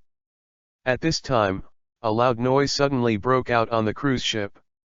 A huge amounts of anchor chain, like an angry dragon, broke through the water, and roar rushed towards the cruise ship with howling. On the winding anchor chain, stood a tall figure. Sebastian, our old accounts should also be settled. The anchor chain transmitted by Roar's whistle, like a giant python, was tightly wound on the cruise ship, and the huge force caused the cruise ship to quack and twist. Eric, you disappoint me so much. On the cruise ship, a figure in white raised his arm, and slapped the figure standing on the anchor chain fiercely. With a loud bang, the winding anchor chain vibrated violently, and Eric was blasted away from afar. Don't you understand my goals? Don't you understand my ideals? Eric, everything I do is justice. For mutants' future. I am not afraid of any challenges. Really? Executioner. Are you not afraid of any challenges? Then, as you wish. Smear saw Sebastian with a sneer at the corner of his mouth, and the figure Roar screamed, reaching out and pressing, a huge and boundless magnetic storm swept away and pressed against the cruise ship. Crunch. Huge amounts of cruise ships, like plasticine, were crumpled into a ball. Smear. Seeing this figure, Eric and Sebastian screamed together. Hi, Eric, my old friend. Long time no see. Smear's figure fell to Eric's side, stretched out his hand and patted Eric on the shoulder, and said happily, I am really happy to see you again. Smear, help me kill Sebastian. Eric was too late to greet Smear, drove the anchor chain, and smashed it hard at Sebastian. Child, it's been so long, haven't you recognized the reality? Your attack is meaningless to me. Sebastian didn't even lose a single hair even when the anchor chain hit him. The ability of energy absorption allows him to absorb all the attack kinetic energy, and it can't hurt him at all. Smear, be careful. Charles's voice rang in Smear's head. Whoosh. A man with red skin and a devil-like appearance appeared behind Smear in an instant, and a long knife was pierced against Smear fiercely. "Dare to attack me? Who gives you the courage?" Smear smiled coldly, turned around and grabbing the long knife stabbed by the Red Devil. "Eh? You?" The Red Devil saw Smear suddenly turned around and grabbed the long knife he pierced, but his palm didn't even scratch the skin, and he didn't know where he hit the iron plate. With a shoo, the Red Devil disappeared instantly, without the long knife, and fled back to Sebastian. "Catch them! Smear, Charles, catch them!" There was a gruesome roar from the communicator. "Pay attention to your tone, Miss Greed. I am not your subordinate, you have no right to order me," Smear said coldly. "Sebastian, I'm never finished with you." Eric drove the anchor chain and chased Sebastian with a hard hit. Regardless of his own attack on Sebastian, it seemed to be venting, and he was beating frantically. And the men beside Sebastian launched psychic powers on Eric. "Why are you here to join in the fun?" Smear propped up a mental barrier to directly block the psychic powers, but instead used his psychic power to shock the man's mind. In just an instant, the man's head shattered like a watermelon. Smear glanced at it disgustingly. Apart from disgust, he was deeply delighted. After he got the Shinik power, he didn't use it much. Unexpectedly, under the full open, it can directly blow people's heads. It's horrible. "Luther!"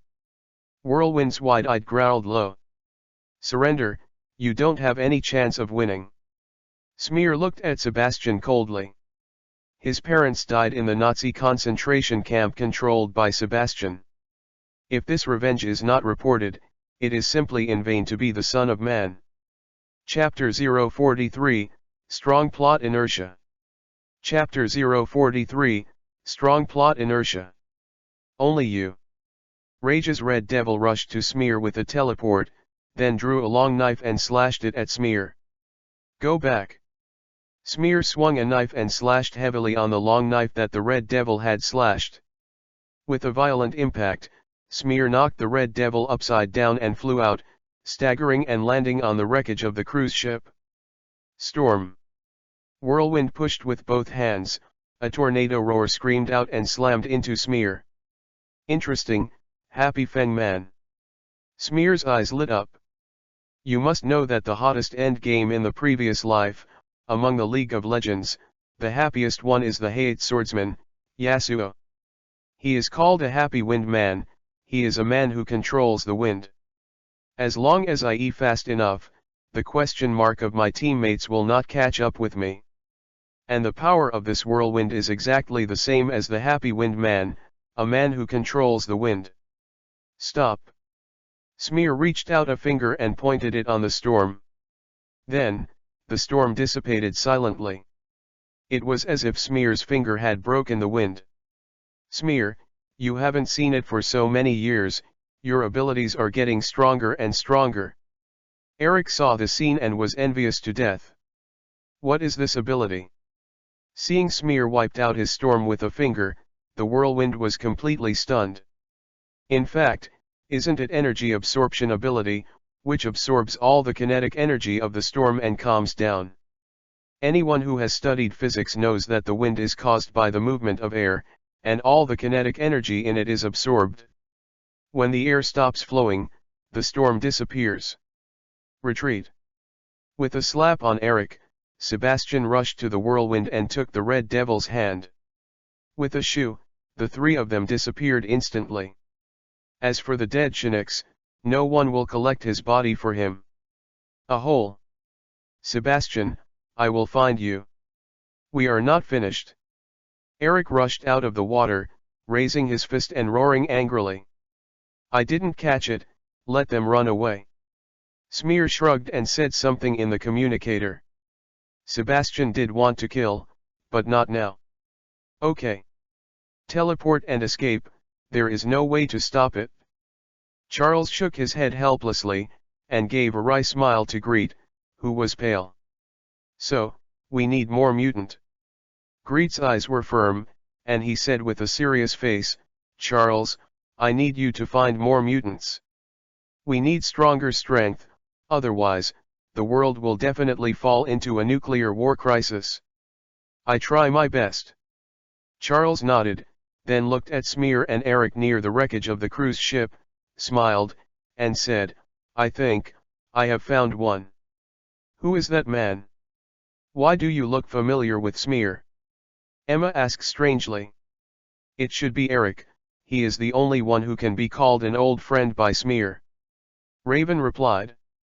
When did they meet? Jubilation Lee asked in surprise. The Nazi concentration camp was locked up in the same cell. Because Awakening had the power, they escaped together. It was a life and death relationship. The person who has been with Smear the longest, Raven, knows all these things. The side of the wreckage of the cruise ship. Why are you still entangled with Sebastian? Smear turned his head and glanced at Eric, surprised at the conflict between Eric and Sebastian.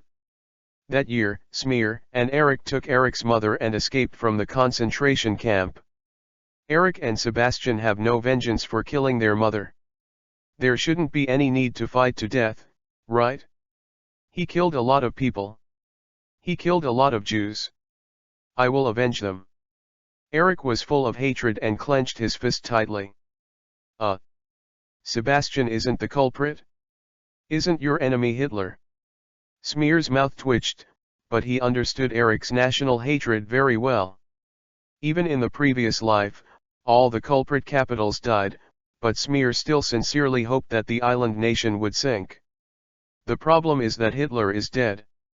The other culprit in the capital is dead.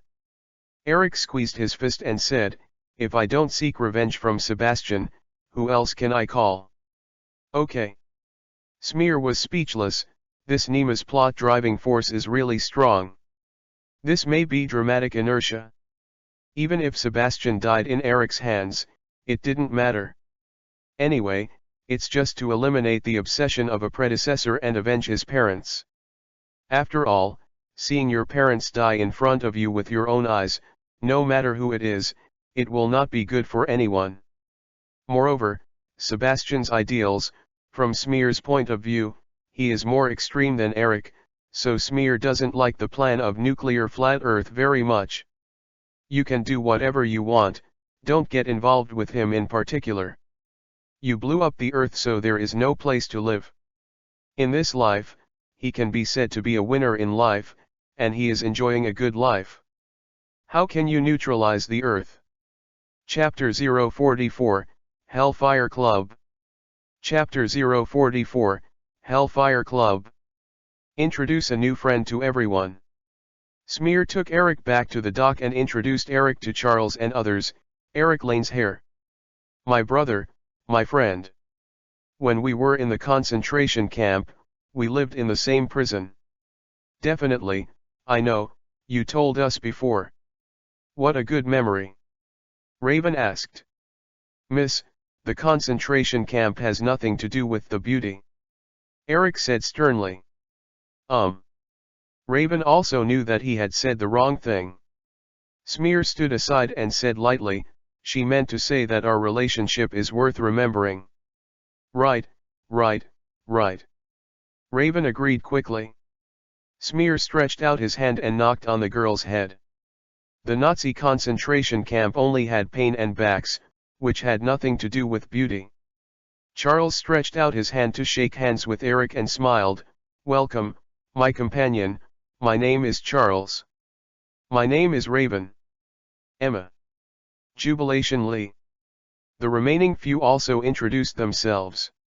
Eric's ability is magnetic control, nicknamed Magneto. Smear said with a smile. Introduce, these three are my women. Smear stretched out his hand to embrace the three of them, and introduced to Eric. Wow, you are so capable. Eric winked at Smear. Ha, definitely. Smear gave a chuckle, and generously agreed. Hey, I'm sorry to disturb you for the long-awaited reunion. But, we have run out of time. Greed looked at everyone with a serious face. The enemy has not been arrested, the crisis has not been resolved, we must start work immediately. Okay, you are the boss, you have the final say. Smear shrugged, let go of his arms, took the lead and walked ahead, hiring Roar, and said, let's go. Presumably Eric knows more about Sebastian and others. This news should be very important. After a while, everyone returned to the CIA station. In the office, Eric introduced the origins of Sebastian and others to everyone. Sebastian Schahn. A Nazi SS officer, a racist, and notorious executioner. His ability is energy absorption and release. Known physical and energy attacks are not effective against him. Luther, the guy who used his ability to deceive, was gathered by Sebastian. His ability is mind control, and he is now dead in Smear's hands. Red Devil, with red skin, looks like a demon. It has the ability to move instantaneously. The whirlwind can release the power of the storm. On the slide, there were photos of Sebastian, and Eric explained to everyone one by one, in these years, Sebastian has established an organization called Hellfire Club. In addition to these mutants, I suspect they have also collected more mutant. So, our enemy is stronger than imagined. Greet stretched out her hand and rubbed her eyebrows, and asked, is Sebastian's energy absorption and control invincible? We have no way to deal with him. This. Eric shook his head helplessly, at least I have nothing to do with him. I tried to control him with psychic power, but, my psychic power was blocked and it didn't work for him. Charles is also shaking his head. Don't look at me, my ability is shape-shifting, and I can only change myself. Raven shrugged and said, my ability is to make fire work, which also belongs to the category of energy. Jubilation Lee also said, mine is telepathy and diamondization, and it doesn't work either. Emma said, there has never been invincible power. Smear reached out and knocked on the table, and said with a smile, Charles, Emma, Sebastian can block your psychic power because of his helmet. He is not as strong as you think. Smear turned to look at Eric, and Smear continued, Eric, remember how I dealt with Sebastian back then? Imprison him. Then, poisonous, suffocated, mentally attacked, and there are ways to deal with him. Confinement. Lee nodded, this is a way. However, since the enemy has a Hellfire Club, we also need a strong mutant team. We will find more companions. Charles nodded, pointed his head, and said, my psychic power can sense the existence of mutant. I will find them. Everyone's office space needs to be changed. Greet shrugged, and said helplessly, some people in the CIA think that working in the same place as mutant is very stressful. All right. Charles shook his head helplessly. Smear looked cold and sneered, really? Treat us as monsters? Then let them solve the Cuban Missile Crisis. We have no obligation to save the world. Mutants' power is far more powerful than they thought, and you can tell the fool of the CIA, whoever doesn't want to do it, you can tell me, I can kick him out and choose another person to come up. Smear said coldly, he is not just mutant, he has more energy, if even a few CIA guys can't handle it, he can go to death. Chapter 045, Beast Hank. Chapter 045, Beast Hank. Smear calms down. If Sebastian's plan is successful, the land we live on will disappear. Charles quickly persuaded. Yes, even for our own survival, we are duty-bound to stop Sebastian. Eric said the same. Yeah. Smear responded coldly. A group of guys who are bewildered by lard, when this time is over, their current career will come to an end, and they will all roll to me to feed the pigs. Smear took the lead and walked out of the building. It's not the time to care about these idiots, but to stop Sebastian's plan to neutralize the Earth first. In the future, I'm slowly reckoning. Is it true that Stark Industry, the United States industry leader, is given for nothing? Damn, we are helping them, we are not monsters. Leaving the CIA building angrily, Raven stomped his feet fiercely, and the faces of the other two girls were also very ugly. In fact, in their eyes, we are monsters. Eric shrugged his shoulders and said faintly, I have heard a lot of monsters called roar over the years. Okay, calm down. It takes a while for people to accept a new thing. Charles persuaded. The question now is, where is our office space? Do we need to rent it ourselves?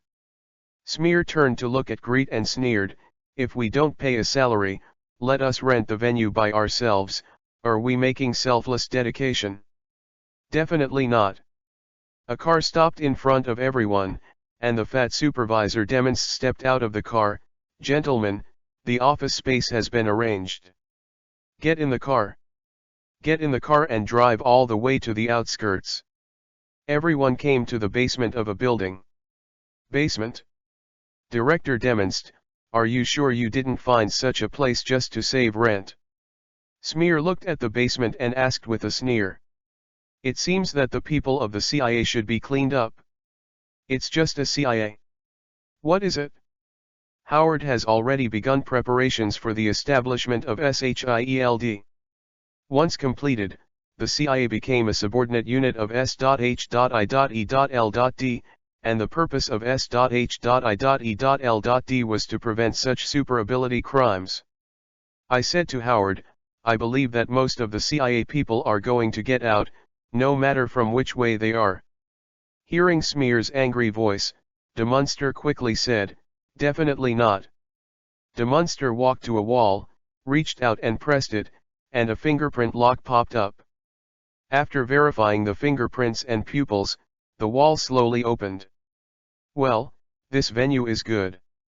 An underground research institute, although the icy style makes people feel a little deserted, but the venue is not bad. Everyone, you are here for the time being. If you have any needs, talk to my assistant. De Munster led the crowd into a hall and called Roar inside, Hank, come here. Coming. A tall and thin young man walked out from the back of the hall. This is Hank. My assistant. He will help you settle down so that you can find other mutants as soon as possible and form a mutant team. De Munster introduced to everyone. Find mutant? Haven't you already found one? Charles pointed at Hank and asked in surprise, your name is Hank? What is your ability? Both Demonst and Hank were dumbfounded. Welcome, my companion. Raven showed the original shape directly, showing the original shape of his blue skin. A coin in Eric's hand floats and spins, and Charles's voice reaches Hank's mind. As for Smear, a coin pops out, and this coin is spinning in mid-air with Smear's thoughts. Emma's whole body turned into a dazzling diamond. Jubilation Lee has a dazzling firework all over his body. You all. Hank's face was shocked, and then, quickly took off his shoes, revealing his palm-like feet. Oh! With a roar, Hank used his hands and feet together, and quickly ran up the wall, grabbing the blades of the ceiling fan with his feet, and hanging upside down. Obviously, Hank is also a mutant. We need to find more mutant. In the underground office, everyone gathered together. Charles pointed to his head and said helplessly, my mental power is not covered enough. I need to amplify my brain waves to find more companions. Brainwave amplifier. Hank stood up and said with a smile on his face, everyone, I would like to give a grand introduction. I graduated from the Massachusetts Institute of Technology and have a PhD degree in electromechanical engineering and automatic control. I happen to have a research project for the instrument Charles needs. Degree. Smear scratched his head. He also has a lot of degrees. They are both mutant, so let's save face. I won't slap my face anymore. Chapter 046, Charles, the bald head is your home. Chapter 046, Charles, the bald head is your home. Huh? Beast shouldn't have well-developed limbs. Are you showing off your IQ? Raven asked half-jokingly. Hank's cheeks are slightly red, not sure if it is out of shyness or something else. Go see Hank's work. Everyone is very interested in what Hank said about the brainwave magnifier. Ascending from the elevator to the ground, on a piece of green grass, a spherical building with a height of more than 10 meters was erected. This is the result of my research on brainwave control equipment. I originally wanted to make a brainwave amplifier to remotely control fighter jets. As a result, the brainwaves of ordinary people can't activate this instrument. After boarding the sphere from the gangway, Hank opened the hatch on the sphere and entered the sphere space. It is surrounded by dense lines and electrodes, and the walls are full of various indicators. In the middle, there is a seat. Above the seat is a helmet with numerous wires connected to it. I suddenly feel a bad feeling. Charles sat on the seat, watched Hank connect various wires, manipulate various switches, and looked at everyone with a wry smile. Charles, it's better to shave your hair. After Hank finished his preparations, he picked up his helmet and walked to Charles's side and made a serious suggestion. No. Never. I hate bald heads. Charles swore to the death. You are still young, and you will understand later that a bald head is your best hairstyle. Smear smiled and walked up, speaking very seriously. After all, Charles will look like a bald head in the future. Smear stretched his hand on Charles's back, turned his head to look at Hank and said, Hank, put on a helmet for him. Let's join hands to unleash our spiritual power. You also have spiritual power. Hank looked at Smear in surprise, and said, Smear, aren't you like Eric, both of which are magnetically controlled ability? No. His ability is very peculiar. Copy, his ability is a copy of the ability of other mutants. Charles talked about Smear's ability. No wonder. No wonder when you were locked in a concentration camp with me, you were able to awakening the ability controlled by the magnetic force. It turned out to be like this. Eric suddenly realized that he smiled and hammered Smear with a punch and said, Smear, it turns out that you copied my ability back then. I thought we were born brothers. It turned out to be like this. Haha, Eric, we were brothers. Smear replied with a smile. Yes, we are all brothers. We mutant are all brothers and sisters. Eric smiled and nodded. Now, let us find more brothers. Charles reached for the helmet and put it on his head. Get ready, Charles, I'm going to start the instrument. Hank walked to the console, reached out and held the start button, and shouted, It's now. Hey. Arcs jumped on the ball, and the huge amounts of electric current buzzed. Smear poured psychic power into Charles's power, and there was a violent roar in his mind, and a bright starry sky appeared in front of the two of them. That is the brilliance of life. That is the glory of the soul. The brilliance of life and soul is dazzling. Hundreds of millions of stars are shining, like a dazzling galaxy. Most of them are white brilliance, which are ordinary humans. There are also a small part of red brilliance, and those are mutant. Mutant, born with psychics, feels different from ordinary people. Pain. Fear. Sadness. Solitude. My companions, I will find you. We will build a warm home. A home belonging to mutant. Charles felt the pain, fear, and loneliness in Mutant's heart, and 2 lines of tears rolled down his eyes. That's how Charles's soul sovereign name comes from. At this moment, Smear followed Charles, felt all the emotions in Mutant's heart, and had a clearer understanding of Charles's power. Empathize. Charles's psychic power, when he touches anyone, he can fully feel everything in his heart. Sad. Pain. Despair. Fear. 7 emotions and 6 desires, joy, anger, sorrow, and joy. Charles can empathize with everything in the other's heart. It's no wonder that Charles's spiritual power will be so powerful in the future. This guy is not a virgin, but a respectable revolutionary and pioneer. Smear sighed lightly. This feeling was very shocking for him. But Smear is not Charles. He has such a great ideal. He is not willing to be such a compassionate mother. He is still the most comfortable being himself. Not long after, Charles opened his eyes. I have found them. Turning off the brainwave amplifier, Charles took off his helmet and said with a smile on his face, I have found them. I have found many companions. Very good. Everyone happily roar. What are you waiting for? Let's go find our companion. Smear said with a smile on his face.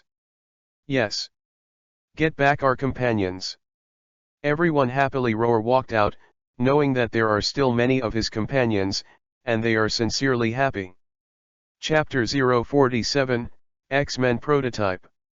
Chapter 047, X-Men Prototype. Las Vegas. In a feasting club, Charles and Eric are sitting side by side on the bed. In front of the two, a beautiful and revealing woman walked in with her waist swaying and her face full of flattery. Two people? This requires more money.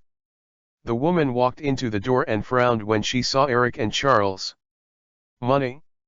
Is it this? Eric stretched out his hand and waved. A series of coins flew out of his pocket, whistling around in midair. Wow! Cool! The beautiful woman's eyes lit up. She stretched out her hand to untie her clothes. A pair of dragonfly wings appeared on her back, and flew into the air with a swish. My name is Dragonfly. I thought. I'm the only one. No, you are not alone. Charles's voice rang in Dragonfly's mind, smiling at Dragonfly. Welcome home, Dragonfly. It's amazing. The Dragonfly laughed happily, tears rolling down his eyes. At the same time, in a dilapidated room in Old Brooklyn, a young man wearing a mask walked through the door. The days when I can't speak are really tragic. The young man unfastened his mask and tore a piece of tape from his mouth. The sharp pain of tearing off the hairs made the young man irritate roar. Boom! A violent sound wave rushed out, and the table in front and the various debris placed on it were all shaken to pieces. Oh, damn it! Here again. The young man looked depressed, holding his head speechlessly looking towards the sky. It's just that you didn't control your power. You have to learn to control, not to escape. Suddenly, a voice rang behind the young man. Who? The young man was shocked, turned around and asked. Then, another sound wave rushed out loudly. God, I killed someone. The young man hugged his head and wailed in pain. He knew the destructive power of his own sound wave. No matter who came, being hit by this sound wave would definitely shatter the internal organs and die. It's not that easy to kill me. Smear smiled and waved his hand. Energy absorption ability turned on, absorbing all the energy contained in the sound wave. The huge amounts of sound wave oscillated and disappeared instantly. You. The young man stared blankly at the man and woman standing in front of him. Then, he saw Raven turned into blue skin. As you can see, Sonic, you are not alone. Smear smiled and stretched out his arms towards Sonic. My name is Smear, this is Raven, my girlfriend, and we have many companions. Welcome home, Sonic. Companion. That's great. Sonic happily shook Smear's hand. This is a dragonfly. This is Alex, this is Darwin, this is Soundwaves, this is... In the underground station, everyone meets, and Charles introduces the new companions to everyone. In addition to the mutants that appeared in the original play, Charles also found a dozen other mutants thanks to the help of Smear. Welcome home, everyone. Music. Drinks. This is a party. Celebrating the joining of new companions, everyone was very enthusiastic. Smear, I saw a very strange guy. Charles picked up his glass, walked to Smear, touched Smear, and said very depressed, I found him in a bar with Eric. That is a very dangerous person. From his heart, I only feel when it comes to cruelty and destruction, it's like a brutal beast. Then what? Smear looked at Charles with a smile on his face. He naturally knew who Charles was talking about. Except for this guy Wolverine, who else is there? Wolverine. The favorite character in the previous life, unfortunately. Wolverine can no longer play Wolverine, but being able to see real people can be regarded as making up for this regret. Then, Smear smiled and looked at Charles. Smear was sure that the answer to Charles was definitely the classic greeting. Charles shook his head with a wry smile, and said helplessly, I told him that we are companions, we are the same kind. He directly replied, Fax squid. Ha ha ha. Smear couldn't help laughing when he heard the words, as expected. This is Wolverine.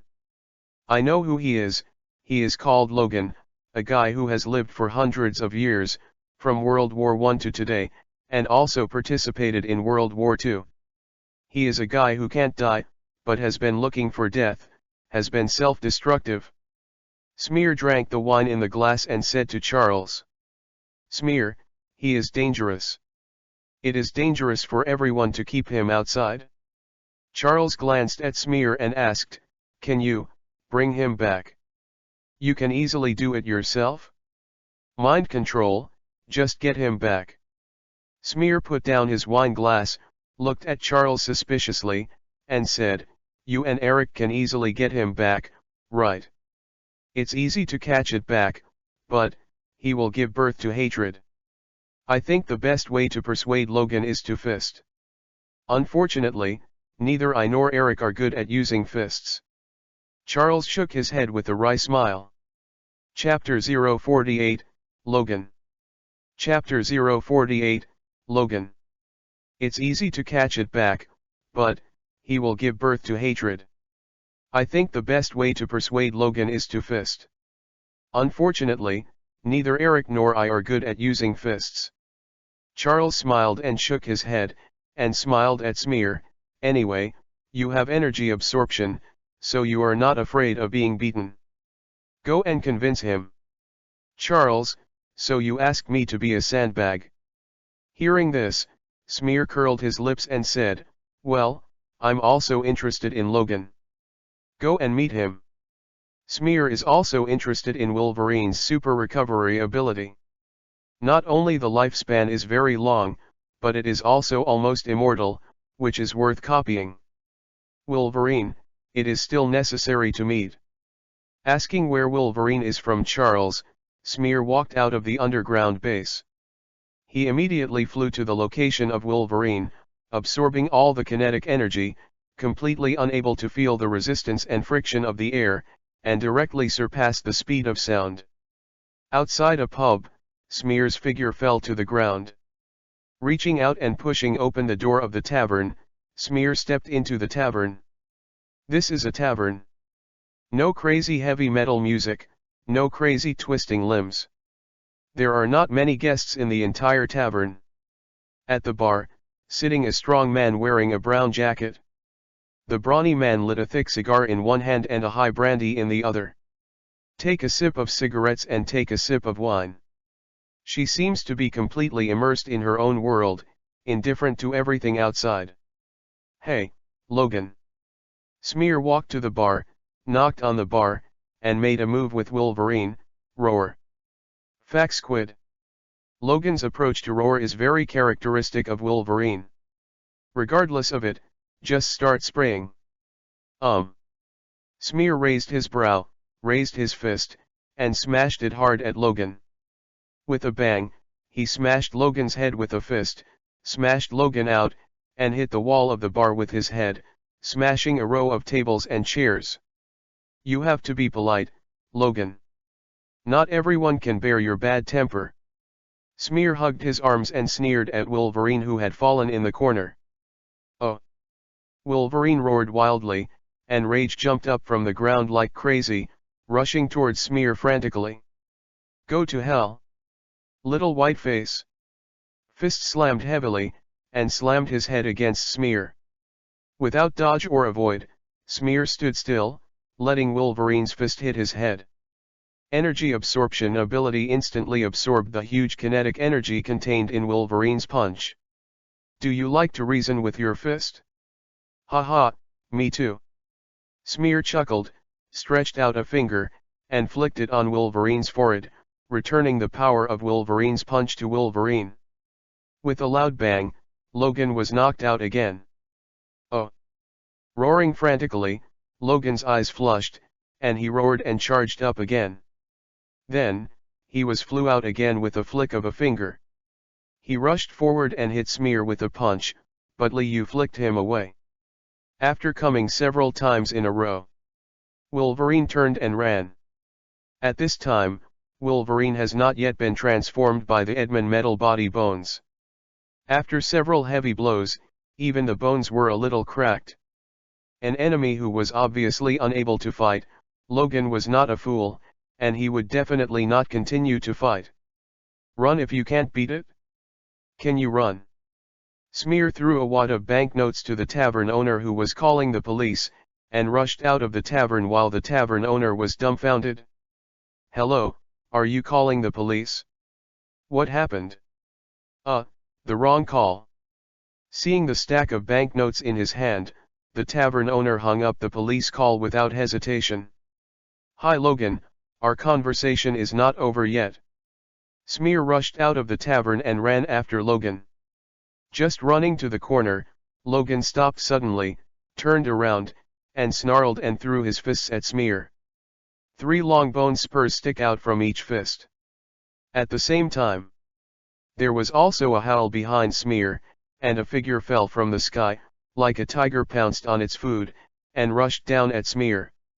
It was a strong man who was more than 2 meters tall, with 10 pointed fingers and 10 nails more than 2 inches long, flashing like a tiger's claw, and he grabbed his head against Smear. Wolverine, Sabretooth. The 2 brothers ambushed Smear.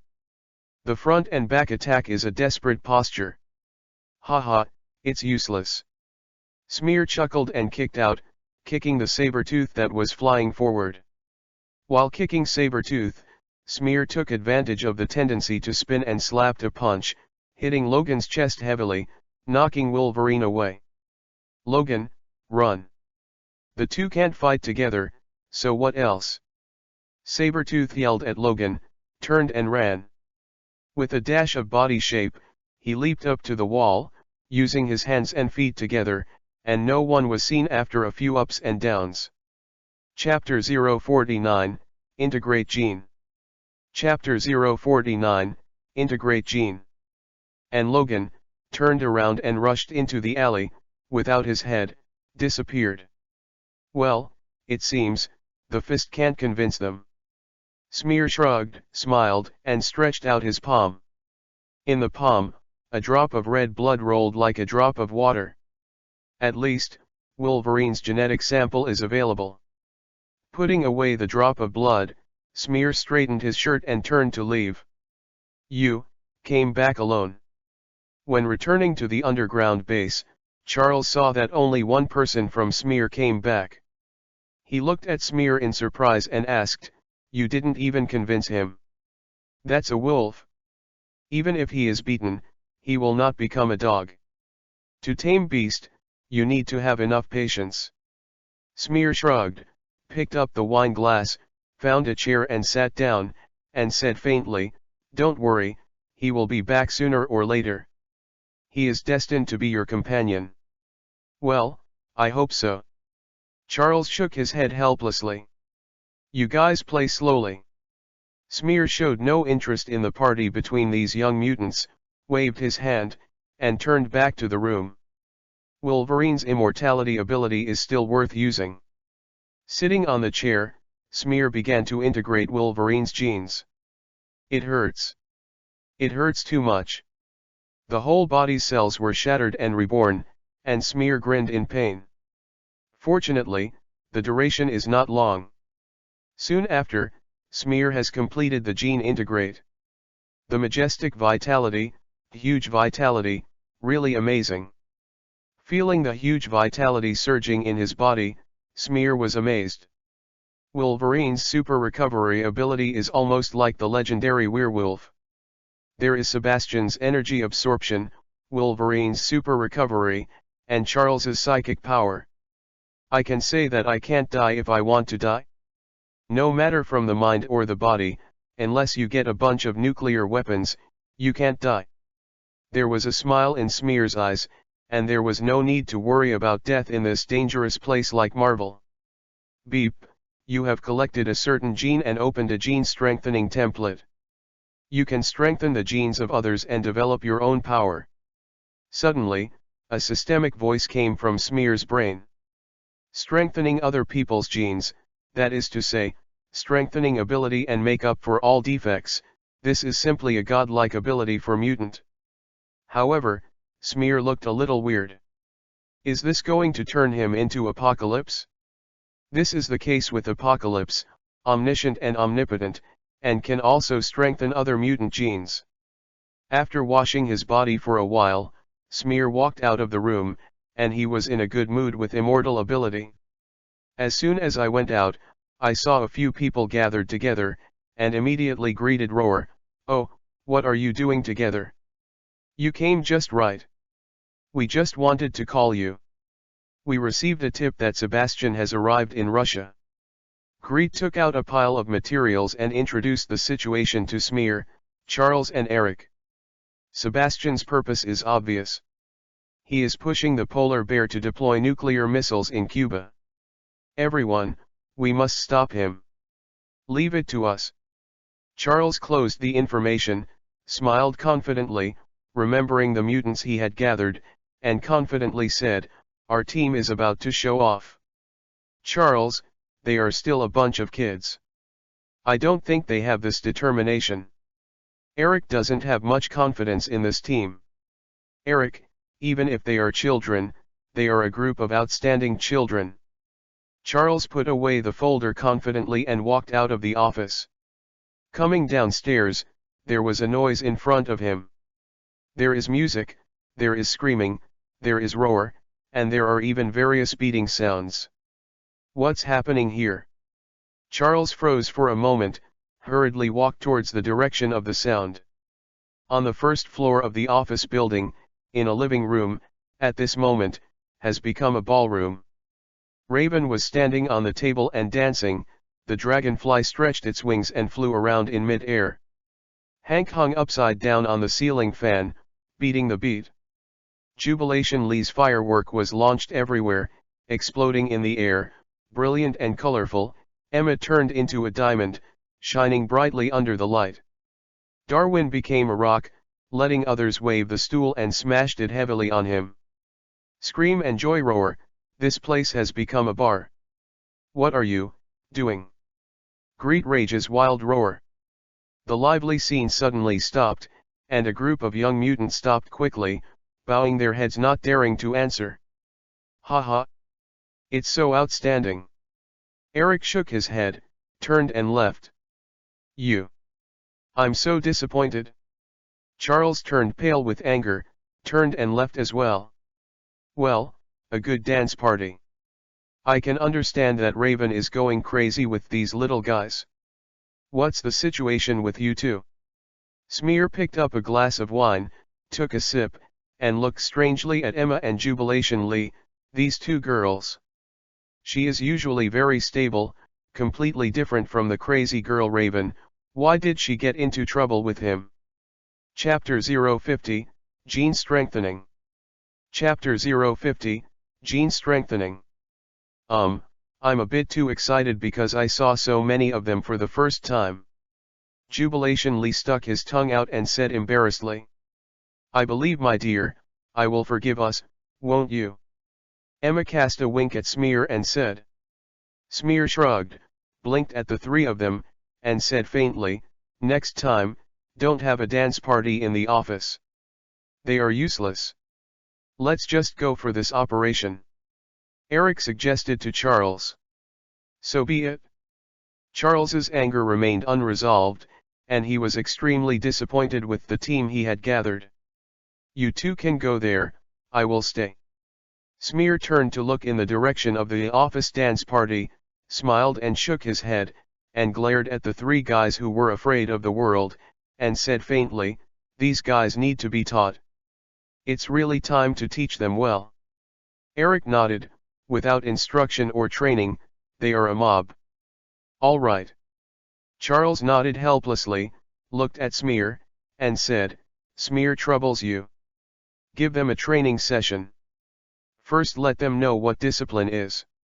"Give it to me." Smear waved his hand, turned and walked in the direction of the office prom. "Hi, beauties, boys." Smear stepped into the office, beckoned to the mutants, carried his hands on his back, looked at the little guys, and said, "Charles told me, you need a training. Are you ready?" "Oh, God. Training. We are not agents. A group of teenagers, it is the time for rebellion. How can you be interested in training or something? Definitely, you are not an agent." Smear nodded, pointed his finger at Mutant, and said, "But, don't you want to control your power? Sonic, when you talk, you will accidentally break the glass. Hank, your real power is still lurking. Raven, you don't even understand your potential. You do not need training." "Well, you are right. After the mutant awakening ability, it takes a period of familiarity and exploration. Most people don't understand their power, let alone have much control." "Very good." Smear raised the corner of his mouth, stretched out his hand, and a row of test tubes appeared on the table. He looked at all the mutants and said, "Everyone drips a drop of blood. I must first study it clearly and understand the nature of your abilities. So do the three of you." Smear looked at the three ravens. "Blood drawing, really not a pleasant experience." Raven grumbled, the first to bite the tip of his finger and squeeze a drop of blood into the test tube. What mutant hates most is research and experiment, which makes them feel that they have become guinea pigs. After a while, a dozen test tubes were delivered to Liu. "Very good, you take a break first. After I have analyzed your strength clearly, I will give you targeted guidance." Smear put the test tube away, turned and left the office. The so-called analysis is to let the system strengthen the gene and return it to the mutants. Compared with Apocalypse, it is still very troublesome. However, for the so-called Four Horsemen of Apocalypse, Smear estimates that Apocalypse can only strengthen the genes of 4 people, but there is no limit to the number of people in Smear's strengthening. Raven, Smear, reliable. A drop of blood can develop power characteristics, which makes many mutants unbelievable. There is no more reliable person than my dear. He said that if he can study it, he will definitely be able to study it. There is no doubt about this. Raven has plenty of confidence in Smear. Having known each other for many years, Raven felt that Smear never seemed to be unable to do anything. In the room, Smear collects all these genes, and then divides them into 2 for the absorption strengthening. Half of them were systematically made into strengthening agents, and the test tubes were affixed with their names. Smear once again tasted the pain of gene integrate, and they still had 7 or 8 copies together. After half a day, Smear gathered everyone together and came to the underground base. "I have studied your genetic samples and optimized and adjusted some defects. And the abilities have also strengthened." Smear took out a metal box, opened it, and showed it in front of everyone. A row of test tubes are neatly arranged in the box with liquids of different colors. These are the capabilities of the system. Defects? Optimization adjustments? Strengthening ability? Really? Emma asked in surprise. Hank blinked, a glimmer of expectation flashed in his eyes, and asked, "Which aspect of your optimization and adjustment?" "Yeah. What's the matter?" Raven is also very interested. Hank's feet are the same as the palms of his hands. Raven's blue skin is covered with scales. This is the most painful part of their hearts. Even if humans can accept mutant, but their appearance does not conform to aesthetics. Don't you know if you try it yourself? Trust me, it will surprise you. Smear smiled mysteriously and said lightly.